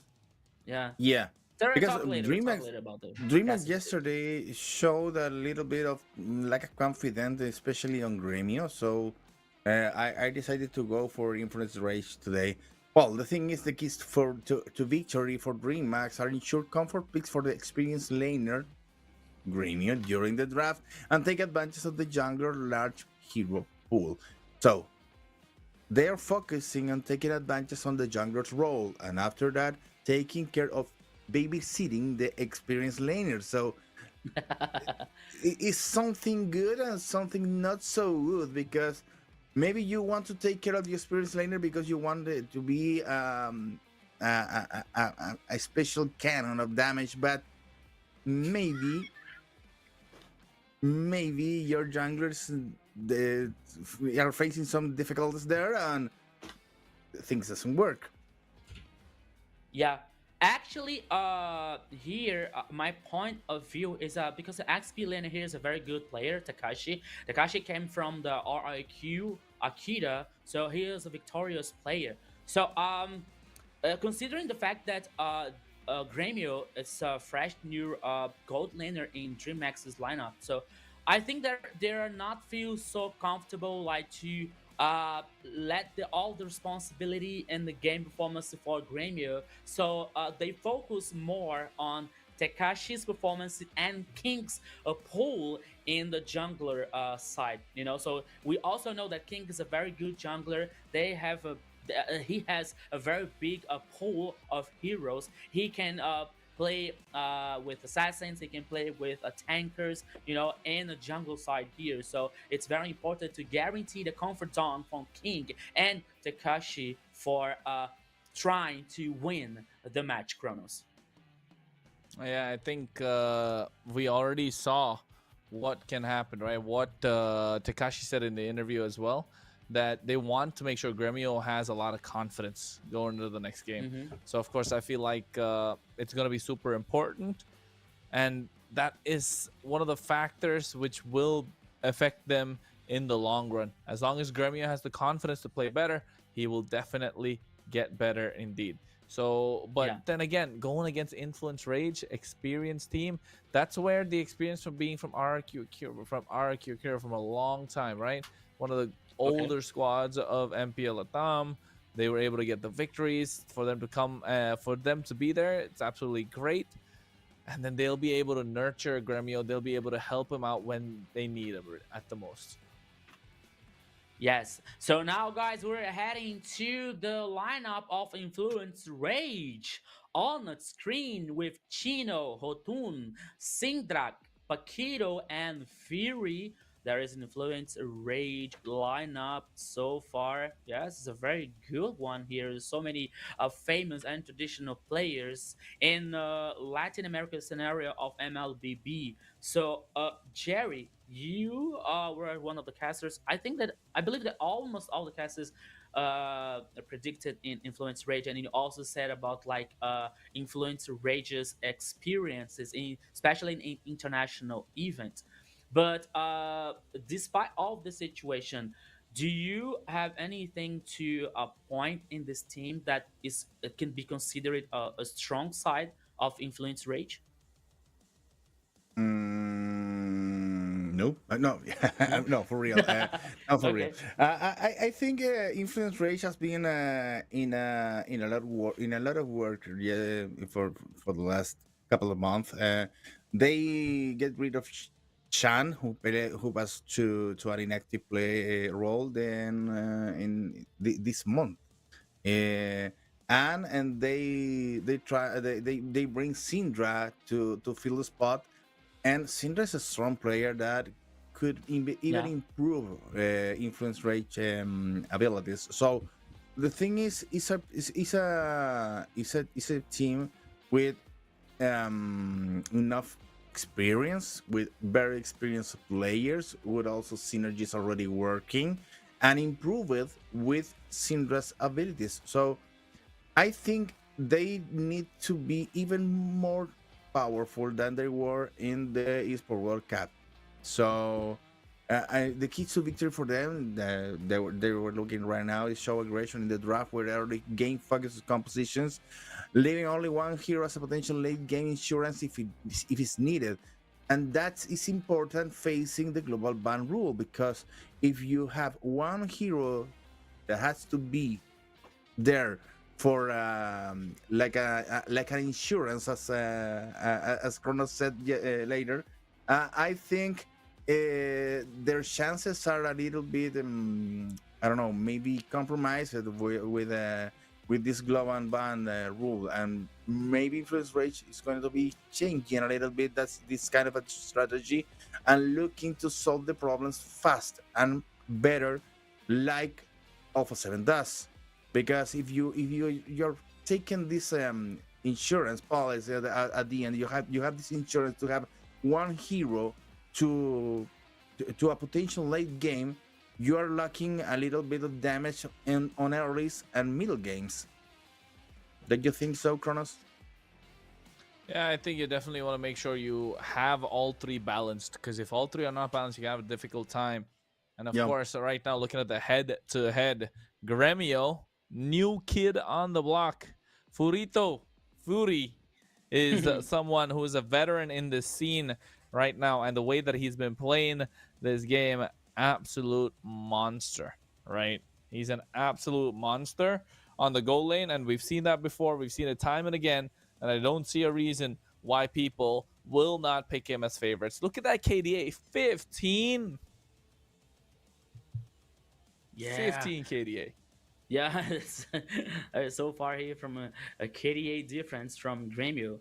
As we were saying, like Gremio as a fresh new player, and DreamHack has it has to take confidence. Has to get this confident time by time during this competition. We even though that we know that this competition is not a very long one, but he has to do it quickly. To get more confident in this team. So as considering him, like the Fury is a very experienced player, a very talented one, a very good one. So Gremio might face one of the biggest challenge in here against Fury in this best of three versus Influence Rage. But anything can happen here if his DreamHack is here focusing here and giving in comfort zone, and trying to focus on the junglers side here. So as we were saying, like the talent prediction here, only one in a wrong way could be in opposition. You said wrong way. You said it. You said it. You said wrong way. Wrong way. You said it wrong way. Yeah. I was like, you already said you're opposite wrong. way or wrong way could be. I think I said it could be. It's a possibility, probably. But I believe that it would be a very good, a very hard best of three here, with a very good potential of having 3 games between the two teams. I think that anything is possible, and both teams here are able to win. So most of them take and considering Influence Rage as the favorite one here, but I believe that DreamHack's performance could be and could win this a best of three, guys. Well, I believe that okay, What's up, Kronos? we were Kronos, talking we were talking Kronos' face before was like, about we were talking before who will be the match who's gonna give us 3 games, and this is the one because at the end we have Alpha 7 against Nancy Global, and most of us are saying, okay, this is 2-0 for Alpha 7, but we don't know how. Maybe DreamHack comes with a little surprise and goes for the head in Influence Rage, or maybe Influence Rage plays very aggressive and goes for the 2-0. Let's gonna check it out after a few moments about this, Kronos. Yeah, I think Influence Rage, again, one of the favorites to try and take it all, right? They're one of the favorites to take it all, and just because of the fact that they were runners-up the last season, they had the experience of the EWC, so I don't really see how... I really see why they're favorites most of the time. At least I know that's why I picked them. I know, Jerry, that's the reason you probably picked them as well. But Rico sees the potential in DreamHack, right? Especially with his new changes. With the new changes, I think that's the big difference, right? The changes might be the difference maker, especially after Tekashi's performance yesterday. That would have been a big one. But let's not forget Coach Blackjacks. I keep saying this guy. I keep talking about him. He is a genius in the land of Dawn. He is a great coach for MLBB. He has been around the world. He has finished 2nd place in the North American Challenger Tournament, right? The NACT, right? He was the coach that finished 2nd place. He has been the champion of Europe for quite a long time. In MPL LATAM as well, he's reached 2nd place. He's won a lot around the globe. And I think right now, the only thing he's missing is that LATAM trophy. So I'm not even saying that it's only day 2 into the season, man, but I know they're eyeing on it. That's the thing on his back of his mind, but slowly and surely they'll be looking to work their way up there. And they like to have a versatile mid laner, right? That's his philosophy, and that's why you can see Syndra being come there as well. Well, bless you. Well, bless you. Thank you. Well, let's hope the match is starting soon and quick enough, and we have a well show between Influence Rage and DreamHack. The two teams are already experienced teams, and I don't know, maybe the fine tune and there in Influence Rage is better than in DreamHack because they have more time playing together. But you know, always we're open to surprises. Yeah. You know, I was wondering here while Chrono was saying about like Blackjack's a coach. They say like, oh, it only remains, the only thing that is left is the LATAM trophy, you know? So I was wondering, Blackjack's looking for his shelf and say, my shelf is not complete. Maybe one trophy from LATAM here, it's perfect to my shelf. Something. But here, okay, the draft. We're very advanced on the draft. Already on fire. Okay, now so DreamHack versus Influence Rage. A banning here, Chip, Kalia, and Angela from DreamHack, and Influence Rage come from 1-1, Baxia, and Cici. The 3 choices here from DreamHack is Fredrin, Arlott, and Kimi, and Influence Rage comes with Granger, Zushin, and Fovius. What a strong draft here from Influence Rage. It's going to be very hard for DreamHack, folks. Yeah, I don't know if Foveos is the whole guarantee that they need to manage the crowd control over there, because Sujin is going to start with that, Ranger providing damage, and Foveos to continue these synergies over there. In the other hand, you have Kimi, Arlott, and Fredrin. Fredrin and Arlott are already working fine together. Kimi providing some damage, but you need... They are still lacking a front line, a very good wall on the front line. Don't you think about it, Kronos? Yeah, I think they have a good front line. I was just checking to see that I just saw that Coach G is the assistant coach of Team Influence Rage. They definitely have a lot of experience there on their side. You can tell with the players, the amount of staff that's behind the team as well. And looking at the draft, we're already 4-4. Chip, Kalea, Angela, Kai. That's good. They're trying to prevent something from happening on the other side.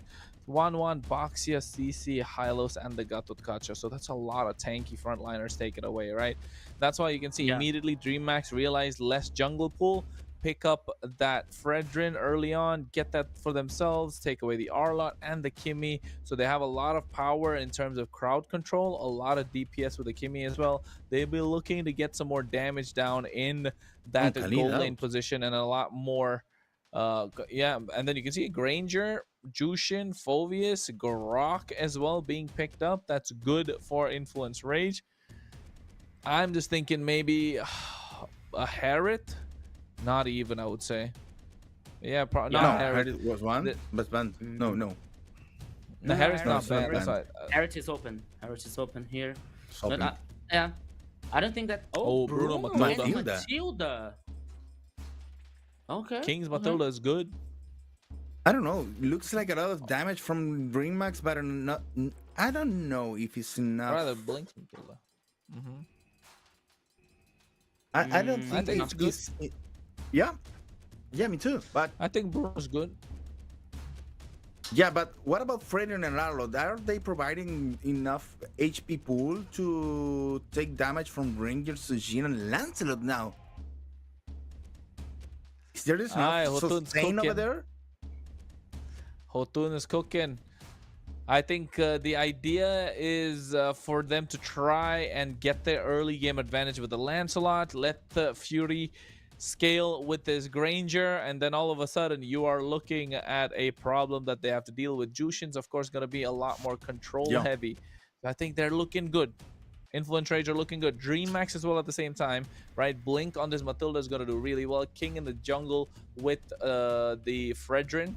Going to be having a lot of mobility on the table. I think a lot is relying on Tekashi to make the plays, right? If Tekashi is able to get that flicker final slash, then Influence Rage have a problem. Yeah. But I believe that Influence Rage looks stronger in those compositions. But I'll leave you that in your hands, guys. Welcome to the Land of Dawn.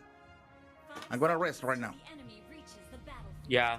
So let's go, my friend Kronos, because this is the third match from today.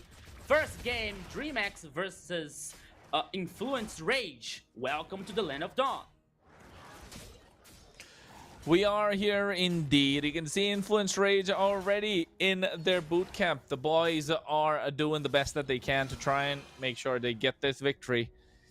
As you can see, DreamMax are slowly starting the game, making sure they can contest for every single objective, starting with that Lethal Wanderer. They have a tank jungle, and along with two marksmen, they're looking to get into the late game. They need to find a good footing in the early and try and dominate the river. Why, this is the dangerous grass map as well. So this will be quite a bit interesting, if you ask me. But you can see pressure already built into the side of Tekashi. Influence Rage, no. That he's going to be a problem. And take a look at the emblems as well, Rico. Yeah, so the emblems here from both teams, we can see we can see Chino with like conclusive, the Braves might actually, and all the teams emblems here. But now Blink is trying to gain information in the bottom side here with Tekashi, but Kido and Chino could be a 2v2. But they are also playing just a little bit safer. But now Hotun is heading down. Could be a 3v2 here. Kronos, but they decided to head back. They decided to return. They decided to play safe, considering this map here is a dangerous grass, so they don't want to take any kind of a risk here until so far. But now could be the first movement. Okay, they're heading back. The turtle now is on the pitch. My friend Kronos, could be the first team fight here. Yeah, King already taken on low. The wall already topping them. You can see they might be able to get the first blood. Oh, nice guiding wind to get out of there. And King able to maximize the utility that Blink provides on this Matilda. But Hotun able to secure the first turtle quite clean. And you can see why Influence Rage are such a strong team, right? You can see the difference that they bring in. And they immediately go in and try and invade. Appraise's Wrath drop down. He's looking to try and take that. He had to make sure he got the retribution. That wall was annoying, right? That wall definitely would have been annoying for them. I never seen such a problematic wall as Grox now. You see, the King was like, it was so like, I want to go through with these walls here to guarantee the purple, but at the end it worked. But now Influence Rage is taking just a little bit control, especially the main objective so far. Now in the mid lane here could be 3v2, but now the Influence Rage players are only controlling and getting information on the map. Takashi here in the bottom lane is just waiting for some kind of danger. Now with dangerous grass here, Paquito tried to spot Takashi here, but now after 3 minutes, both teams are like just trying to play safe and waiting for the objectives. I don't think that could be good for DreamHack though, because okay, Gremio here, Bruno can grow up. Rainbow now closed and finishes Sky Pierce here for Kimi. That's a very good item. But now Gremio is not in a very comfortable situation here. And now could be a pressure in the mid lane. Both teams here, Syndra with this Zushin. It's very annoying at the moment, Kronos. But nothing happens. I think that they're waiting for the next turtle to start a new team fight. But never mind. Care. No turtle. Conceal play comes through as well. They're able to find him. And that's going to be a nice use of the guiding wind to make it out of harm's way. They're invading for the purple. Influence Rage wants to do everything that they can. Gremio comes to the party. Nice flicker. Chino and Paquito use that, and alongside Syndra using the Crimson Beacon. So the turtle is there. He's not contesting. Takashi goes in. Nice final slash comes through. Chino with the Infernal Pursuit goes ahead, trying to buy some time. Gets in quite deep. Takashi again in the back line, trying to shove some damage. Finally, first blood in the hands of Rainbow. Chino goes down. Yeah, Chino goes down here, but it's not the jungler, so Hotun is still alive, and he can also contest this turtle. The turtle now reset.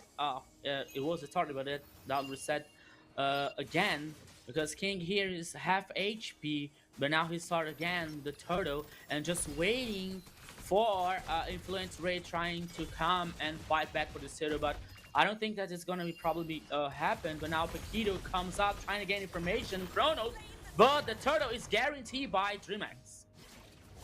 Yeah, I think DreamHack's able to get that turtle. Crucial for them. Slowly and surely, they're trying to make their way in, but I think Influence Rage still have the advantage. They have a nice bit of damage coming in for the late game through Fury. He hasn't started yet. We've seen how he picks up after the 8th minute, and now they're moving to him. Meanwhile, the mid lane, the King is doing everything that he can to try and help the rest of his team scale. So you can, as we can see on a webcam in the game house, Influence Rage players are so concentrated, they're so focused on in this first game here. But now Paquito trying to gain information, and this jungler once again threw some emojis here. So now it could be a next team fight. Chronos, they're taking any risks here, but DreamHack, okay. Now they're heading back. But Lancelot trying to invade the jungler of DreamHack so far. But the fact here, after 6 minutes, the gold is almost even. But now Blink here can't be surprised. Oops, Paquito went. Okay, Chronos could be a team fight here. Oh, no. They're heading back again. It's that big dangerous bushes, right? They're maximizing the utility of the bushes. He just went into the bush when the team fight could have happened. And I think Paquito, a little bit of false engage. I think he wanted to hit it sideways, but just didn't happen. Meanwhile, the bot side, Takashi trying to take away the tier 1. Chino comes in. He should be able to clear. Fury now gets the Sky Piercer. This is where the tempo is starting to shift, right? This is where they want to make sure they try and take advantage if you're Influence Rage. And that's why you can see Paquito and Fury moving together. It's going to be crucial for them. Turtle is up in about 7 seconds, and I think they'll be looking to pick that one up for themselves. But yeah, now all the DreamHack players here are together. Chronos for this next turtle. Even Gremio went off from the top side here. Paquito is in the bush, trying to gain information and trying to surprise him. Oh, no! Chronos! My God, what a tectonic charge. Able to get a 4-man knockup. Syndra dives in deep as well. And you can see right now, Fury is there. He might be able to get some damage down. Nice circle eel comes through. Syndra gets taken down. Fury doesn't want to go in. not enough damage. The heal is being a problem for them now, and Influence Rage are starting to realize that DreamHack have the advantage for a while. Fury, that's not a connecting. Turtle been reset already. They're poking down King as much as they can. They want to get the retribution with the help of the Thorn Rose. Hotun is able to pick that up for himself. Tekashi with a nice final slash to pull him out, but he's able to make it out harm's way. So they're able to secure that neutral objective. But Syndra had to pay the price. 2 kills for DreamHack. Influence Rage still haven't cleared or gotten a single kill, but you can see in terms of gold, they are ahead. Okay, now it could be a dive trying here. 4v1 in the bottom line. Blink and Tekashi. Chronos. Yeah, they run Chino. Chino with the dark wave. Yeah. You can see a rotation made on the top side. I think Hotun's looking for an outplay, trying to use the puncture, try and get the clear, but you can see a traction pulse along with the taunt coming in as well. He used the Phantom Execution to try and get away. He's able to get a kill. 3v1 outplay. Hotun does it. Oh my goodness. And now they might be looking to get another one. If Rainbow gets caught out, no he doesn't. Gremio is going to be next on the chopping block. Not looking good. Hotun's able to get that kill quite easily. He turned that 3v1 and took 2 kills for himself. What is going on, Hotun? You are a monster. 1v3 with this Lancelot. Oh, it's a very good hero.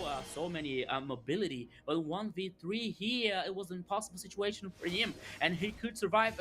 More than that, he killed one of the players and helped the team's composition to go after Gremio and guarantee the second kill for Influence Rage. And most important of that, you see now the gold lead is a 3,000 in favor to Influence Rage.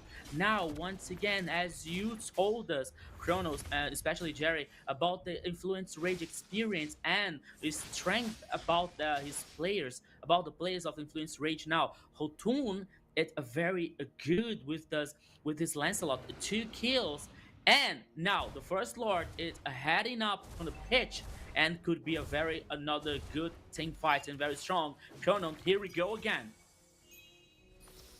Lord is up.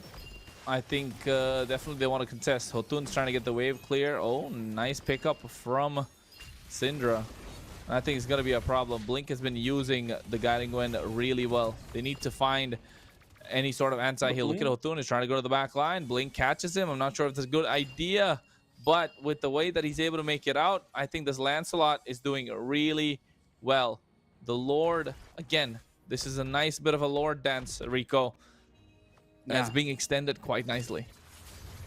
Yeah, that's going to be very interesting. Lord dance here, Tekashi trying to get some information here. Porque will make this strong defense. King has to take care now with Red Ring. Okay, now he has a very good resistance, but he's not immortal.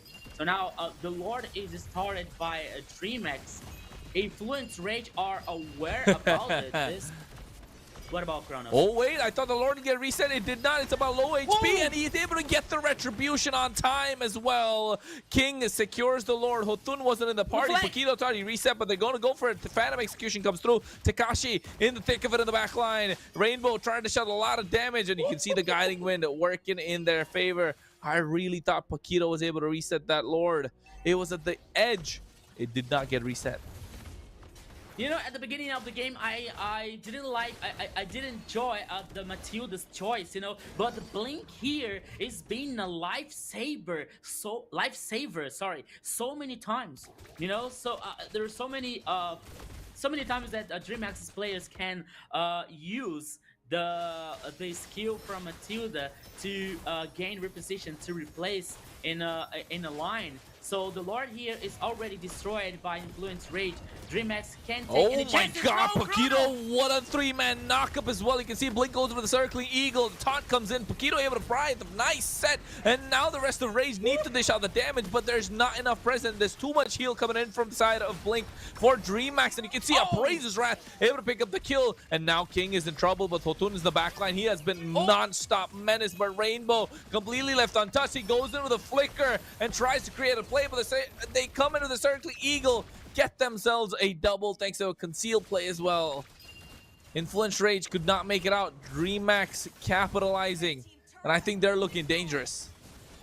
Yes, my friend Kronos, what a long team fight here, and Takashi gained so many times, so much time in this team fight. It was very important to DreamHack fight back and responses very well. This advantage, they were superior in numbers, but now DreamHack takes advantage of the superior numbers of players and take down all the T turrets number 2 from all the sides. But now, until so far, Influence Rage was in way ahead in the gold league, but now DreamHack is in front of it now. Almost a 1,000. Yes, a 1,000 in gold league for DreamHack. But now it has a more beneficial map here information for DreamHack, and it's also very important. Well, they have time. That's what Influence Rage have on their side. Goal lead, Okay. not much of a difference. Yeah. So they're still well within the game. It's just that they need those items to get that anti-heal going, because this heal that's coming in from Blink is too much for them to deal with. They need to find an answer. And you can see DreamHack are rotating together while Influence Rage are maximizing the Assassin. They're using this land slot to try and get splits across the map, try and put down pressure. But every time this 5v1 this 5v5 fight, DreamHack always come out on top.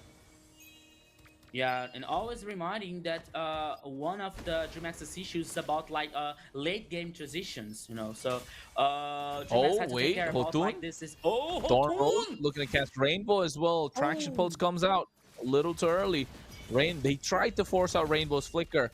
Rainbow did not flicker. That is some good news for DreamHack, and you can see the pressure Influence Rage are trying to put on him is way too much. But right now, the Lord is already up. They need to find an answer. You can see Hotun. He was lying down in the camera, and now he's sat up straight. He is serious, all right. He's looking to try and take it all. Yeah, yeah. You see now all the influence rage players here with the flicker. Oh, Chrono! Circling Eagle comes in. You can see Hotun gets immobilized as well. King trying to go onto him, but Phantom Execution comes through. Appraiser's Wrath to try and cancel it out, but Takashi able to get Paquito with the final slash as well at the same time. Chino trying to zone out for the rest of the team. Influence Range barely hanging by a thread. Paquito has to go back and recall. But you can tell without the flicker being present, they won't be able to make a play. Hotun wants to go in. He wants to get this Lord 15 minutes in. He has the Thorn Rose. Phantom Execution goes in deep as well. He's to be able to get the Retribution. Yes, he does. Makes it out of harm's way. No, he gets taken down. Gremio's damage is way too much. Blink goes in aggressive. Fury has not gotten a single kill yet. This is a problem for Influence Rage. But Hotun able to secure the Lord is good news for Influence Rage. But a wave in the mid lane coming in from DreamHack. Will they be able to get the clear on? They're trying everything that they can. Fury going in with the Death Sonata. They're using all to try and clear the way, but you can see nice play from Paquito as well, trying to catch them off guard. But Syndra with that beacon, looks like they will have to go back. This Mathilda has been a problem for Influence Rage to deal with. Too much heal, too much shield, too much mobility. Yes, you see on the last team fight here to the Lord, I think that DreamHack has took a lot of time to make this decision. Before Influence Rage take the contest from the Lord HP was melting with a commitment from DreamHack, but DreamHack stopped committing the Lord, you know, and gave the possibility to Hotun is still the objective. Now it's Influence Rage turn to guarantee depression and maybe open the last line of defense of the turret.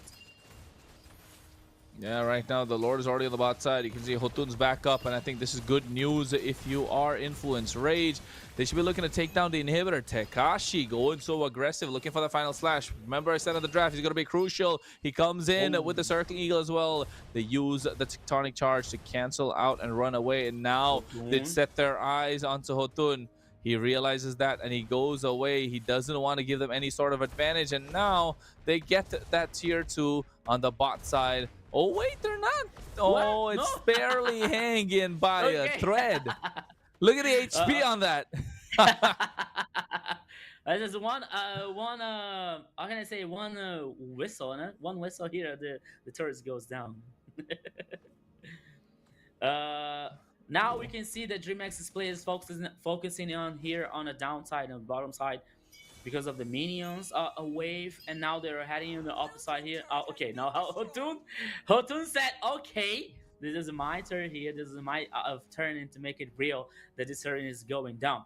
You see now the gold, it is still even for both teams here, you know. But as you said, the clock is taken for both teams. From one side, we have Influence Rage with Fury, with this Granger, Zunshin, and especially Fulvius, and especially and more specifically when defined and trying to finish the anti-healing items. From the other side here, we have Gremio with Bruno with a very strong late game, and also Rainbow, you know. So both teams here had to take care and be very careful from this situation, you know, from this situation that could be critical. Hotun. Oh my god, the damage is too much. Circling Eagle comes through as well. They use the Thorn Roach to cancel it out.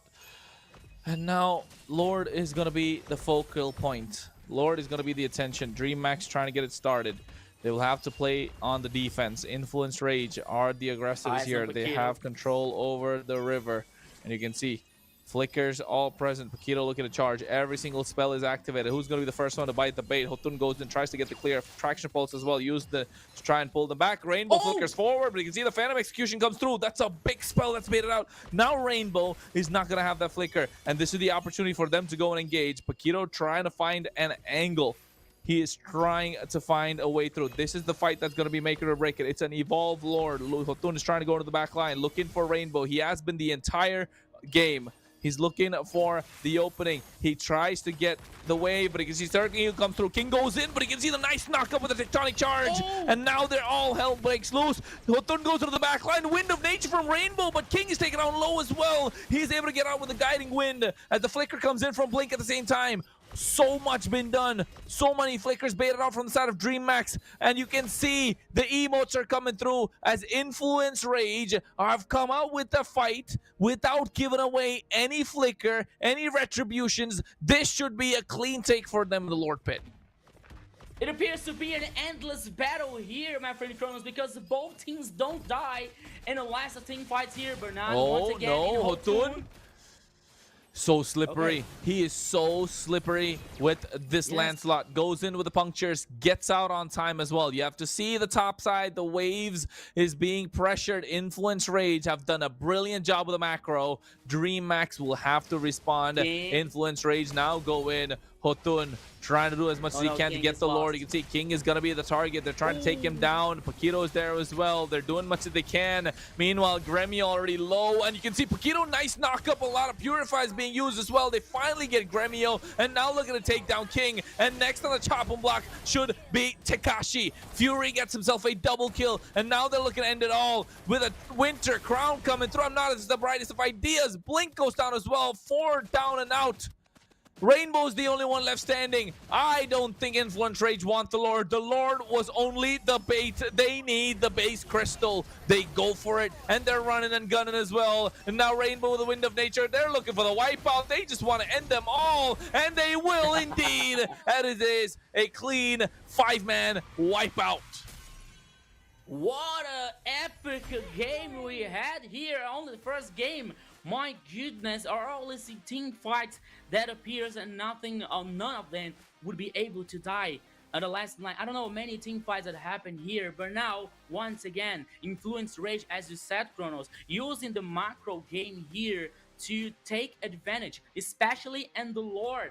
Because I felt that King was alone. I say, oh, it's not gonna be very good for a DreamX, as we had King all along in the Lord's pitch. And that's what happened, because Influence Rage took advantage, took the chance to take off and pick off here on King and split up the team fights, and it was able and possible to guarantee the first victory to Influence Rage.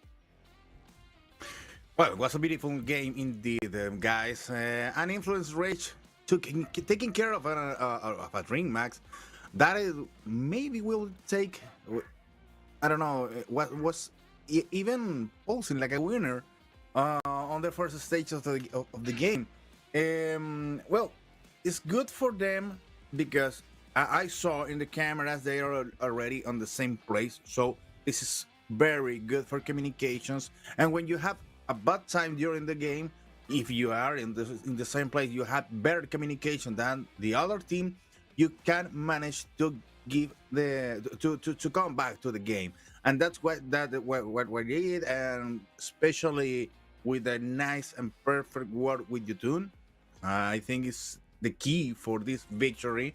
And of course, setting up the things again on Influence Rage side, because at the beginning we were talking about the predictions, although most of the predictions are on Influence Rage side, but now DreamMax tried to go with the surprise. Rico was happy there, but after all, Influence Rage took the advantage, took the game, and took the first win of this match.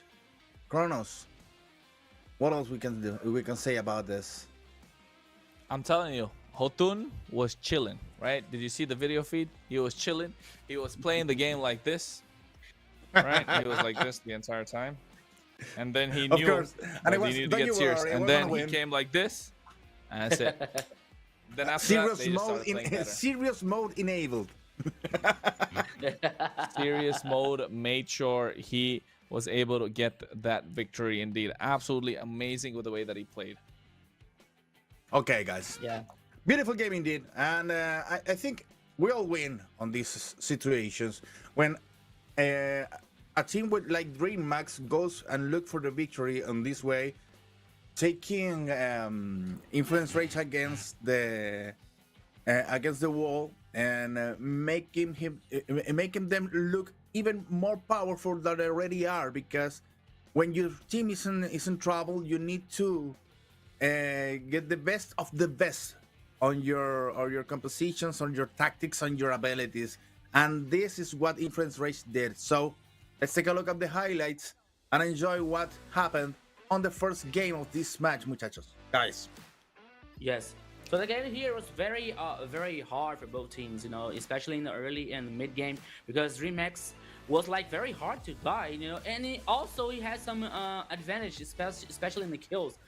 But Influence Rage has the knowledge and had the awareness that it was normal, you know. It was like okay, so we're losing some team fights, we're getting some pickups, but that's okay because we know our potential, we know our team synergy here, and Hotun was like insane. So most of the time, if you let Lancelot open for Hotun, and another situation here, and I believe that I was feeling that DreamX sometimes it took a little time to make some decisions, you know. So as by the time that you were trying to guarantee the Lord, and the Lord HP was like melting so fast, but suddenly they decided to change. They decided to not guaranteeing the Lord and trying to focus on Influence's Rage players.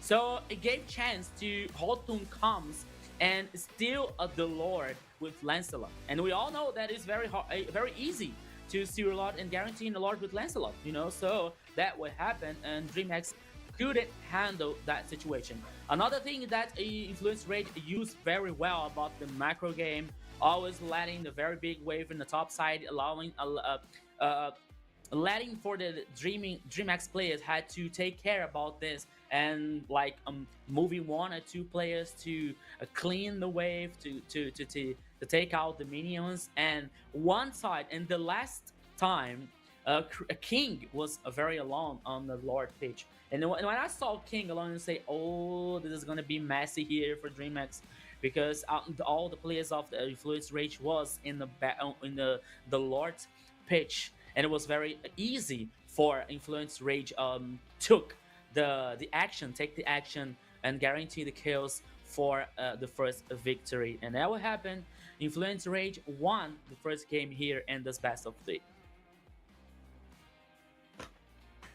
Well, Kronos, what can expect for the next game? Do you think that DreamMax is gonna come back somehow? I think Influence Rage played a very patient game, and so did DreamMax, right? I think DreamMax definitely have the capability to make a comeback. It feels like, think about, okay, we watched the whole game, we casted the whole game. Did you see Gremio the whole game? Yeah. He was missing, wasn't he? Gremio was just missing. I think Gremio is just a little shy, a little nervous, maybe. So Yeah, maybe. hopefully in game number 2, he starts to come online. Because in game number 1, for about 15 minutes, he was pretty nervous. He just wasn't visible the entire time. It was Rainbow that was a problem, and Hotun knew that. He kept diving on top of Rainbow. Gremio, yes, he was playing the Bruno, but they're not maximizing the capability of Bruno, right? Or maybe Gremio just doesn't like playing the Bruno. Don't give it to him. Because so far, every single Bruno game that we've seen, he's just not, he's just not maximizing the way that Bruno has been playing, right? So I'm just thinking, how can this be changed, right? How can this be changed? Is Bruno really good? Is Bruno okay? Is Bruno not fitting the current meta? I mean, we'll find out about that later. But of course, Jerry, Rico, we got some news, don't we? Who's the one going to break that one? Yeah, we had some news from the production team because we just beat the goal. We just achieved our goal on viewers. Okay. But then again, we have achieved our goal, but I think you're going to see where we are at later. So keep sharing the stream because I know you want the diamonds. You want the diamonds. I want the diamonds. More viewers, more diamonds, more prizes for you guys. Yeah, more skins for us. If you want to give us for us gift, for us more skin for us is gift. So now, guys, before we are announce the brand news for you guys, so let's continue analyzing here the first game between DreamHack versus Influence Rage. It was a big game. It was an epic one. It seems like both teams could win at any time. So it seems here the game stats, especially about the emblems here. So we could see like Chino with Brave Smite and also Conclusive Blast here with a Paquito, Imperial Rage, 2 Fury here to restore mana, and each skill was very, very interesting. And Killing Spree from Hotun in Lancelot emblem here. Very nice, it's very interesting, and Hotun here makes all the difference with this Lancelot during the game. DreamHack has played very well, especially Takashi with his emblem, Festival of Blood, and Brave Smite here with Arlott. It gave him a very an opportunity to gain a lot of time during the match. So he was also in a almost an immortal player, almost an immortal hero here. We can see here after 21 minutes, the gold lead was not so far to see how hard this game was for both teams, and as many times we can say that a game is it's definited by a detail, and this detail here was the macro game. As once again, as we were telling here, Influence Rage took advantage of it, lighting the big waves of minions all the time, like hitting the tower turret at the top side, and DreamHack had to dislocate 1 or 2 players to there, so it gives the chance to Influence Rage to guarantee to open a breach, a loop here to the last team fight, advantage of the superior number and guaranteeing the victory. Sorry. Now I see here the items: Chino with Ice Domination, the Radiant Armor, also Hotun here with Immortal. Yes, with Lancelot. Yes, again more time in the team fight. War Axe, Endless, a Battle, and a Malefic War. We also have here Fury with the Sky Pierce, Halberd, and I forgot. Okay, I didn't see the other items, but that's okay. But now here seems the damage dealt and taken here. Takashi was one of the top here, like taken damage. He was trying to gain some. He was trying to gain time here for his partners, and especially King. And now we have see. Despite of we didn't say much time Gremio's name, but Bruno here, Gremio, he caused a very interesting damage, less than Fury, of course, but he could cause here a very interesting damage, but it wasn't good enough. It wasn't enough to secure a victory for DreamX at the first game. So as Chrono said, DreamX has a potential and is a very capable to win the second match here and draw this best of three. But the other side, we have a very experienced team as Influence Rage. Now here we have like the damage stats and turret, so almost even about damage dealt and taken. Turret damage, of course, naturally goes to Influence Rage, and total heal 231,000 for DreamX, especially because of Blink and this Matilda, as Chrono was saying during the match, has caused many trouble and problems for Influence Rage, and once again wasn't enough to handle the Influence Rage strength and experience to guarantee the first victory. So game one, 21 minutes goes to Influence Rage, my friend. It's a best of three. Very interesting here. Yeah, take on the take a moment on Rainbow and Blink shoes for a second. Those players participating on 100% of the battles, but still losing the game. They Yeah. maybe will feel really bad right now, and they need to freshen up, and clean their head a little bit, and to face another game against Influence Rate that comes with a new renewal confidence, with a new renewal power to achieve the second game and close the deal. So it's important for them to keep the patience, as you said, Kronos. They need to play. You're not just a patience game, just a patience match already. And thinking about the draft carefully, so they managed to not give any advantage to a team that is already powerful, Kronos. Yeah, I think they definitely did try their best, and unfortunately, only one can come out on top, right? It's unfortunate that only one can come out on top. Unfortunately, there's always a winner and there's a loser in esports, right? Especially in Mobile Legends Bang Bang. You got 5v5. I mean, hey, we're watching the MPL LATAM. It's season 4, day number 2, week number 1, match number 3, game number 1. A lot of numbers being thrown out, but then again, at this point, I feel like the MVP is still up for grabs, right? We already seen the stats. We've already seen what's there. According to us, and I know I can say us because I see all three of us, we know for a fact that the MVP is going to be coming up soon, and we know who it's going to be. But then again, transitioning into the next game, I feel like DreamX have a good lineup, had the same game plan. It's just maybe decision making, right? Decision making, because the way that Hotun played that one team fight before the Lord, he was going in. He alone baited out 2 flickers, 1 retribution, right? And then the rest had flickered as well. So that was 5 spell used, and entire Influence Rage hadn't used a single spell. So that speaks confidence, and you could see all of them emoting at the same time.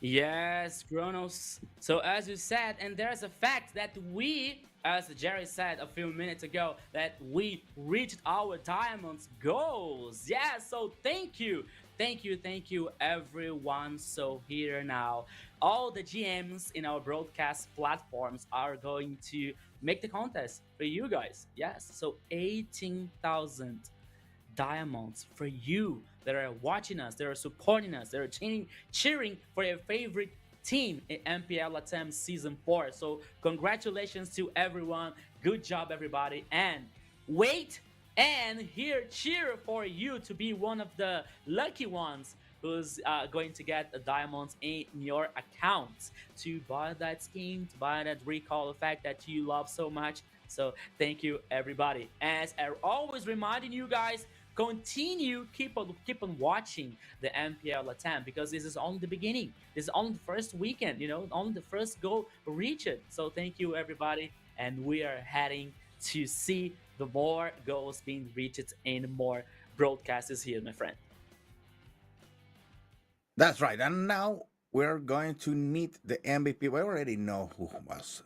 Jotun played wonderful, and he managed to make even to look even powerful when the things are not going so good. So it's important for them, and also the bravery, guys, because Jotun playing Lancelot now here, digging into the enemy lines, looking for the kills, and also gaining respect from their partners and also from the enemies. Jotun, once again, our MVP on Influence Rage, guys. Yeah, Hotun is he's a very good assassin player, jungler player from Influence Rage. You know, he's one of the pillars of the team. That's why Influence Rage is so strong and so traditional in these events, especially in MPL LATAM. You know, so when you let like assassin or like potential damage heroes open for Hotun, he can take advantage and he can help his partners to guarantee the objectives and guarantee the kills and advantage in the game. So that's what happened. So that's why Influence Rage got the first victory here versus DreamX. Game number 1's already done. We should be moving into game number 2 soon. And of course, folks, if you want to know how to participate by voting for your favorite player who you think is the MVP, make sure you go and check out the broadcast, of course, MLBB ES Esports, MLBR Esports, as well as MLBB Esports, which is the global stream that you're watching, where you can vote for the MVP, make a difference, you know? So, Jerry, you were in the middle of saying something. What's up? No, I'm just changing the channel because I was in the Mobile Legends channel, and now that channel is gonna close the broadcast, and all the people is gonna come here to MLBB Esports in YouTube. So go ahead, go there. No, for the other side. There, go there, and vote for the MVP anytime when we're asking, because it's a good idea for you to participate. Sometimes the MVP decided by yourselves, not for us. Yeah. So take time to vote for the best MVP, for the MVP players here on MPL LATAM. Okay, season 4, and now taking time to say hello for the chat. This lovely chat is always interacting with us. So hello to Vinicius Manzon, a hug my friend, Edgy Conji, Fahrenheit, the GM of Zidia, who is doing a great job. Good, thank you so much, my friend, and everyone that is in a international and a global broadcast with us, cheering for the teams, cheering for the best matches here. Now the second draft is on fire again, my friends. Once again, DreamX is now with the first band completed with Chip, Kalia, and Angela. Influences Rage's turn now comes with Fovios, Baxia, and 1-1. Who's gonna be the first choice here for DreamX? I believe that is going Zunshin could be a very good choice now for DreamX as a first choice.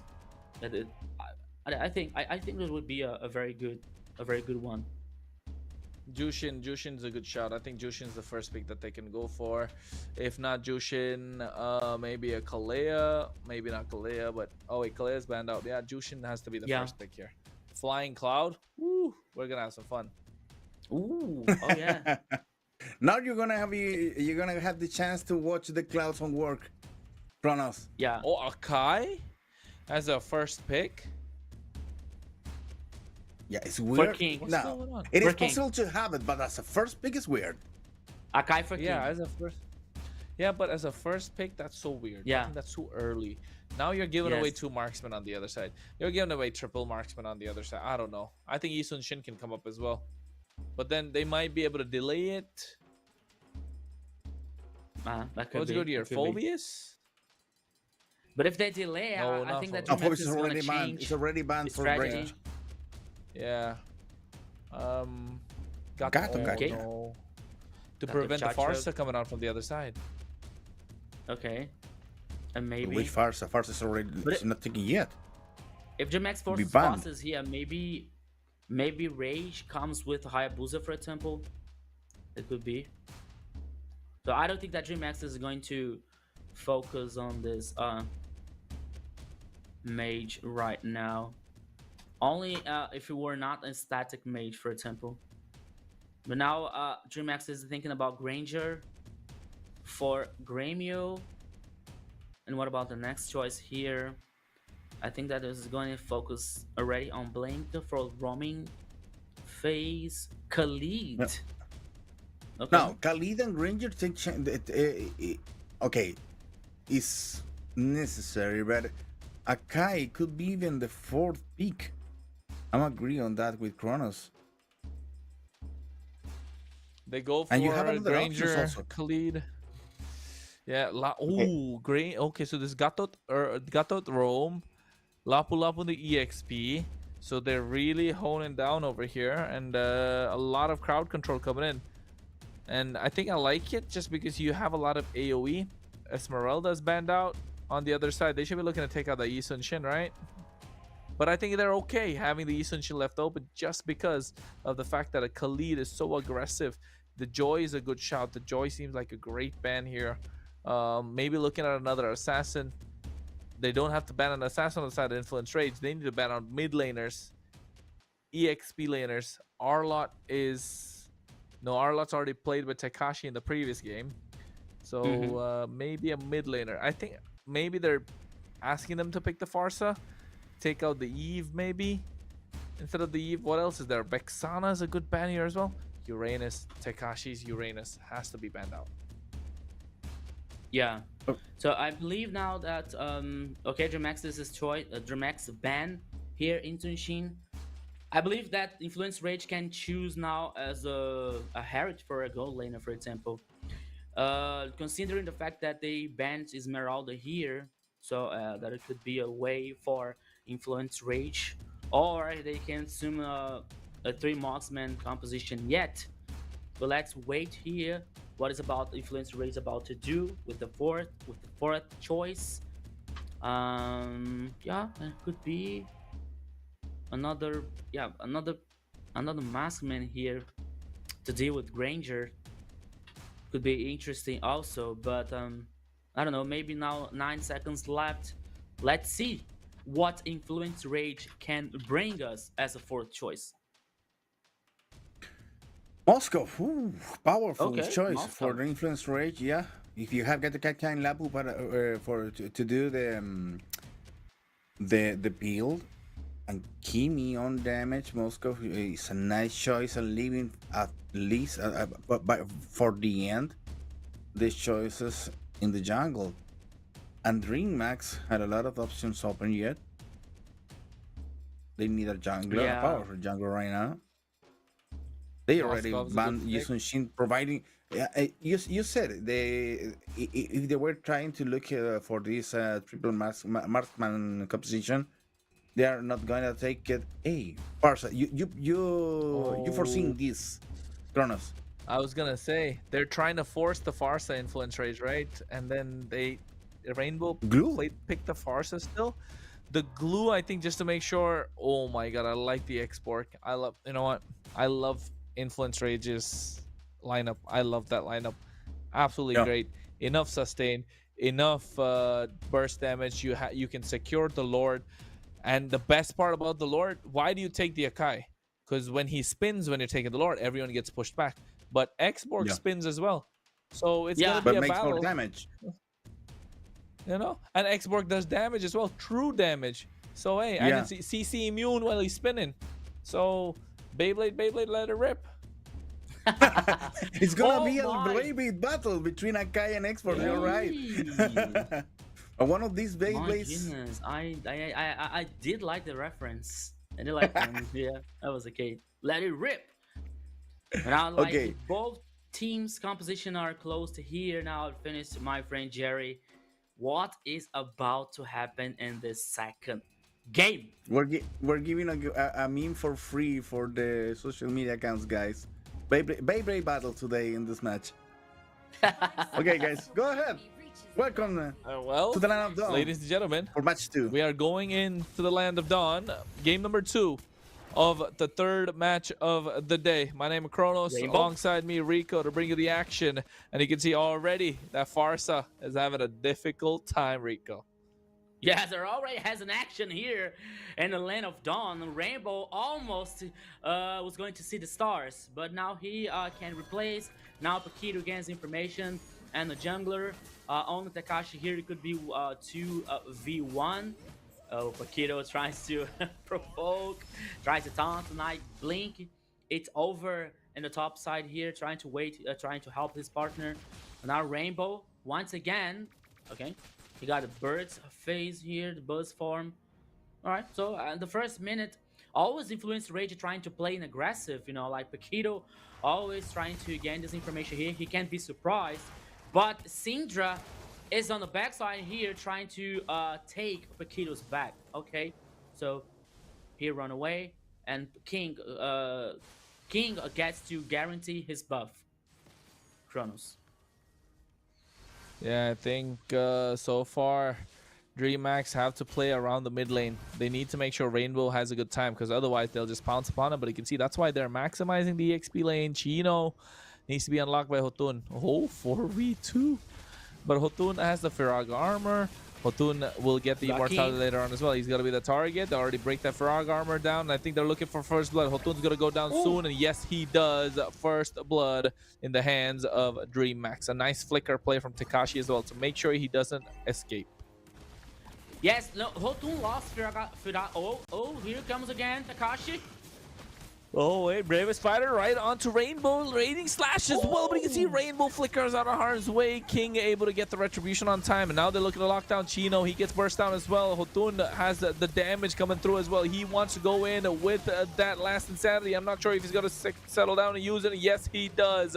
Both are CC immune, and now they're looking to pick him up, and that's going to be Takashi. I'm not sure if that's the right idea. He was spinning alongside him when he was on top of him, so Hotun maybe used it a little too early, but nice AOG to catch them in place. And finally, Takashi goes down. A good trade, but here Blink has to go out as well, using the Raging Sandstorm. It's been so weird, that fight, that everyone, it's, you know, it's like a domino.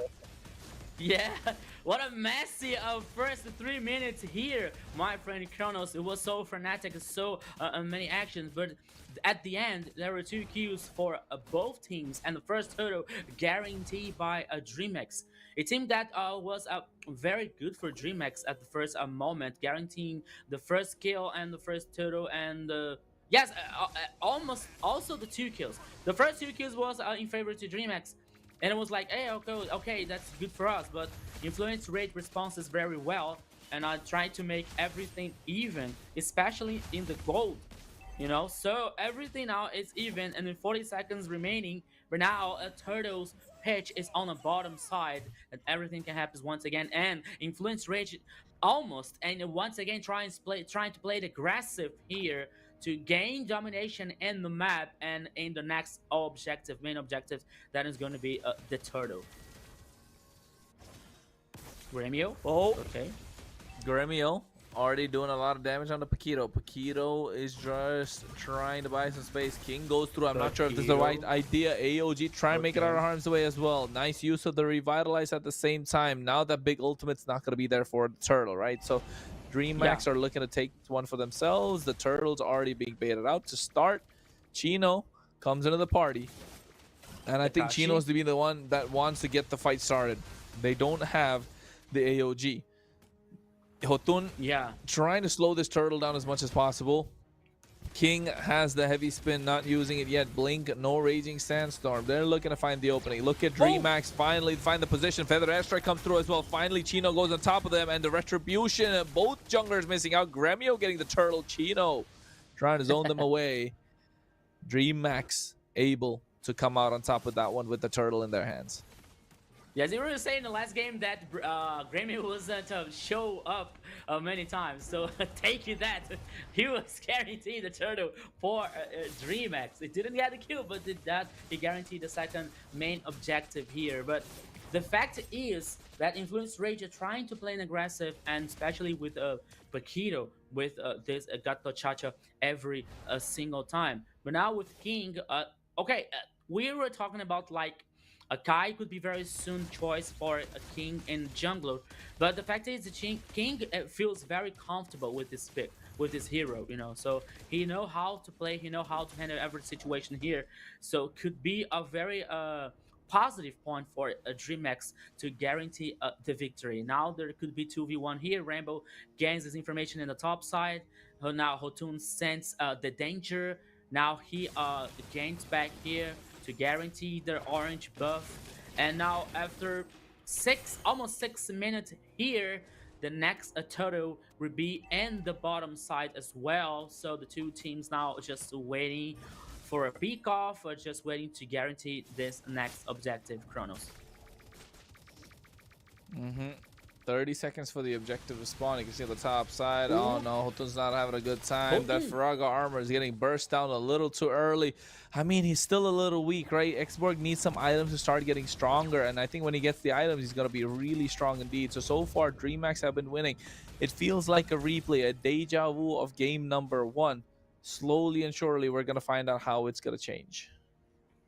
Yeah, so as we were talking since yesterday, that one of the problems that DreamX has to solve is about like the late game situation, you know. So now, as you can see on the camera, the turtle here, oh, King almost killed. Oh, Chino goes in, bravest fighter as well, looking at King. Heavy spin comes out at the right time, but Gremio dishing out so much damage. AOG trying to create the separation. Blink able to find it as well, but you can see at the same time revitalized to help him survive.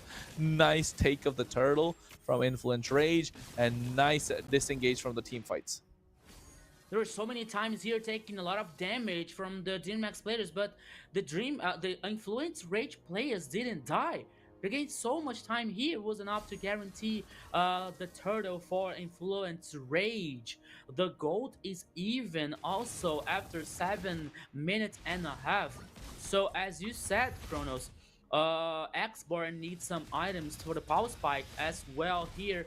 The ultimate from Fossa to clean the wave and trying to put some pressure on the bottom side here, but it wasn't enough to destroy the turret or any kill. But it's still, the first turret was guaranteed by DreamX on the top, but even though Chino now gets back in the response and destroy the turret number 1 in the top side also as well.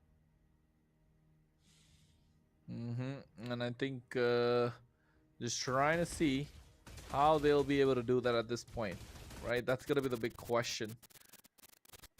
Are they gonna be able to respond? So anything can happen in the bottom side, you know, that could be by the time this was 5 plays from his Fluid's Rage and heading from the bottom side here. So we can't wait to see what will happen here between this match. So DreamX could be okay. Now we're back. Nothing happened, Kronos, in fact. Yeah, and I think it's just that Influence Rage is slowly, slowly moving around the map, slowly trying to get control of this river area and also the game. But as of now, it just feels like they're just moving slowly to try and pick something up for themselves. Yes. So now we're gonna head. Okay. So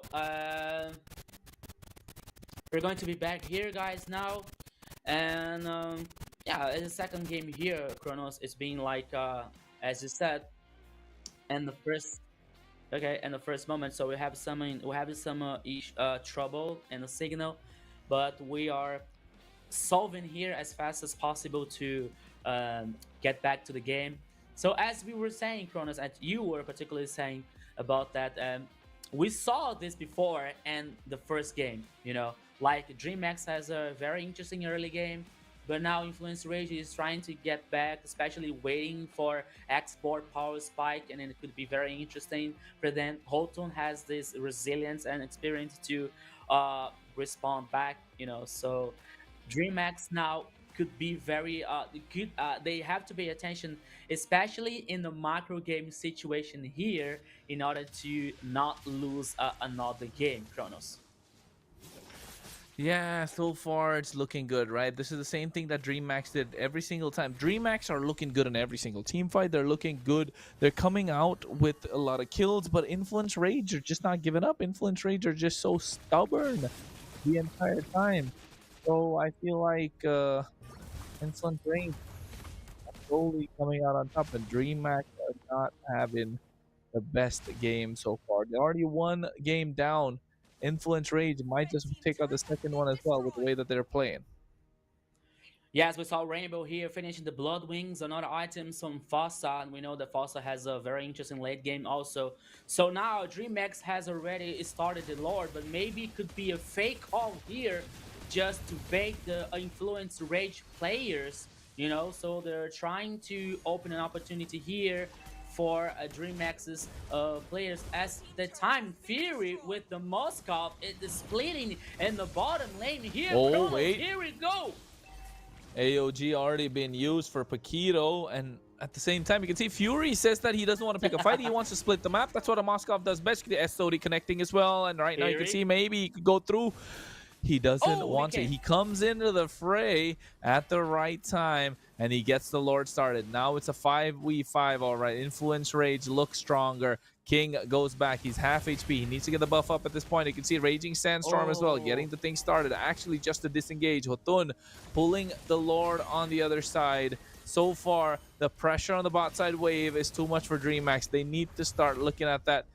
Both the junglers, both the teams dispersed. They do not want to pick a fight, but Hotun's still there. He's still dancing around, doing what he does best. And look at the top side as well. Again, the macro is working well for Influence Rage, but what a pin coming through. They're fine, Hotun, but the damage he's coming through is too much. And Tekashi tries to catch Syndra, and Syndra is able to get her harm's way using the flicker at the same time. Tekashi is in the middle of nowhere. It should be an easy kill for Influence Rage as Syndra finds it. Now it's a 5v4. They get even the tier 2 on the top side. The macro game for Influence Rage has been on point the entire time. They have been pushing these minions slowly. They've been knowing what goes in, and the macro game is much better. Paquito gets taken down. Gremio gets the kill, and now the bravest fighter coming through. Rainbow gets taken out as well after that feathered airstrike to no whale, and the Landshaker to drop everything down. Chino looking for more. Syndra comes in with the traction falls, and finally Hotun joins the party. King taken down low. Last Insanity. He might just be going down. And heavy spin comes through. He has the immortality survive. SOD connects. I don't think Fury wants to go for it. He could have, but I don't think that would have been a good idea for him and his team. Blink, knowing what DreamHack have to do. The Lord is up, and still they are dancing. You see, Kronos, for a moment, everything seemed to be lost for DreamX because they tried to focus on Hotun in jungle, but once again, the team fight can start, and here we go again, Kronos. Lord, 17,000 HP, need to find a way to make this work.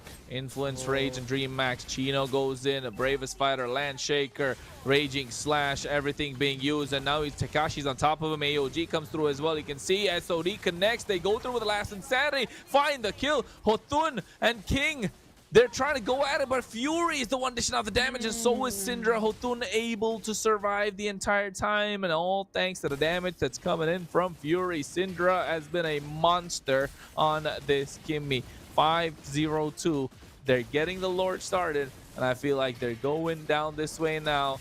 It's looking like game number 1. DreamHack kept winning the early game, but when it matters the most, Influence Rage are coming out on top. The Lord marching down the bot side, Rico. Yeah, Kronos, here I have to be realistic, you know. I think that the game is over for DreamX, you know, because at this situation we saw in the last team fight here that thanks to the Immortal, Hotun was able to become alive and guarantee the Lord, you know. So as I think that, and the best scenario here for DreamX is still bad for them, you know, because they're trying to focus on Hotun now. The Lord, it is tackling the third number 3. Oh, Kronos! Oh, wait, it takes it down as well, but at the same time, SOD connects to Fury. AOG coming through, and they're able to catch Rainbow. It's taken down. Raging Sandstorm from Blink. I don't think it's the right idea, but you can see the waves. The minions are slowly starting to crash in all 3 sides at the same time. The one in the mid lane's already been cleared. Top side's coming through, and now look at Fury. Oh my god, Tekashi just got melted with Syndra and Fury as well. And now Rage, and they're using everything to try try and cancel things out, but Otun might not be able to survive. Blink is still there, but you can see he is able to. The damage is Oh too my much. goodness. The minion is left standing. They do everything that they can. Fury comes back into the picture, looking to try and end the game. Yeah. And yes, they will influence Rage 2-0. As you can see, the players celebrate to pick up the victory. Yes, that is a good celebration, a deserved one after a good victory from Influence Rage and the second game here for this match versus a Dream Max. What a good play, what a good game here, what a good victory from Influence Rage. Yeah, guys, I have to be realistic, you know. A Dream Max is a very good team, but it feels like they still need more experience. They still need more time playing together. They still need more synergy as a team play here to work, you know. So as by the time we say that a Dream Max situation were not so good, we were saying the Influence Rage confident, strength powerful, and Hotun once again, what a great player. Now with Xborg guarantee the objectives here and guarantee the victory for Influence Rage 2-0, and this a third match here, my friend Jerry. And you forget something, Rico. Also winning What? the Babel duel.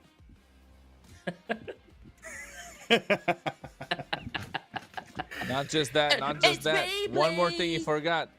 One more thing you forgot. His prediction. Yeah. Let's, Your prediction. let's forget about it, guys. You know, it's not. Let's forget about it. No, I let don't it care, go. I don't care, Like but let Elsa me said, win. Let it go. Let it go. You see? Let it go. It's not even important. Well, was a nice match indeed. Infinite Rage taking advantage of Dream Max that, as Kronos said, needs a little bit of practice there. Maybe Gremio needs to gain some more confidence for the next games to come. And also because they need to win on the games to come. I remembered, and please don't forget that ULEF said they wanted to play against Influence Rage, but right now, maybe they're going to be playing with Dream Max. It's one of the possibilities, so Oh yeah. take a look on that, guys. Yeah, it'll be an interesting situation here for ULF Sports.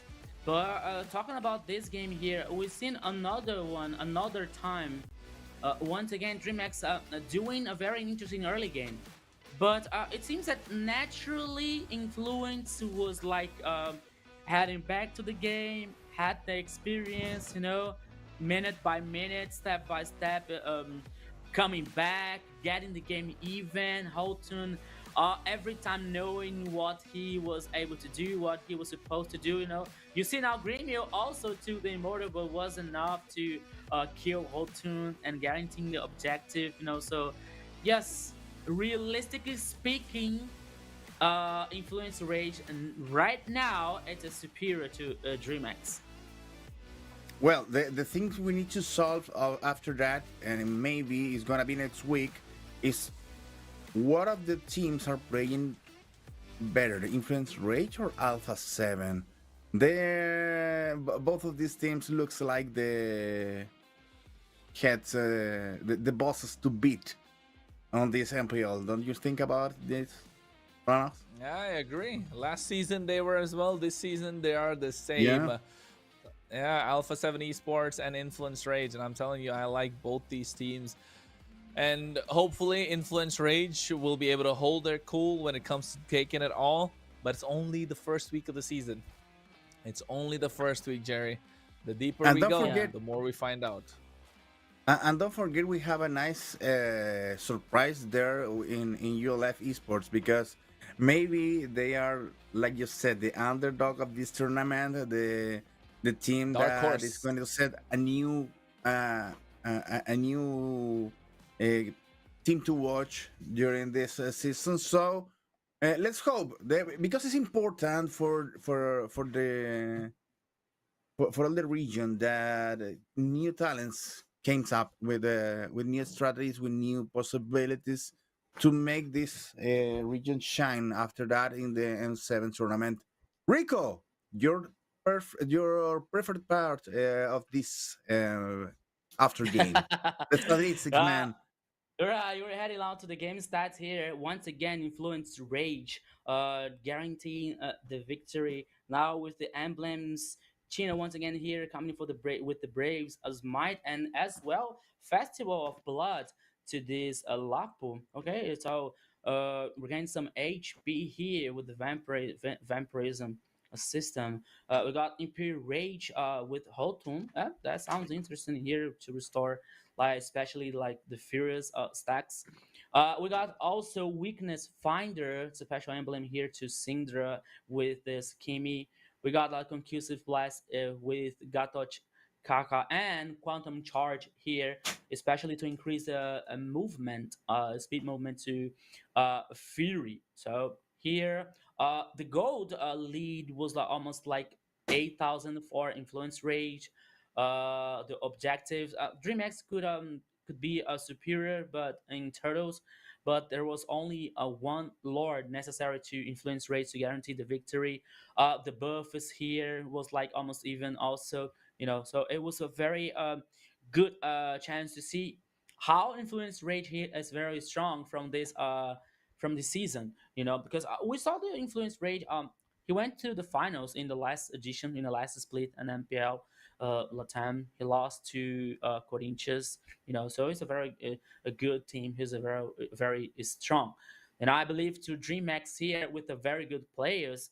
I believe that they need more time to get a better synergy, to get more like a team plays as well. As we see now the items here for both teams. We got Chino with a Green Oracle and War Accent as well. War Accent and Immortal and Athens Protection here for Hotun. Sky Pierce to Syndra as well as the Blood Wings and Stop Healing as a Glowing Wand and Infinite Glaive. For Paquito, once again, the Athens Ice Domination and the armor, the hard armor, and Fury here, the almost full build. You got a corrosive sight, malefic gun, demon hunter, and golden staff. So this Moscow here was very fast, especially in a speed attack. Guaranteed a victory for Influence Rage so far. 15 minutes and 33 seconds for Influence Rage. Yeah, that was a good victory. That was a good match. I expected the three games here, but it didn't happen because Influence Rage it's a way one or two step ahead of DreamX Chronos. Man, I'm telling you, Influence Rage were definitely 2 steps ahead of DreamX in this series. And they came out on top, of course, with a 2-0 victory. I myself thought at least DreamX would be pulling back one game with the way that they played yesterday. Okay. But it seems like Influence Rage are just on a different level. Ain't that right, Jerry?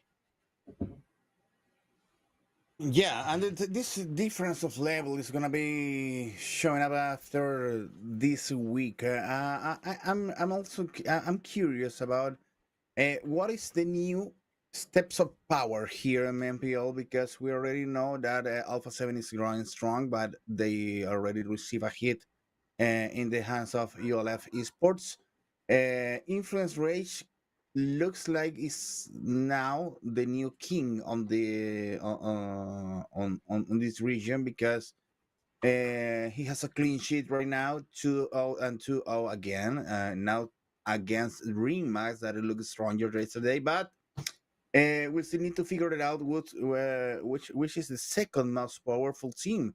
You have DreamHack on one side, you have Alpha 7 for the other side, and I don't know where they can be playing against each other. Maybe next week we're gonna have this decisive match to know who is the best team, at least on the papers, because after all you need to this is for the regular season, but after all you need to pass to the playoff and also for the grand finals, and you really decide who is the best. And because in terms of a meta, we already we were talking about meta at the beginning of the broadcast, and we are still a lot of things to discover during this MPL because some things may change, new things can come.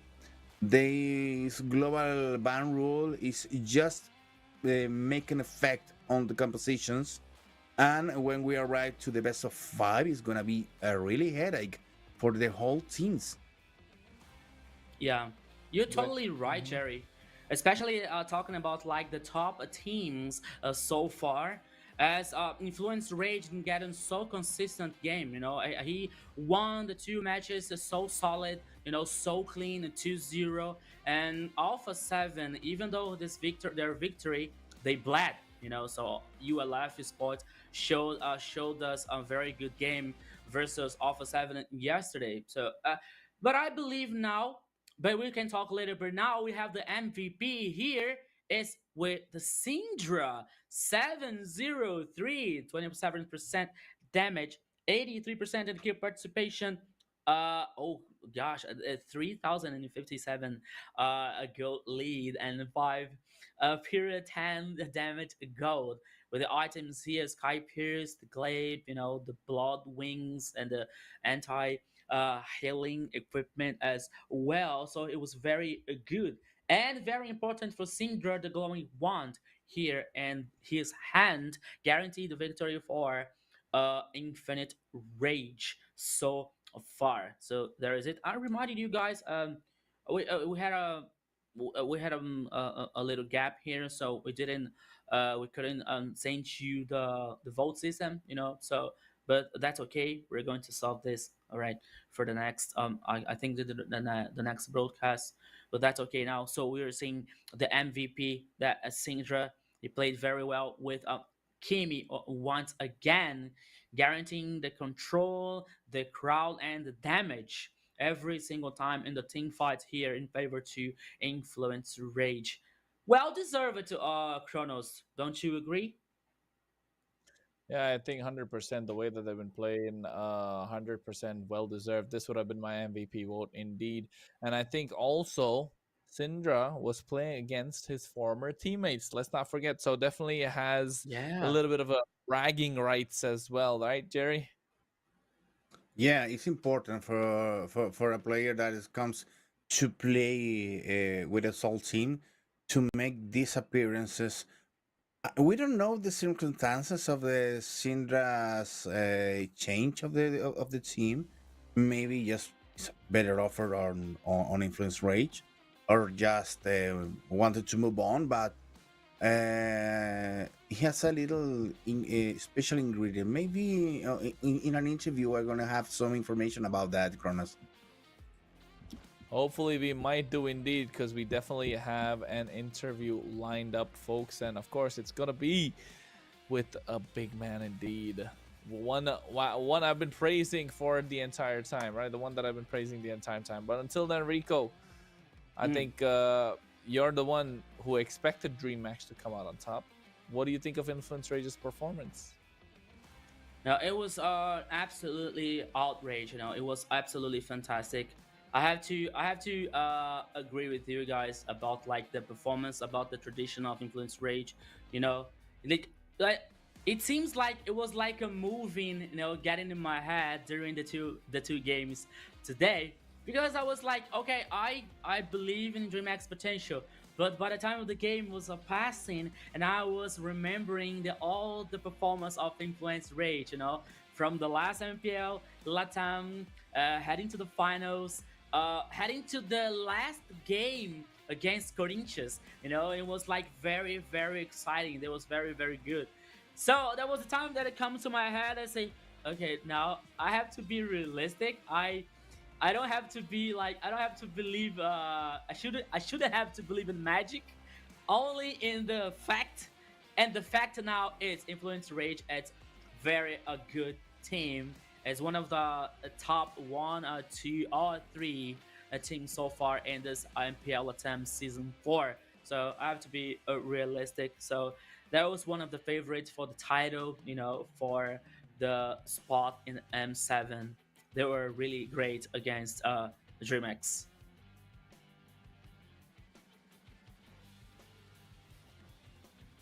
Well, guys, Okay. this is ended, and now we're going to move on to the next game, or we're gonna have to interview. I believe this taking a little bit of time of the here. Yeah, I believe that we're gonna have the interview. But meanwhile, here it is time to say hello once again for our lovely audience, for our lovely chat.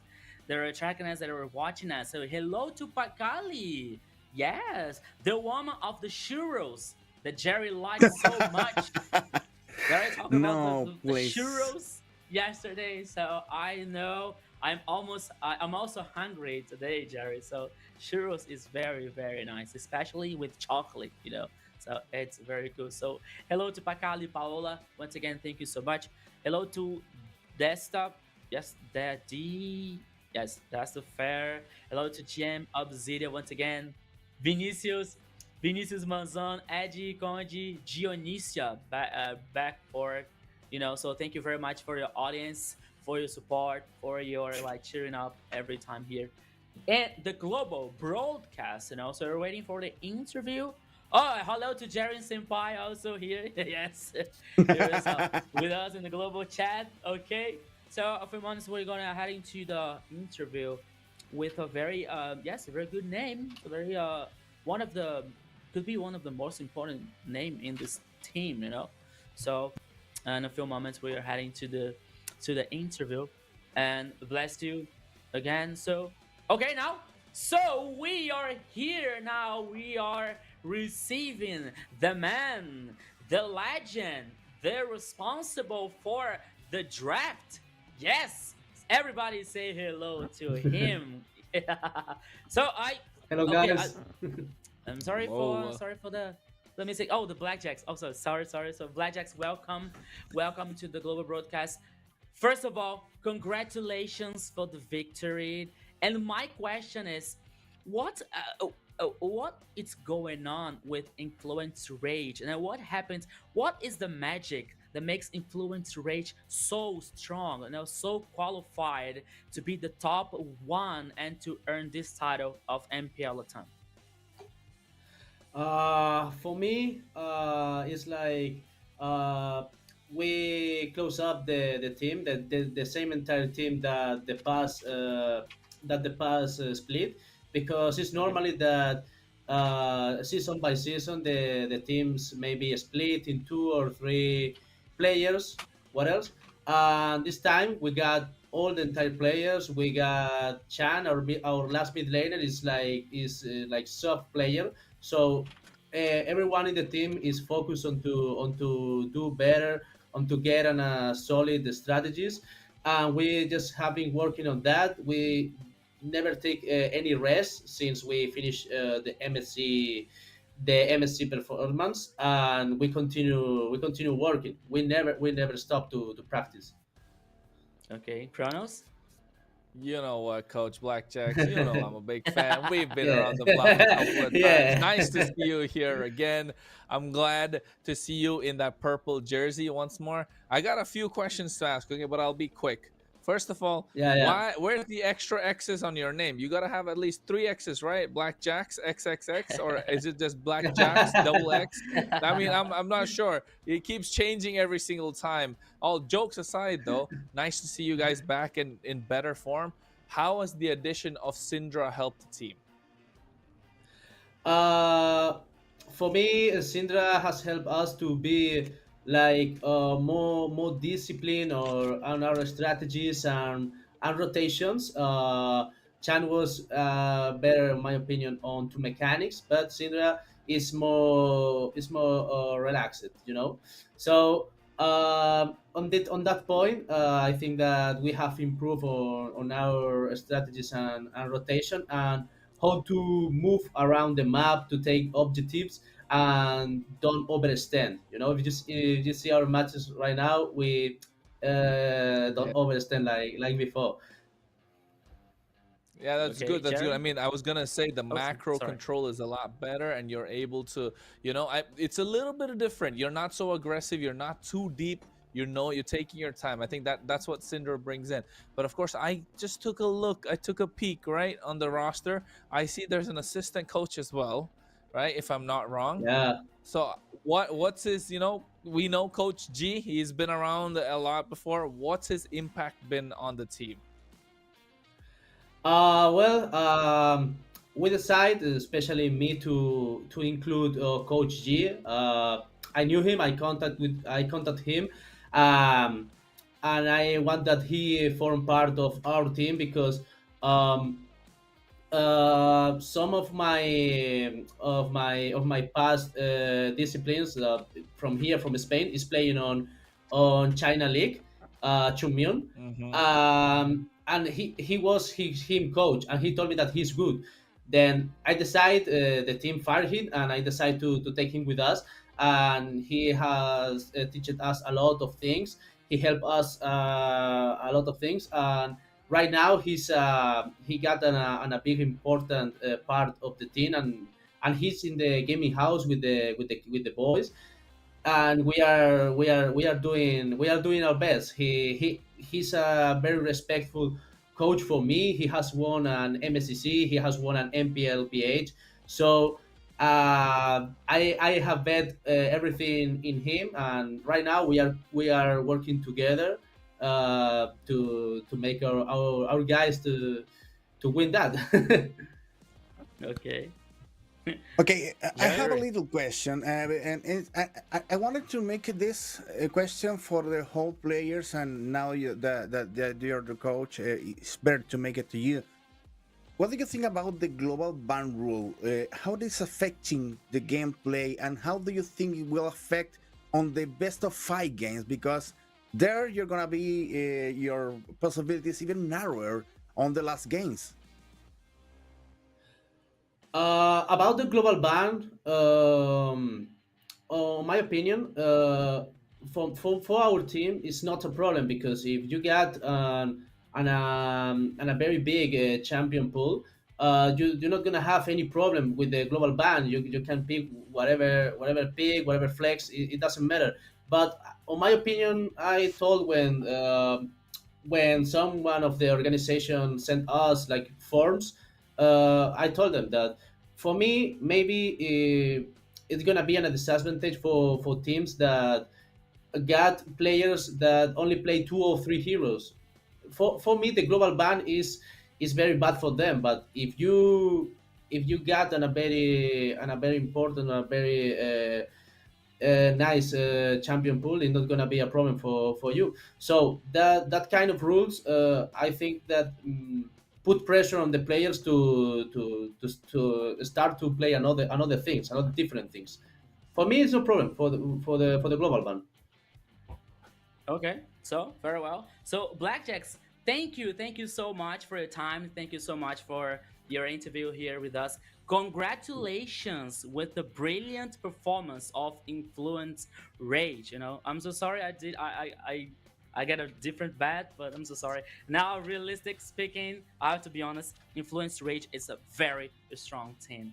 And now is Only one of the wins, qualify. coach. Yes, Only Only yes. wins wins. now. It's All our the goal. way. It's our goal. Let's It's our goal this exactly. this season. I can Every see. I every can see now. yeah. For us, the goal is win all the MPL without lose any game. It's our goal. It's our No Okay. goal right now. excuses. Let's make it happen. Okay. No excuses. Yeah. Thank you, Thank Blackjacks. you, Paquito and Alpha. Fury to stay Congratulations. calm now. Oh. Yeah. Thank you Well, once again. Congratulations. congratulations. Stay safe. That's it. Oh, that was a good interview because now I got some idea what about the influence race organization. Because they have the very good coach as Blackjacks, and they had already they have other coach, and also very well known and very experienced coach also. So influence rage is Yeah. a very like well based, has a very good structure, to get a very good performance. You see, so Okay, yeah, guys. congratulations to influence rage. Was a great game, but now it's time to move on because we have heading to the final match for today. There you have on the screen 9C Global, Arctic Aurora, Chaikite, Bagin, and you're the guys from Argentina are gonna be fighting against the big demon on Latin America. Don't you think so, Kronos? Hey man, I'm telling you, Alpha 7 Esports, one of my favorites indeed, but 9Z Globant are no strangers to the big stage. Last season, they were #1 in the Swiss bracket. #1 team in the Swiss bracket. They went 3-0. They didn't lose a single game. Why? Because this is the reason. They follow their keys to victory. One of them being with a strong early game gold laner, force fight around turtle, objectives to snowball the lead and secure momentum. And how is those early game marksmen? The Harriet, the Granger, the Bruno. These are the three that they'll be looking to secure for year. And we already saw what he can do on the Granger. We've seen a little bit of the Harriet as well at the same time. I think if they ban those two out, put him in the Bruno. So far, in the entire 2 days that we spent, Bruno hasn't been having a good time, has he, Rico? Yeah, they have a great performance, especially yesterday against Entity 7. It was 2-0 with a good victory also. So 9Z comes at one of the favorite teams also to the MPL LATAM Season 4. But now they have a real proof, a very hard proven challenge here against Alpha 7 as the last match of the day here on the second day of MPL LATAM Season 4. And you in the audience can tell us your support, can tell us you're cheering up with team you're cheering. But now we're going to see their lineup for Alpha 7 with Hesu, Flick, Frost, Luis, and him. Gusta La Gusta, the monster in a gold lane, so far trying to defending the title because, as Chrono said yesterday, they are the former champions. They are the old Corinthians team, so they're now in a new org now. They're new in the lineup here, so trying to defend the championship, trying to defend the title. Alpha 7 comes so strong and so qualified also to MPL Attempt Season 4. Even though we saw yesterday against ULF Sports that this team can bleed, so they have to be very careful and pay attention because all the teams knows about it so far, my friend Jerry. Yeah. Well, the thing is, now we're going to solve what is the most powerful team on the region, and Alpha 7 got, in the case of victory, to make use of tank-heavy compositions both in the jungle and experience line, freeing the roamer to invade enemy jungle. And now we are going to keep an eye on what is the jungler and the roamer picks for Alpha 7. Maybe 9C has the ability to, well, put Alpha 7 on a test, maybe making them fail for once or for twice, because they already took a bad tap yesterday, Kronos. And it was interesting to make to do that, because it's not that we hate Alpha 7, they are great, but we wanted to make it suffer a little bit. Because when you have a team that is the most powerful in a region and they stay there in the throne untouched, they don't improve. They need to bleed sometimes from time to time. That's the idea for today. Yes, you're right. I think Alpha 7 Esports, even though they're the juggernauts of the LATAM, LATAM region, they definitely need to have some sort of competition. The only competition we see right now is Influence Rage, right? We've seen ULF trying to put them on the back foot, but I think the only one that's super strong at the moment is what we see in Influence Rage. But now 9Z Global is another strong team, right? We know they're capable to make it to the finals. We know they're really good. But again, even after knowing that, the three of us still voted for Alpha 7 Esports. Yes, no, we're always saying here. We want them suffering but not losing. That's it. Okay. Or maybe we want to get sure to have another point in the predictions board. That's it. 2-0. Let's go. It's something like, why do you hate us so much? And just like, no, you wanted to win. But now we're talking about, like, we're going to see the draft scene here for the first game. between Alpha 7 versus 9Z Globant. Oh, it's on fire already here. Okay. Oh, once again, yes. Thank you so much, production. Now, so we were saying the first ban phase here completed. 9Z Globant comes with Fanny, Fovios, and Zunxing as the first band complete. Alpha 7's turn comes with Angela, Chip, and 1-1 as 100% banned so far in MPL LATAM Season 4. Now the first choice here for 9Z was Baxia. Meanwhile, Alpha 7 comes with Arlot and Harriet for probably for Gusto Lagusta, almost 100% sure for Gusto Lagusta here in a goal lane and focusing in the late game here. So the response back here from 9Z is Esmeralda and Kimi. Oh, it's a good response here for Esmeralda, especially countering Harriet in the mid and late game here so far. So yeah, was a good draft so far here for 9Z, especially with Esmeralda and Kimi and the mid lane here, Kronos. Yep, and I think at the moment with this lineup, 9Z Global are looking super strong. I don't see how they're going to lose this one. They have a lot of frontline, they have a lot of damage. But then again, we would have already counted out the opposing team if it was an Alpha 7, right? It's Alpha 7 Esports. Yeah. I think they're definitely the ones who will stay strong. And here, that's why you can see the R-Lot already in the hands of Hesu. We saw it yesterday. He was an absolute menace. Patient. He's very patient with his R-Lot, with his engages. So that's something that Alpha 7 have on their side. Gusta Lagusta, I mean, do we really need to talk about him on this Herod? And again, they get in the mid lane Farsa. Frost has been an absolute monster with this Farsa. Now with the extra range against the Kimmy, they need to find an assassin. They need to find to snipe someone down. I'm looking at a Hayabusa. I'm looking at a Joy. And 9Z Global are looking for the same. So those two should be banned out right now as well.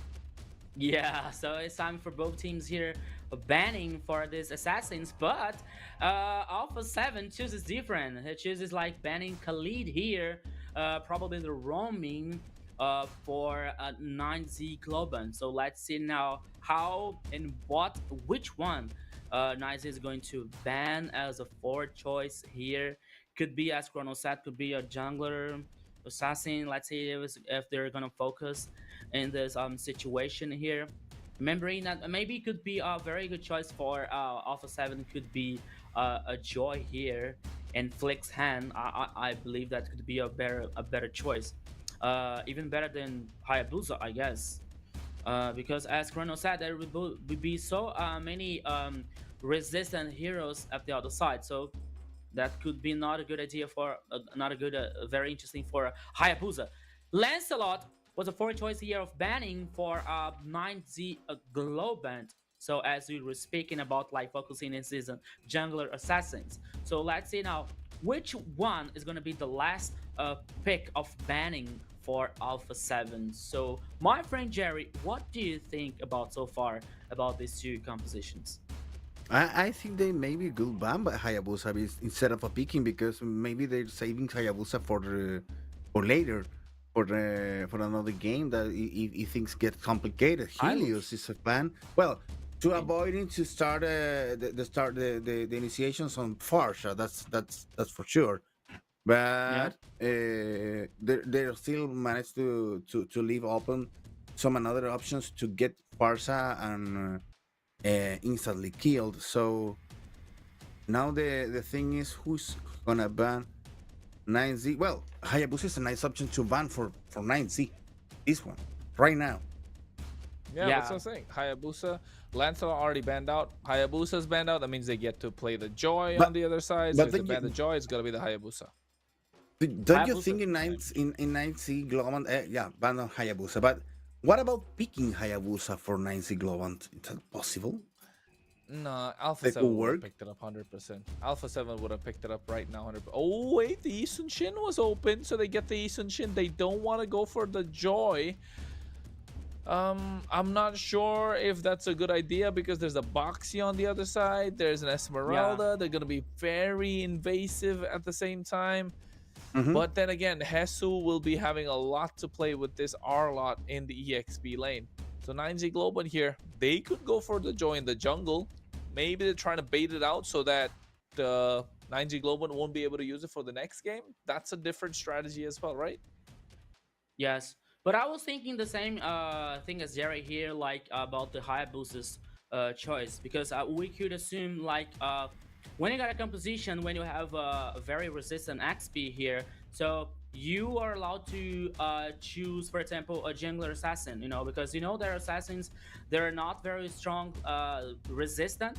So if you could pick XP who can make a frontline, for example, you were able to choose R and roaming or jungler assassin here with low resistance, So yeah, that could be a idea for a Knight Z Globant, but they didn't choose, they banned, and now they're finished that composition with Kalia with a very good initiation here and very good engage, and the wombo combo can happen with Beatrix as well and Kimi. So Nize's global composition here comes very strong so far. So once again, I agree with Kronos that maybe this Instinction here could not be the best choice, but okay, we are talking about Flick and we are talking about Alpha 7, so anything can happen, Kronos. Good That first line combo. there for Alpha 7, Kronos. I'm sorry to interrupt, but good first line with Luis on the rock and Jesus with Arlot. It's gonna be very hard to get to the Farsha.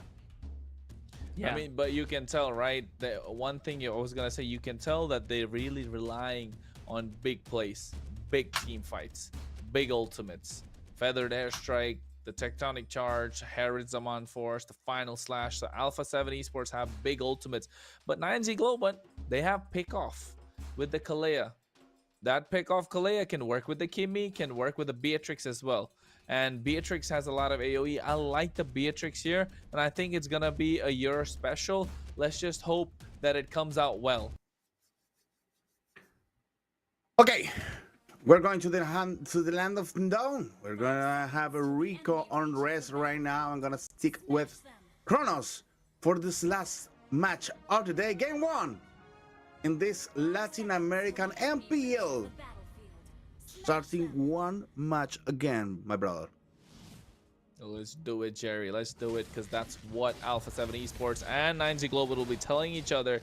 They want to get this victory, and they want to get this victory as clean as possible. For what reason? To show that Alpha 7 are still the dominant team, and why for 9Z Global? So that they can hang with the big boys. And you can see both these junglers little clean with what they're doing and trying to do as much as they can. Dangerous Grass is going to be the map that we're playing in, folks. Already getting things started. And Lethal Wanderer in the hands of Flick, and you can see the movements are coming in clean, and he's looking to clear the bot side before he moves top. And that's why nice bit of rotation coming out as well. Did Aurora steal it? Yes, he did. Okay. So it's first moments, and we already see some aggression in hands of Arctic over there. Jesus and Luis taking care of the enemy on the upper line, and Globan is gonna be building maybe the first offensive move on Jesus. But Begin cancels that idea and goes again to the middle lane. Yeah, and looking at the emblems as well, right? They're doing okay, nothing crazy out there. But I think Alpha 7 Esports slowly, already Flick is a little behind Aurora, if you think about it, because Aurora came in and stole the jungle creep away, right? And as the Esun Shin, you want to farm up. I've said this many times, Esun Shins always want to farm up. But one good thing that both the teams have going for themselves is they're playing together in their gaming houses. Yeah. I don't know if all the guys on Globan are there. I just can see 4 of them. Maybe he's maybe hiding. one of them couldn't arrive, but it's okay. I believe it's different. It's difficult when you have a player from another country. Oh. Well, the battle for the first turtle up starts, and Luis is already in trouble. Yeah, you can see Hesso already used the final slash. Nice feather extra coming in for Oslanave as well. The damage coming in from Flick, but you can see Che doing so much at the same time, and Hesso bought enough time to make sure Flick is able to survive. Meanwhile, Turtle already being started. First blood in the hands of Arctic. Zaman Force dropped down, but you can see that damage is done, and Arctic pays the price for them to get the turtle. So 1 for 1, and Globan get the turtle. Yeah, but Globan also has The little freak on the gold amounts, and now over Frost Neve, who goes down again. Forsha dying on the first stages of the game is really difficult to deal with. You don't want that. Yeah. They definitely don't want that Louise here. I feel like, oh, wait, what a final slash coming in. Luis goes for it as well onto Aurora, but you can see Che is just free hitting the entire time. They have no way to stop him. Aurora gets taken out. Gusto Lagusta with a Zaman Force looking to take down Che. No flicker present. Should be able to get that quite easily, but they disperse thanks to Arctic making that rotation. Well, 90 Global appears to be on an aggressive mode. It's look like they are not here to play, just to kill. That idea to make Alpha 7 bleed again. Maybe. Sometimes something that they saw yesterday give us some ideas for N90 Global. What are the points to squeeze on Alpha 7 that make them bleed? I think at the moment for Alpha 7, this is what they need to do. They need to make sure they force things out. Hesu already used the flicker, and now that means he won't be able to escape. Traction Pulse to pull them back. Nice kill. J-Cat able to get that one with the help of a Sky Piercer nonetheless. Louise already used his ultimate at the same time. That is not going to be available for the next turtle, and 9Z Globant are doing everything right. Alpha 7 Esports are on the back foot, and you can see that from the get-go. They get themselves in a good position, but then again, they are too aggressive a little too early. I feel like there's a bit of disconnection when it comes to communication, and that is going to be the big factor. If you're able to disconnect them, if you're able to split the fight, then 9G Global will come out on top. Louise here trying to reset the turtle, not able to do so. Should be easy take-ins for 9Z Global, as Alpha 7 Esports still behind 1,000 gold now. Beautiful Dominion there on the objectives for 9Z Global, and the second turtle is already on their hands. And now the flick on the gold is almost 1k in favor of the Argentinian team. Trying to solve the problem for in front of Alpha 7 that goes a little bit clueless for the first moments of the match. 5 minutes on the clock. We're already traveling now to the bottom lane where Gutsa Lagusta is already farming alone. And it's some of the things of the Argentinian team. Oh, they're looking for it, but at the same time, you can see they get a nice charge as well. 3-man knockup with the combo. This is what I was talking about earlier. The combo with the Beatrix makes a big difference, and add Che into the mix with a Kimmy on the marksman in the mid lane. Bye-bye the tower. This is looking a little bit difficult. It's a little too much power for Alpha 7 to deal with, but you can see nice trade on the top side as well. Flick is able to take the tier 1 as 9Z Global and take a tier 1 on the bot side. It's the ability to flick to read the moment. They said, okay, they're gonna break the first tower on the bottom. Well, I need to do something, and it goes up on the top line. So to do the same, never mind. Luis. Finally, they get Che. Finally. After what, about 6 minutes into the game. It's not that long, but it felt like forever because Che was free hitting every single team fight, every single area. He's been landing his skills the entire time. He was annoying, and now the fact that Che's been taken off the table, you can see Frost is probably going to get a slight bit of an advantage in terms of rotation, and they have to maximize the time that they get out of it. And now they're looking to take down a tier 1 on the bot side. Same idea from 9Z on the top side. You can see Vagin, he's hovering over there as Yer is looking to take that out. Yes, they trade. Turtle is up, Jerry, and I think Alpha 7 wants to contest. I'll take a look on the turtle now because Luis is already there making the ugly faces to Aurora that tries to get it. Vic secures the turtle, and now another balance begins. Yeah, what a knockup coming through. Hesu here, he could go for the final slash, but already used it preemptively. Nibiru's passion coming out from here, but you can see Gusta Lagusta, Zaman Force. Oh my goodness, he almost gets taken down. The damage coming in from this double marksman comp is too difficult. Louise might be going down. Arctic just so close for comfort. Now they want to get the tier 1 of the mid lane. Frost, no feather airstrike, so they won't be able to clear this, but they might be able to do so with the help of Flick as well. 9Z Global do not want to play too aggressive because so far they've been doing everything right. If they make a mistake, Alpha 7 will maximize the advantage. Well, the thing is, Gustav is not participating on the battles at all. He just has 3 assistants right now. Luis is taking the big part on these shows, and also taking all the damage. Don't forget that Luis is the tank and is melting under the damage of Vagin and Yor sometimes. So need to be careful, Luis. It's made of rock, but it's not impossible to kill.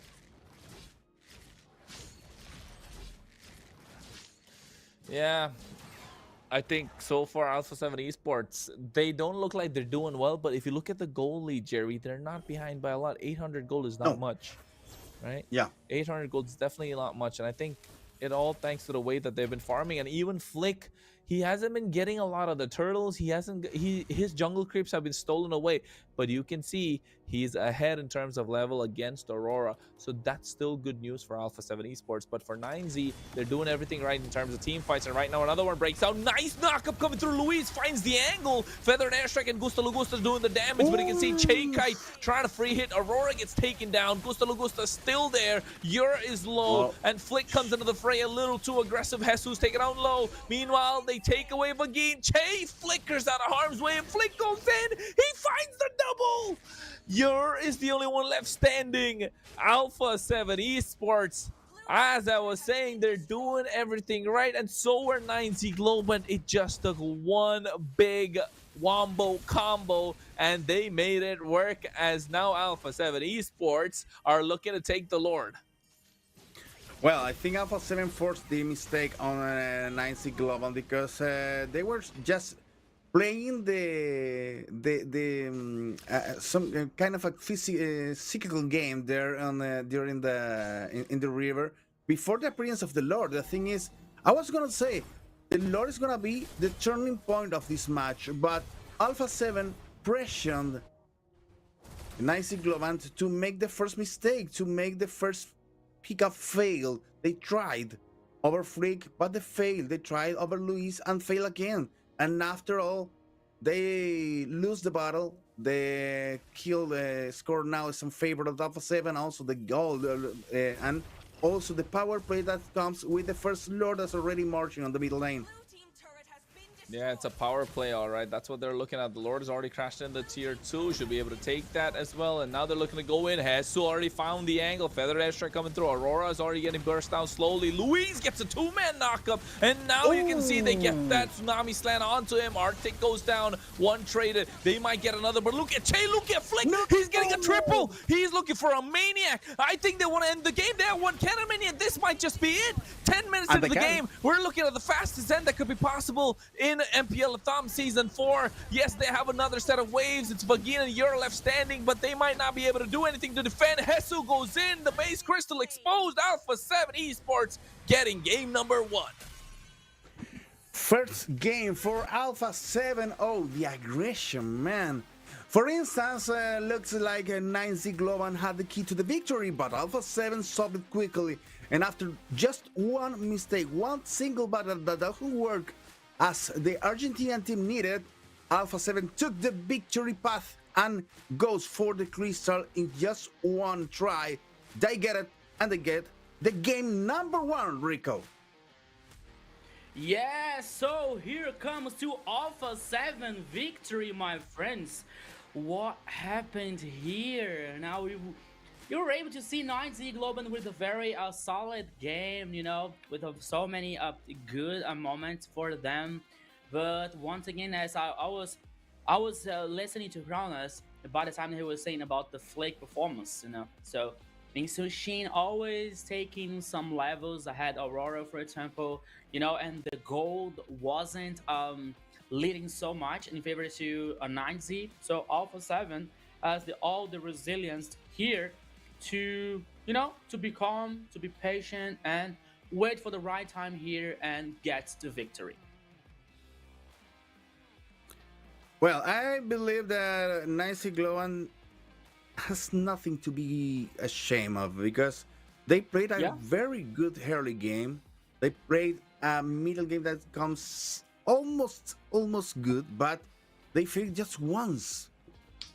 Just once, Kronos. Are you agree with me on that, or you think it was Alpha 7 just expecting a little bit and waiting to make them suffer again? Tension. Alpha 7 love to build tension, don't they? They felt Yeah. like it felt like, you know, they made 9Z Globan think they were the ones ahead. But guess what? They were never ahead, because you can take a look at the stats and see who were ahead the entire time, Rico. Yeah, so now here in the game stats are in favor to Alpha 7. Once again here I'm checking the emblems with Festival of Blood and Brave Smite for Hesu.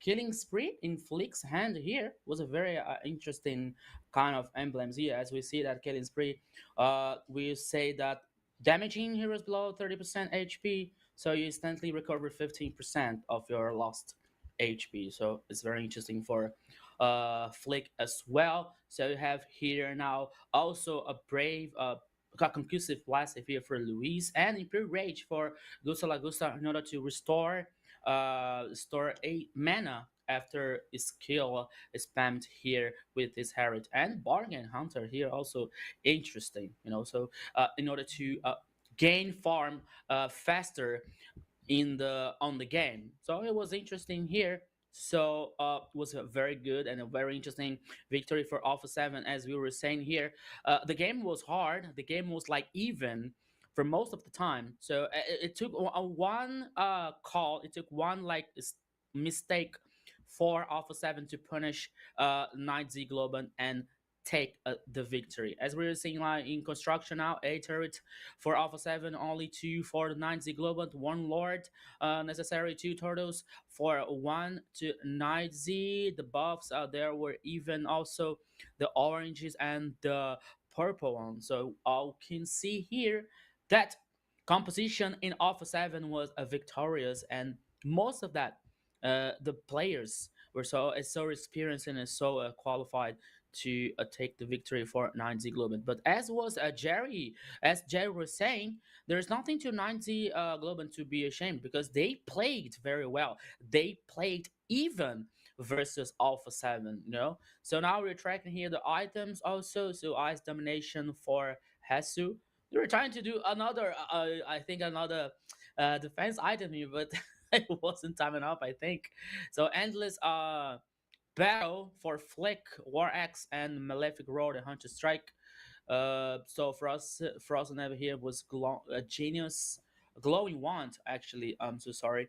To Louise, Ice Domination once again, and a hard armor, and for Gusta Lagusta, you see the feathers and crystal magic here for cause a lot of damage for in the gold lane here. So Gusta Lagusta is a very good gold laner, as we were saying, like to keys to victory. So Alpha 7 doesn't want to mention about Gusta Lagusa, say that, oh yes, here and here for roaming, Luis is very good, but nothing about like Gusta Lagusa. Say, no, hide in our victory, so you have to hide. You don't have to say everything to the enemy about our condition of victory here. So Alpha 7 also has this. So now you are seeing about like the damage dealt and cost. Gusta Lagusa with a 33,000 damage dealt. Oh, Flick also cost more than Gusta Lagusa actually, 34,000.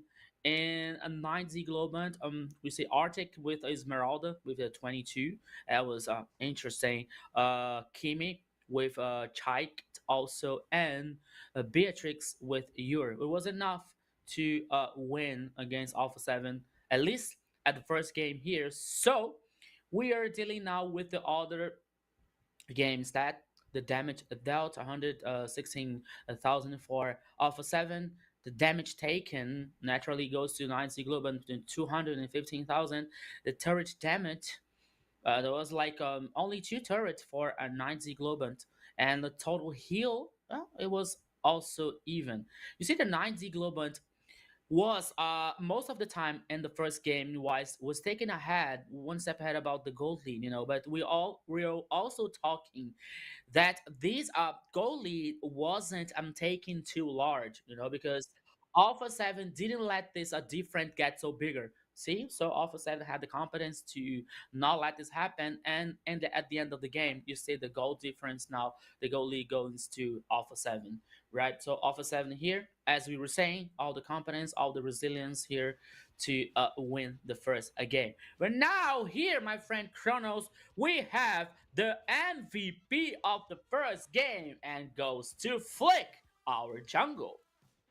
Hey, he's not just Flick. Come on. I thought I said this before. He's Chef Flick. Okay. You gotta make sure. You gotta say it right. Chef Flick has been cooking in the land of Dawn indeed, and he has been doing great. In Wednesday, with from his LATAM debut, he has just been having highs and highs, and the way that he's been playing is absolutely great. And now you can see 604 KDA, 29% damage, 91% kill participation, and of course, what a lead in terms of gold, and what a way to end the game as well. He knew his power spike, he knew when to go in, and once he started getting those items, once he knew he was able to play aggressive, he just went straight in for the money. Yeah, and it's also very interesting here because it shows that Flake also have a champion pool, an interesting champion pool. You know, because we saw him play with Hayabusa and he plays very well as we saw yesterday. Now he, of course, that Insushin is very strong in the meta. You know, but you have to be good to be very strong also. So Flick knows that, and he is the MVP of the first game. Remembering now that this is the last match of the second day of MPL LATAM, so we are about to see the second game way minutes ahead. But Jerry, you said that 9Z Globant wasn't didn't have anything to be ashamed of about the performance in the first game, right? So they have potential and they have the experience and they are qualified to draw this match until so far. Oh, we already said that Alpha 7 is the final boss in Latin America right now. It's the final boss of the region. So when you have this quality of gaming on the early game against Alpha 7 and make them suffer for a little bit, it's okay to be proud. And also, despite of Chronos said, okay, they never was really an advantage. It was just a little freak in the gold amount, a little flick on the kills, but the difference at the end it wasn't high enough for Alpha 7. Maybe if they were taking care of a little details, I think that in a couple of battles, Nancy Globan overextended their aggression and pass on looking for Farsha, and that was a mistake because after that, well, Jason Shin appeared and make the damage that we already saw at the end, and well, with the with the final result, and also with Freak as an MVP because Freak hasn't appeared until the middle game. After Freak appears in the middle game, well, the game twisted, and the lack of Nancy, well, not the lack, but the commitment of Nancy was his own enemy. The anxious to get the victory maybe played against them. So they need to be more calm, taking care that they are playing with a great team, with the best team on the region. And that's difficult for a team like 9C because as a new team, maybe not as a new, because 9C is not new, but as a new composition, because they have already some changes over there. They're willing to demonstrate that to show what are they capable of, and the opportunity to make Alpha 7 Blade is a good opportunity to show that they have the possibility to get into the finals. Kronos, but they have more chances to do so, not just now.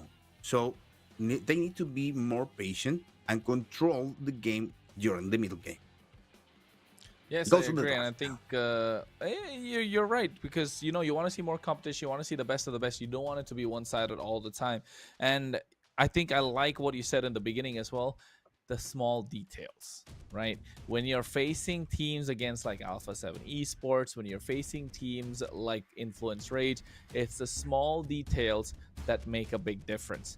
Against Influence Rage, it's to make sure Hotun doesn't get up and sit up and try and get, a little too aggressive and serious. But against Alpha 7 Esports, I think it's those small details in terms of gold, making sure if you get 2 kills, try not to give them one back, because the moment you give them one back, they're one step closer, right? You Yeah. want you want to make the gap is longer, the gap is bigger, and at the same time, you need to respect the heroes that they play well.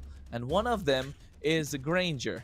And Gusta Yeah. Lagusta is known to be the best Granger in the LATAM region. So I'm not sure And- why they would do that.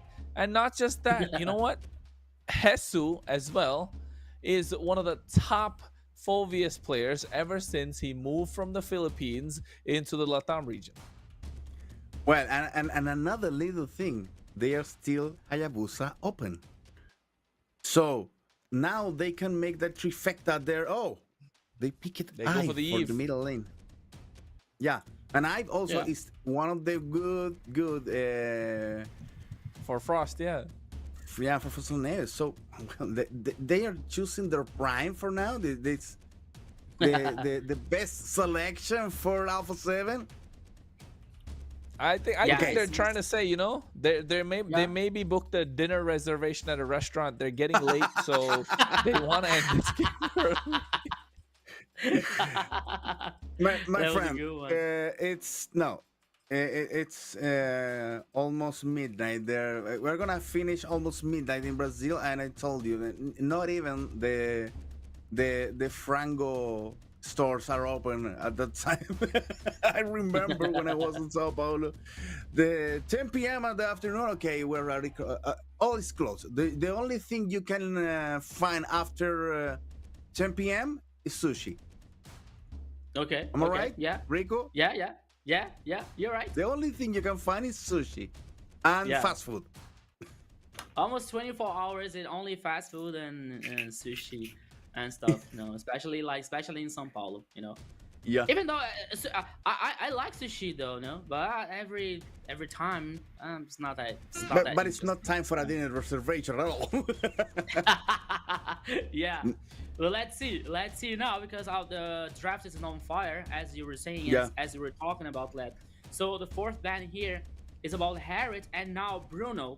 Alpha 7 is focusing on the gold lane. So let's see now what is the last choice of banning here from 9Z Globant. Assuming there is still left the jungler, yeah, and the roaming for Alpha 7. So Gato Chacha is the last choice here of banning. So once again, as Jerry was saying, Hayabusa, it is still open for a flick here.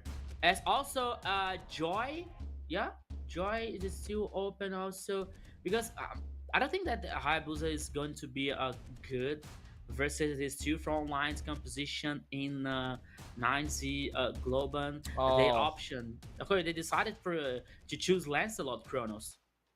They said no Hayabusa, no Joy. We're gonna go with what works best in this current meta, and that's the Lancelot. But on the other side, 9Z Globant can pick up the Yi Sun Shin, right? They still can go for the Yi Sun Shin.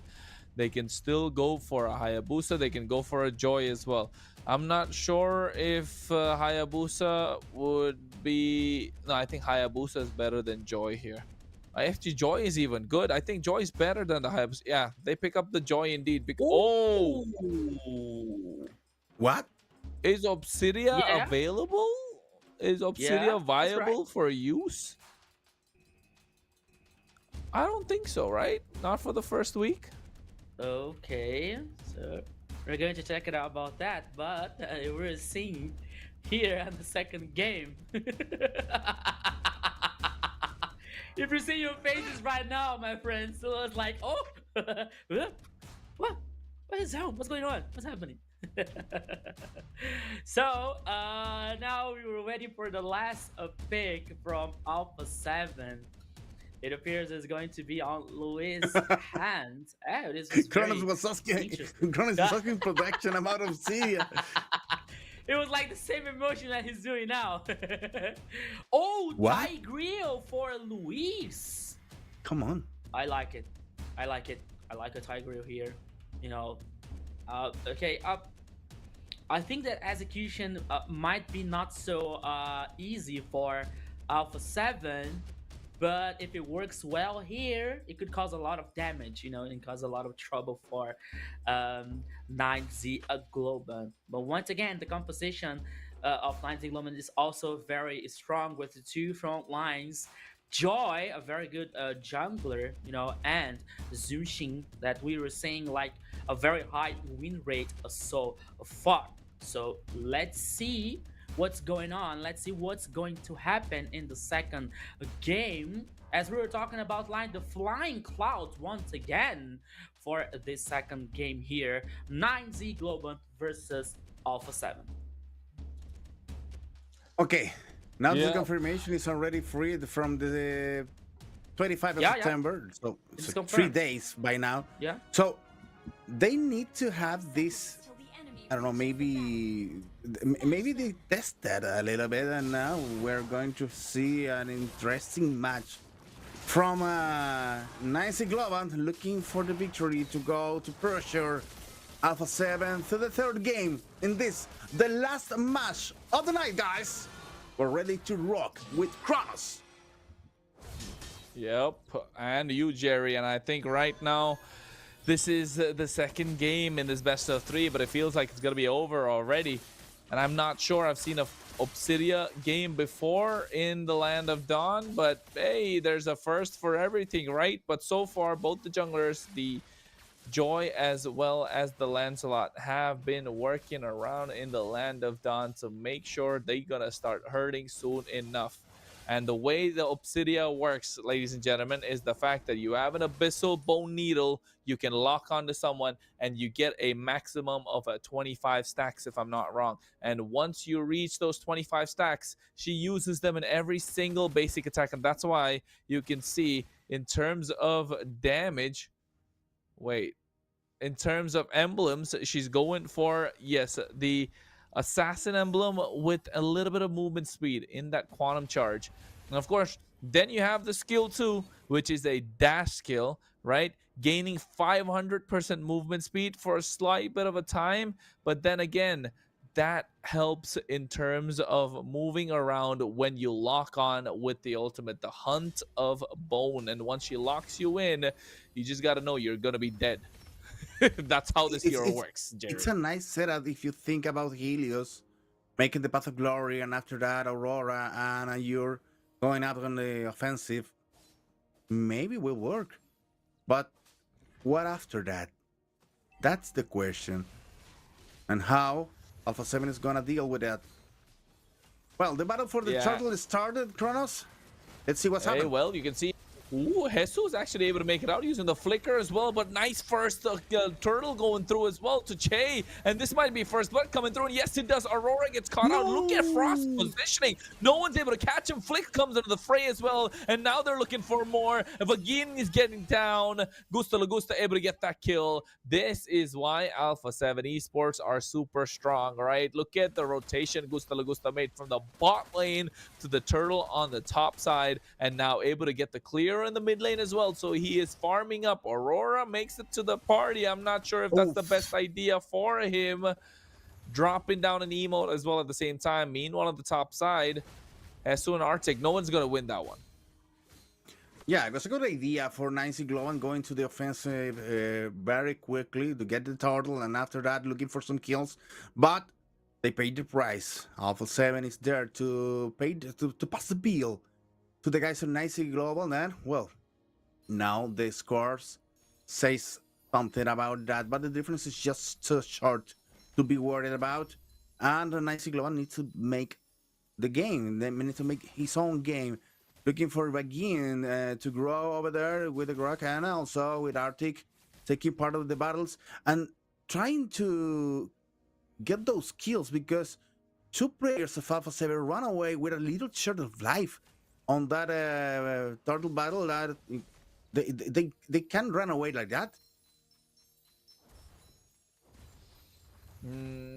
that fight was something that 9C Globan shouldn't have picked, right? They got the turtle, they should have just ran away. But then again, you got about 20 seconds to the next turtle. Hopefully they don't make a similar mistake this time. But you can see Luis, he's the one to give them the proper sets. He's the one to get that big implosion. But Frost's positioning in that fight was absolutely impeccable. So right now in this next one, hopefully they get, but you can see right now they go for the hunt bone, and they able to get the kill onto Gusta Lagusta. This hunt of bone, able to lock somebody down, is being a big problem. And now they're pushing on the bot side as Alpha 7 will trade it for the turtle. So turtle for turret feels like, I was gonna say 9Z Globunt.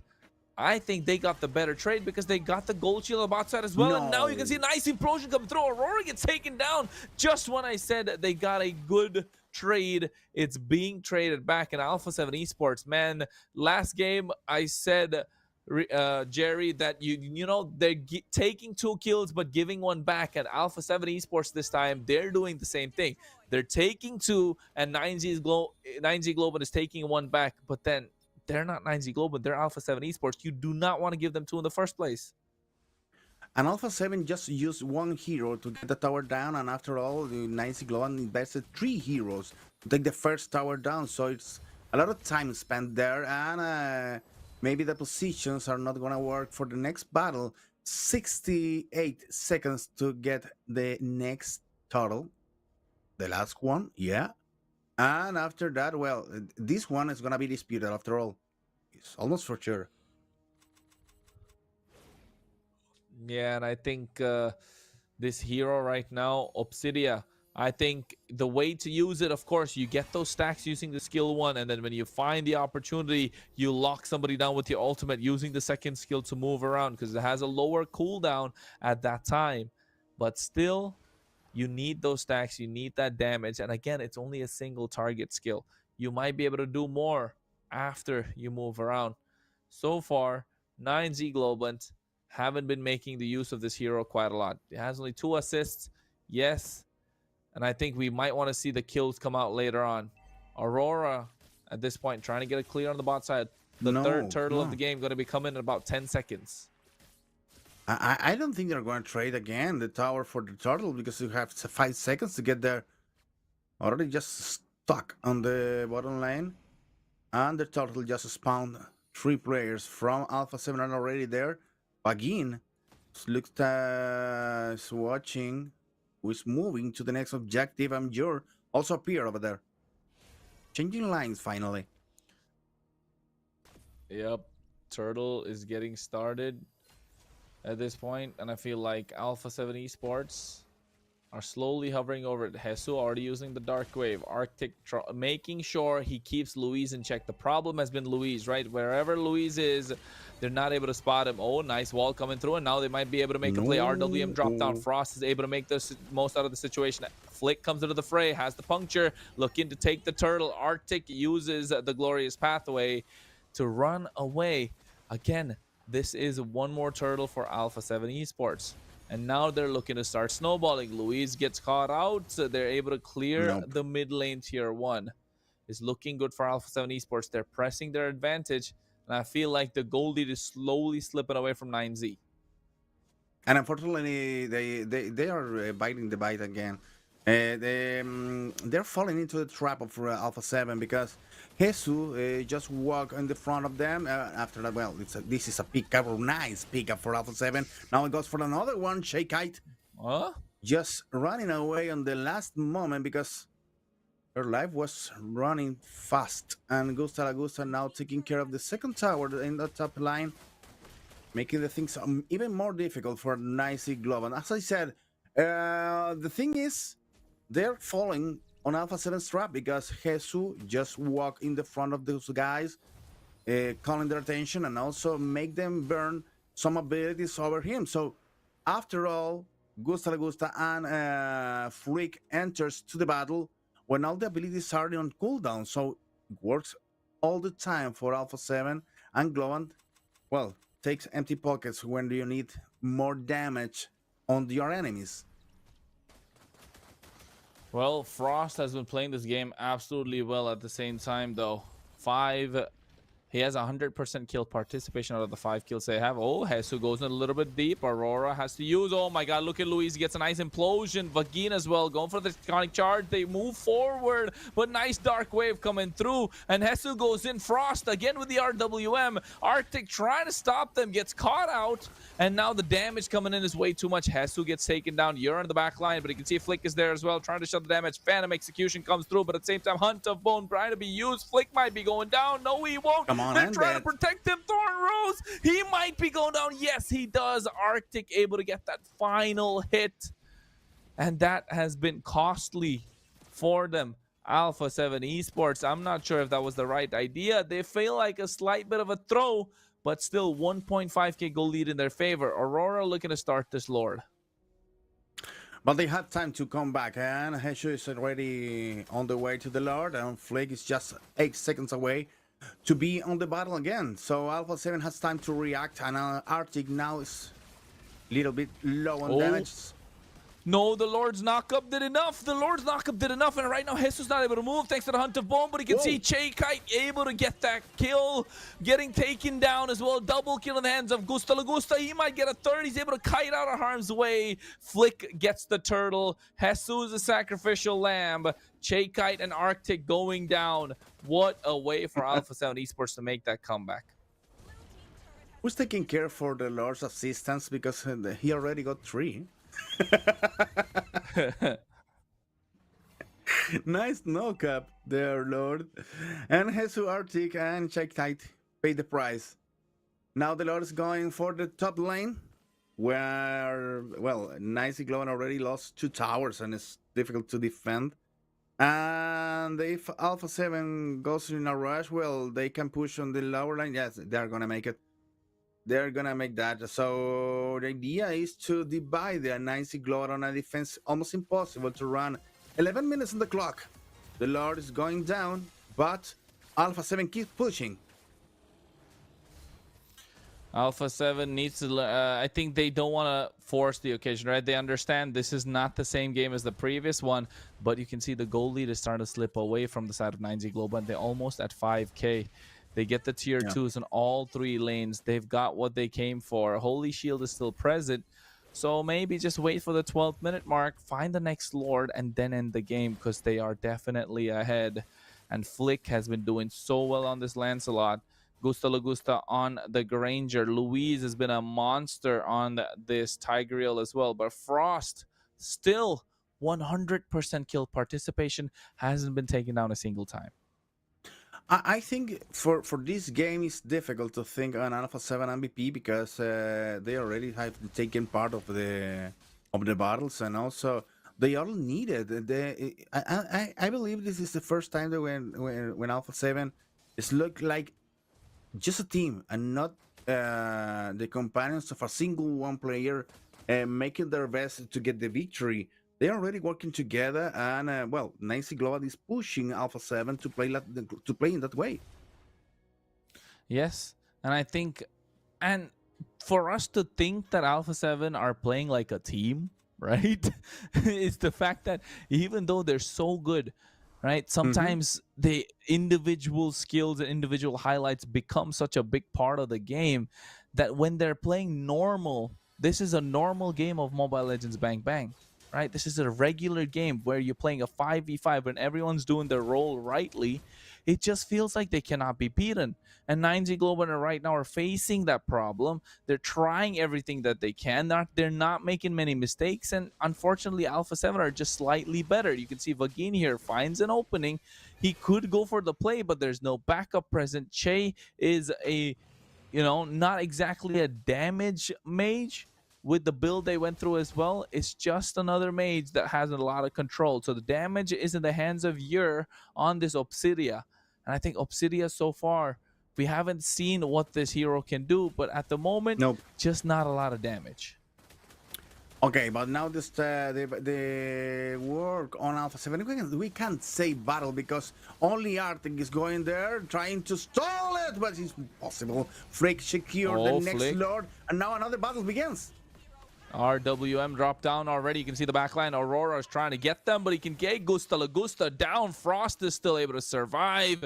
And now they're looking to take away Aurora. Will he be able to make it out of harm's way? He can go through as well. He has the electrifying beats. He has the rhythm, but Hesu catching him right on point. Gets taken down. 2-for-1 trade. Gusta Lagusta traded for Aurora and Arctic, and now the Lord is marching down the top side. 15 seconds for Gusta Lagusta to come up, and I think that's going to be enough time for them to slowly start pushing all waves. And Jerry, this could be the end of this game and this series.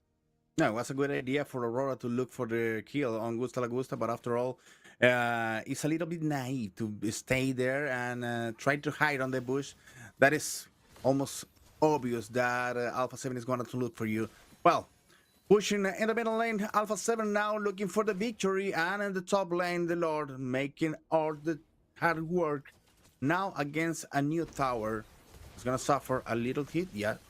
There goes the hit, and also goes the aggression of Alpha 7. Oh, Yer goes in. I'm not sure what Yer was thinking. He locked him down with a Hunt of Bone, but got instantly deleted. You can see Vagin gets the knockup, but double kill in hands of Gusta Lagusta. And now he's looking for a triple. We saw him get a Maniac yesterday. Will he be able to get one today as well? And that is Flick able to get the kill. Aurora is the one left standing along with Vagin. The Lord is already in the base crystal. Inhibitor down on the top side. Not many minions left standing. Gusta Lagusta gets one more. Make that 3. And now looking for a full 5-man wipeout. Alpha 7 Esports dominating as ever, able to end this series 2-0. It was a clean, fair win for Alpha 7 with achieved the victory and the game 2 of this series. Well, an interesting match, I have to say, on 9C Global, but most on the first game than in the second one. The second one, well, with the appearance of Obsidian, it was a little surprise for us and also for the audience there in the chat. But after all, he couldn't make it. He couldn't make what we were thinking what's supposed to happen with a new hero that comes a little bit broken, maybe. But it wasn't possible for there to show what Obsidian is capable of in front of a team that works very fine, very good together. And well, Alpha 7 is just ensuring that it keeps the title of the final boss of this region. Don't you think so, Rico? Yes, my friend. So easy as the second game as the first one here. So jokes aside, this second game was more control for Alpha 7. You know, and you were saying about the Obsidian appearing here apparently for the first time. I don't think that it was the problem. Europe played no with Obsidian, you know. But I don't know. Maybe I was watching the game here, and I thought that maybe 9Z respected very much Alpha 7. You know, there is an excessive respect in part of 9Z to Alpha 7. Because you didn't see any moment of any trouble for Alpha 7. Flick was able to guarantee the objectives almost all of the time. Gusta Lagusta was always free, you know, to cause damage. So this game was more controlled by Alpha 7. It was it was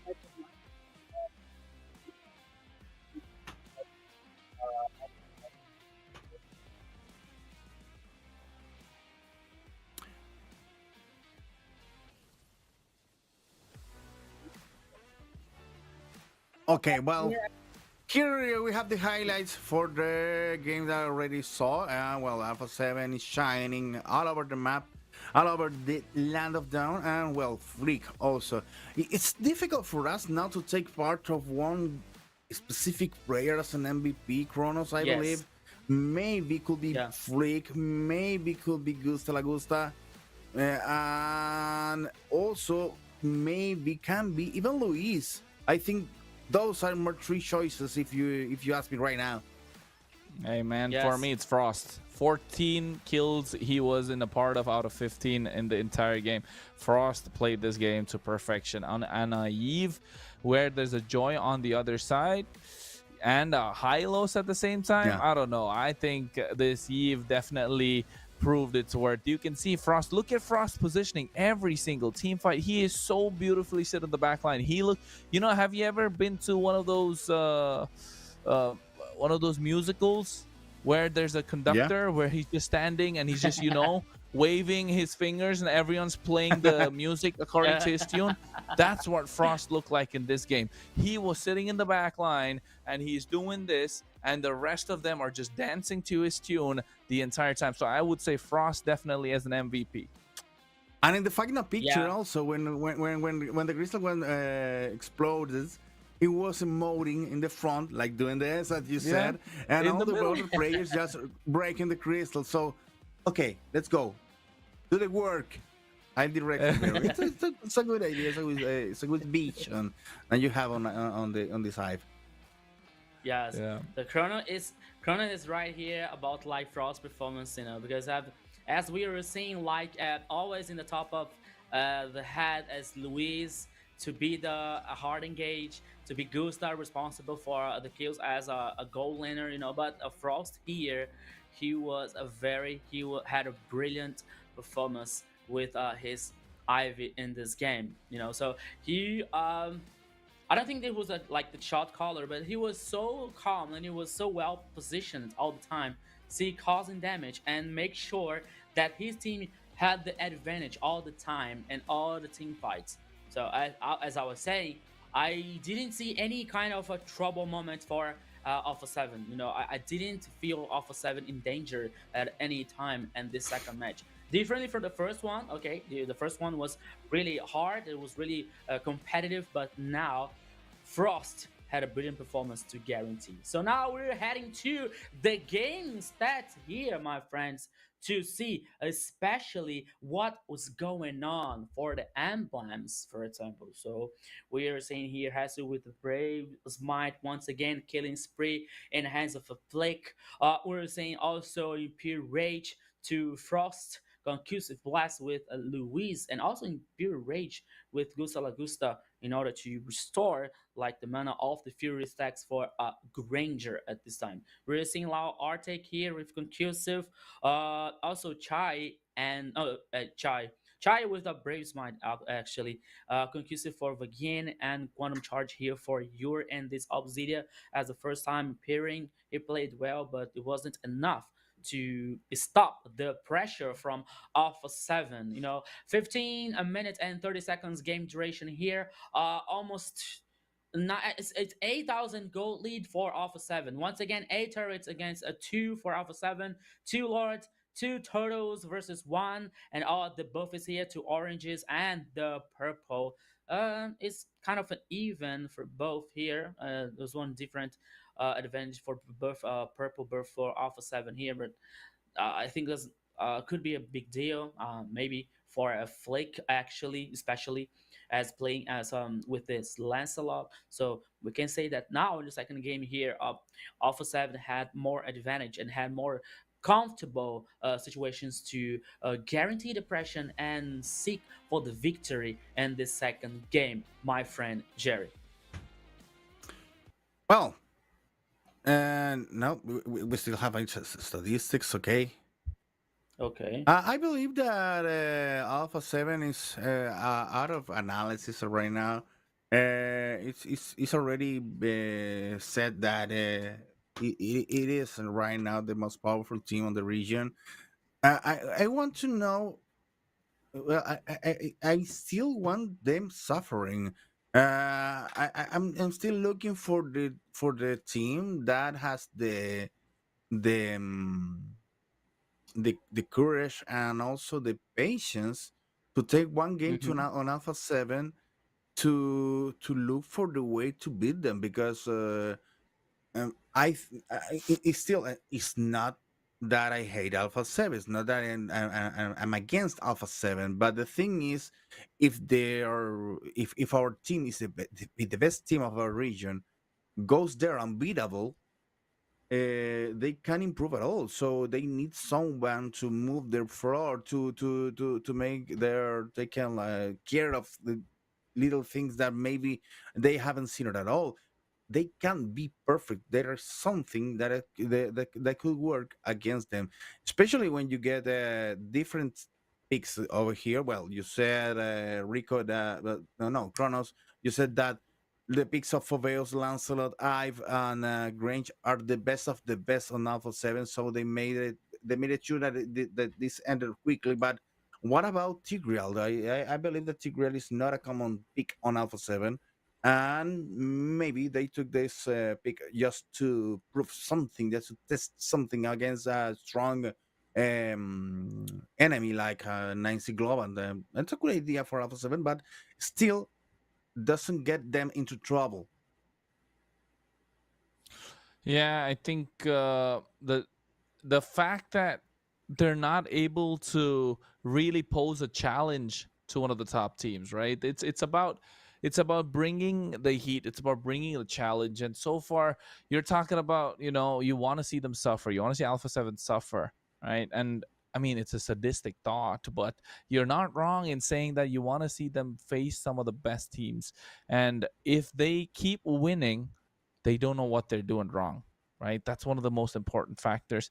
Yeah. And at this moment, they need to find a way, at least, to try and experiment what's going wrong, because you can be the best team if you don't lose a single game. Maybe you're doing everything right, but at the same time, it shouldn't be easy. It shouldn't be this easy, at least against 9Z Global. And 9Z Global are a top team. By no means are they a weak team.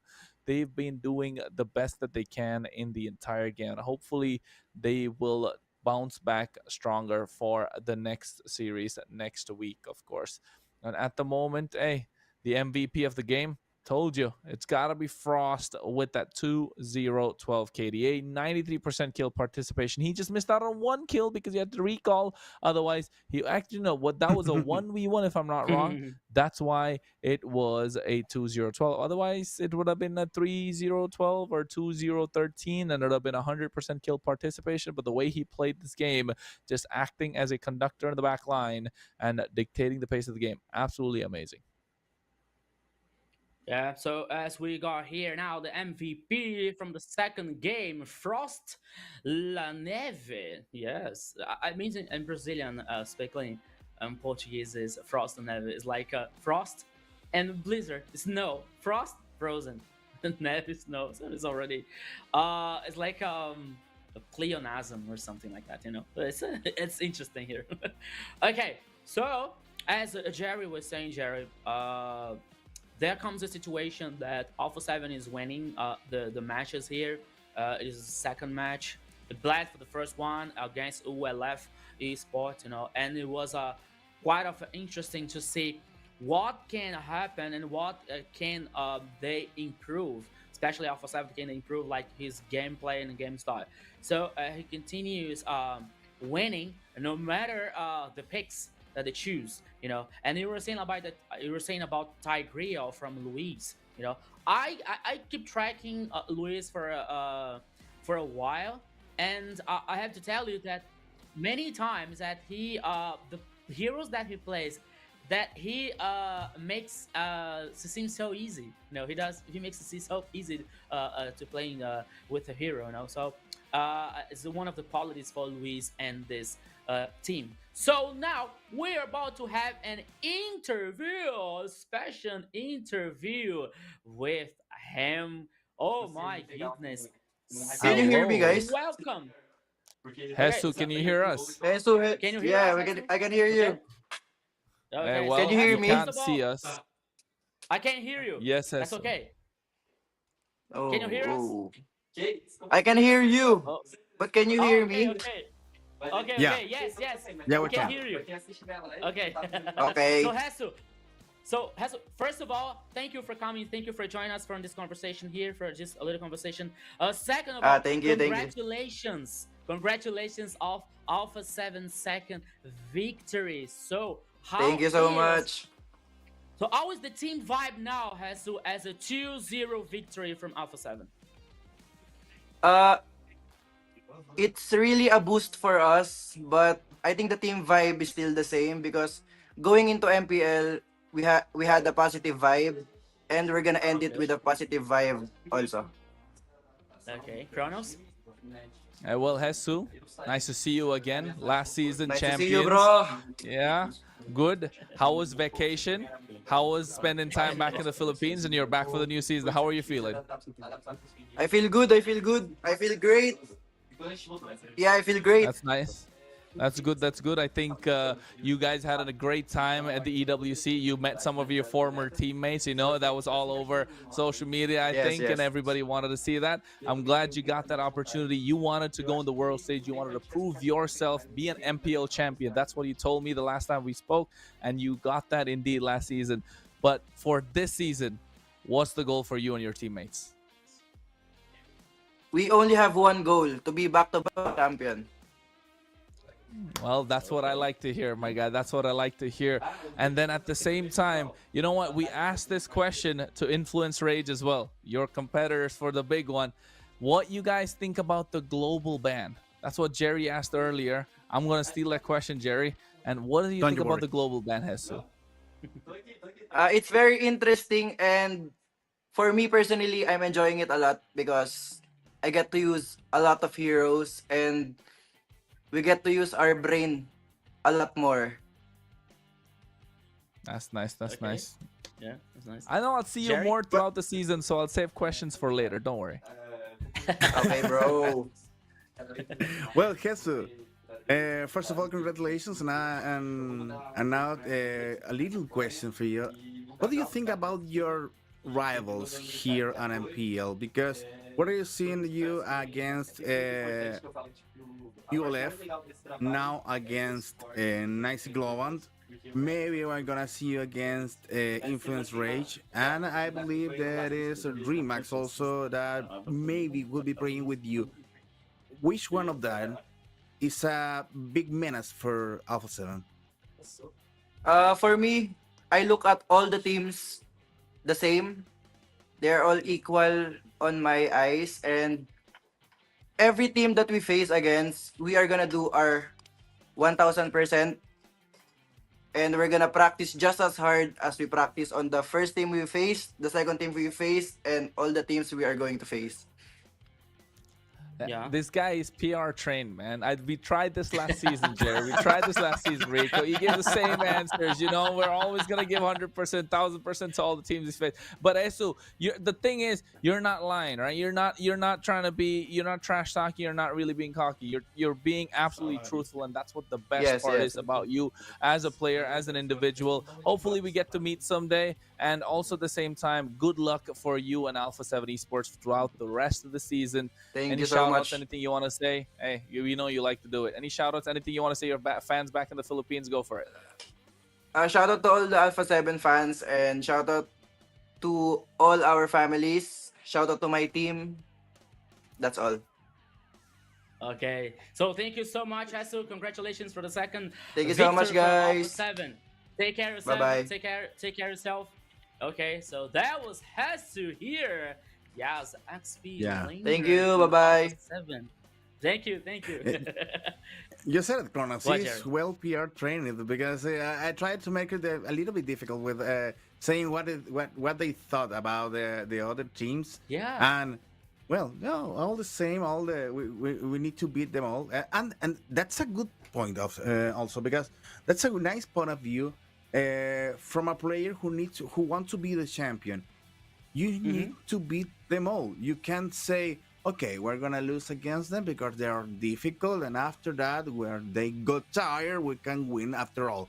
No, that's not the deal. You have to win every single match. You have to play every single match to the 100% and make the way to the throne, make the way to the victory, make the way to the cup. Clean, Yes. as clean as possible. Yeah. And you know what? That guy's journey has been nothing short of spectacular, right? He started back in MPL Philippines, and guess what? You know who were his teammates back then? You know, King Kong? Yeah, King Kong was his teammate. Yeah, Yes, yeah. they used to Really? play together. Yes. They met each other in the MSC recently, EWC as well. He was a teammate of King Kong. And I'm forgetting one more. I think it's a big one. I'm forgetting it, but unfortunately, maybe it'll come to me later. But yes, he was a teammate of King Kong back in the day when he used to play for a different squad called TNC. And from then, he moved his played so well. And last year in the MPL LATAM Season 3, he joined in midway with Corinthians, where the now turned into Alpha 7 Esports, acquired by Alpha 7 Esports, and he became champion. And in the first match, he was the MVP. Right, first game he played, he just flew in, he adjusted, he won the MVP. And then the first question we asked him in the interview was, "How's everything? What's the kind of food you're liking?" He was absolutely great. And then he said he just had one goal. He wants to be an MPL champion. He became an MPL champion that season. And my God, he has been on the up and up ever since. Yes, yes, yes. Well, And Jerry, and all thanks to our partners. Right, Jerry? yes, of course. Our partners are here to say goodbye to this broadcast, but inviting you to stay for the next week. You can power up your Mobile Legends Bang Bang adventure with Bonus, the official and trusted way to get your diamond fast, instant delivery, secure payments, and unbeatable convenience to keep you always ahead in the game. Don't miss out and use this code BNXMPL and grab 5% off on your next top up today, guys. And of course, Techno Pova as well. Power your play with Pova 7 5G, ultra battery, blazing speed, and fluid 144 Hz display. Built for true gamers. Don't wait. Experience the future of gaming performance right now. Yes, as we were talking about projects here, the project next is coming on fire. It is time to the next project's Mobile Legends. The annual map update is live starting September 17th. Explore 4 brand new maps packed with fresh strategies and surprises that will transform the game. Gather your squad and get ready to experience the new MLBB routes. And finally, guys, let's get the community work together because Mobile Legends Bang Bang has made it into the Esport Brazil Awards. This is your chance to show the power of our community, both now for our players and for MLBB by scanning that QR code and be part of the achievement and help MLBB shine on the big stage and the most players possible shining there in the Premium Esports Brazil, PAB.GG also. If you can get the QR code, right, Rico? Yeah. So yes, so it is our turn to grow up the community. It's our turn to vote for our Brazilian players, to win the Esports Brazil Awards and turn Mobile Legends Bang Bang even bigger than he is. MLBB Mobile Legends Bang Bang. So guys, we are about to head almost to the end of the broadcast today. So what do you have feelings about what happened today? See, we saw DreamHack is losing for Influence Rage. That was like a pretty normal for many people, and we got ULF, yes, ULF and Black Sentence taking the victory also. So what do you guys feel about today? Well, I think that we haven't seen it all. We haven't seen all yet because this is what we already saw today. 2-0 in all the matches. Starting with the victory of the Genial team. Let's go, Black Sentence. And working there over Entity 7, a glorious team from Latin America. So it's a good win.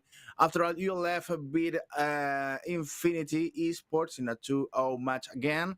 Influence Rage got a 2-0 against DreamHack. And finally, Alpha 7. Putting the dots on the points exactly because they beat up 9C Global on a first match that it was a little difficult, you can say, in the early game for Alpha 7, but after all, in the second game, the game they was perfect on the execution over the Argentinian that now are counting one loss and keep an eye on what's going to happen next week because the 1-1 teams are going to face each other. So maybe I don't know yet, but maybe we can watch a Chilean versus Argentinian team battling this MPL, and that's a little thing to take care of next week. Yeah. So as we were seeing here today's schedule and results from the games today, as Jerry well said here about the results, and we are about to see the Swiss formats getting so excited for the next matches here because we are thinking about the possibility from Black Sentences maybe facing a 9Z, or maybe ULF facing DreamX here. No, remembering all guys, always reminding you that the 0-2 teams now have a best of five, as a decision match to survive, to still survive in the competition in a best of five, And we also have the victorious team, the 2-0, also having a best of five to see and to decide the seed and to assure the spot for the next stage in MPL LATAM for the qualify for the playoff stage in MPL LATAM season 4. So we are about to see now, my friends. We got Alpha 7 versus Influence Rage. This is Whoa, gonna be this is gonna nice. be wild. From 1-1 teams, we got a Dream Max versus 9Z and ULF versus a Black Sentence. And we got a best of five between Entity 7 versus Infinity Chronos. What do you have to say about that? First, let's start off from the bottom because we know the top one's going to be Okay. great. Entity 7 versus Okay. Infinity. I think that's going to be a really great match as well. That might go all the way to a 5 games just because we know both teams make a lot of mistakes, but both teams do not want to go down without a fight. At least until now, Infinity have won one game. That is against DreamMax on day number 1 yesterday. In Entity Yeah. 7, though, they haven't won a single game so far. It's not looking good for them. But of course, at the same time, ULF versus BSE. I think that's going to be an interesting one. My bets would be with ULF with the way that they've been playing, causing upsets everywhere. But BSE are no strangers as well. They are strong and they're proven the Chilean squad has what it takes. Meanwhile, I feel like this is going to be a crazy match. Dream Max versus 9Z Globan. This is going to be a tough match Yeah. as well. Both these teams are looking to see what they can do, and both these teams want to make it to the upper seed as soon as possible. Of course, I feel like that's going to go all the way again. And then, of course, the match of the weekend that's going to be coming in next week. Alpha 7 Esports versus Influence Rage, a throwback to last season's upper bracket finals where Influence Rage won the best of 5, a throwback to last season's grand finals where the squad of Alpha 7 Esports, then known as Corinthians, won the entire MPL LATAM season.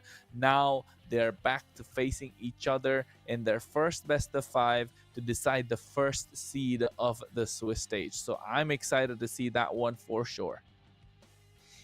Oh gosh, this is gonna be wild. This is gonna be wild. As Chrono said, here's a throwback between Alpha 7 and Influence Rage with the best of 5 here to decide the seed 1 and most importantly to guarantee the spot to the next stage, to the playoff stage. And for a few from later, we're gonna see like for the next weekend scheduled, but we believe that it was gonna be the best of 5 from the bottom and maybe the higher here. But Jerry, seeing the Swiss format and seeing the Swiss bracket now, so we all know that DreamX is gonna face a 9Z Globan and ULF is gonna face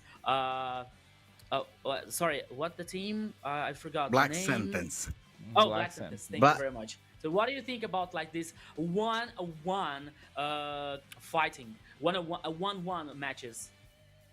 I think for Black Sentence, for example, it's a good test. It's a perfect test now for now to know if they are on the upper mid or the lower mid of the teams in the region because it's almost obvious. But I think that okay, for one side you have ULF and also both teams are coming from MDL, so maybe it's a match with a little bit of history there. So it's gonna be very interesting to know which one of them has taking more care of the failures or the things on the points that need to improve, and what is working better? And okay, Well, I at have the same time, I think that's been a long day indeed, folks. Not as long as yesterday. It is day number 2 of MPL LATAM Yeah. season 4, and I think it has been a cracker. Today it has been the left side buff. Every single team on the left side has come out with a victory with a 2-0. Which has cut our day, unfortunately, a little bit short. So don't worry, though. You can catch us always on our social media platforms. You can follow Jerry Senpai right there. You can see Rico and Nunez, and at the same time, G_Kronos for me. Show us some love as we'll be putting out some content regarding MPL LATAM Season 4. And of course, comment down who's your favorite team below. Make sure you take some clips and put it up in social media so you can spread the word of MPL LATAM Season 4's global ban at the same time.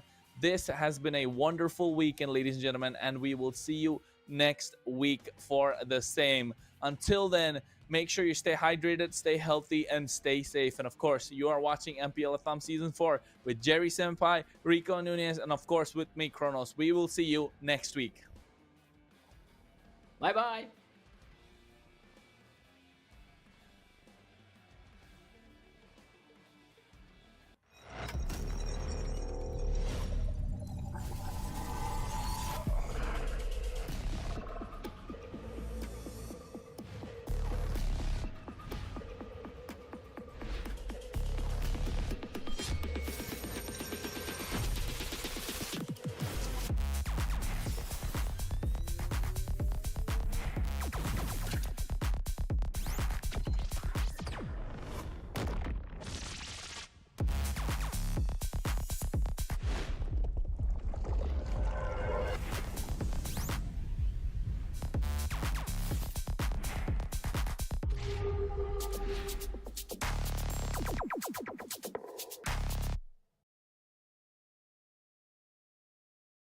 Looking for diamonds for your favorite skins and recharge phases? Bonox is the solution you'll be waiting for. Top up your diamonds at the best price in the safest way with Bonox. Just create your account quickly and easily, select your recharge, and of course, use the code BNXMPL for a 5% discount. That's it! Enjoy your diamonds all thanks to Bonox, the official sponsor of MPL LATAM.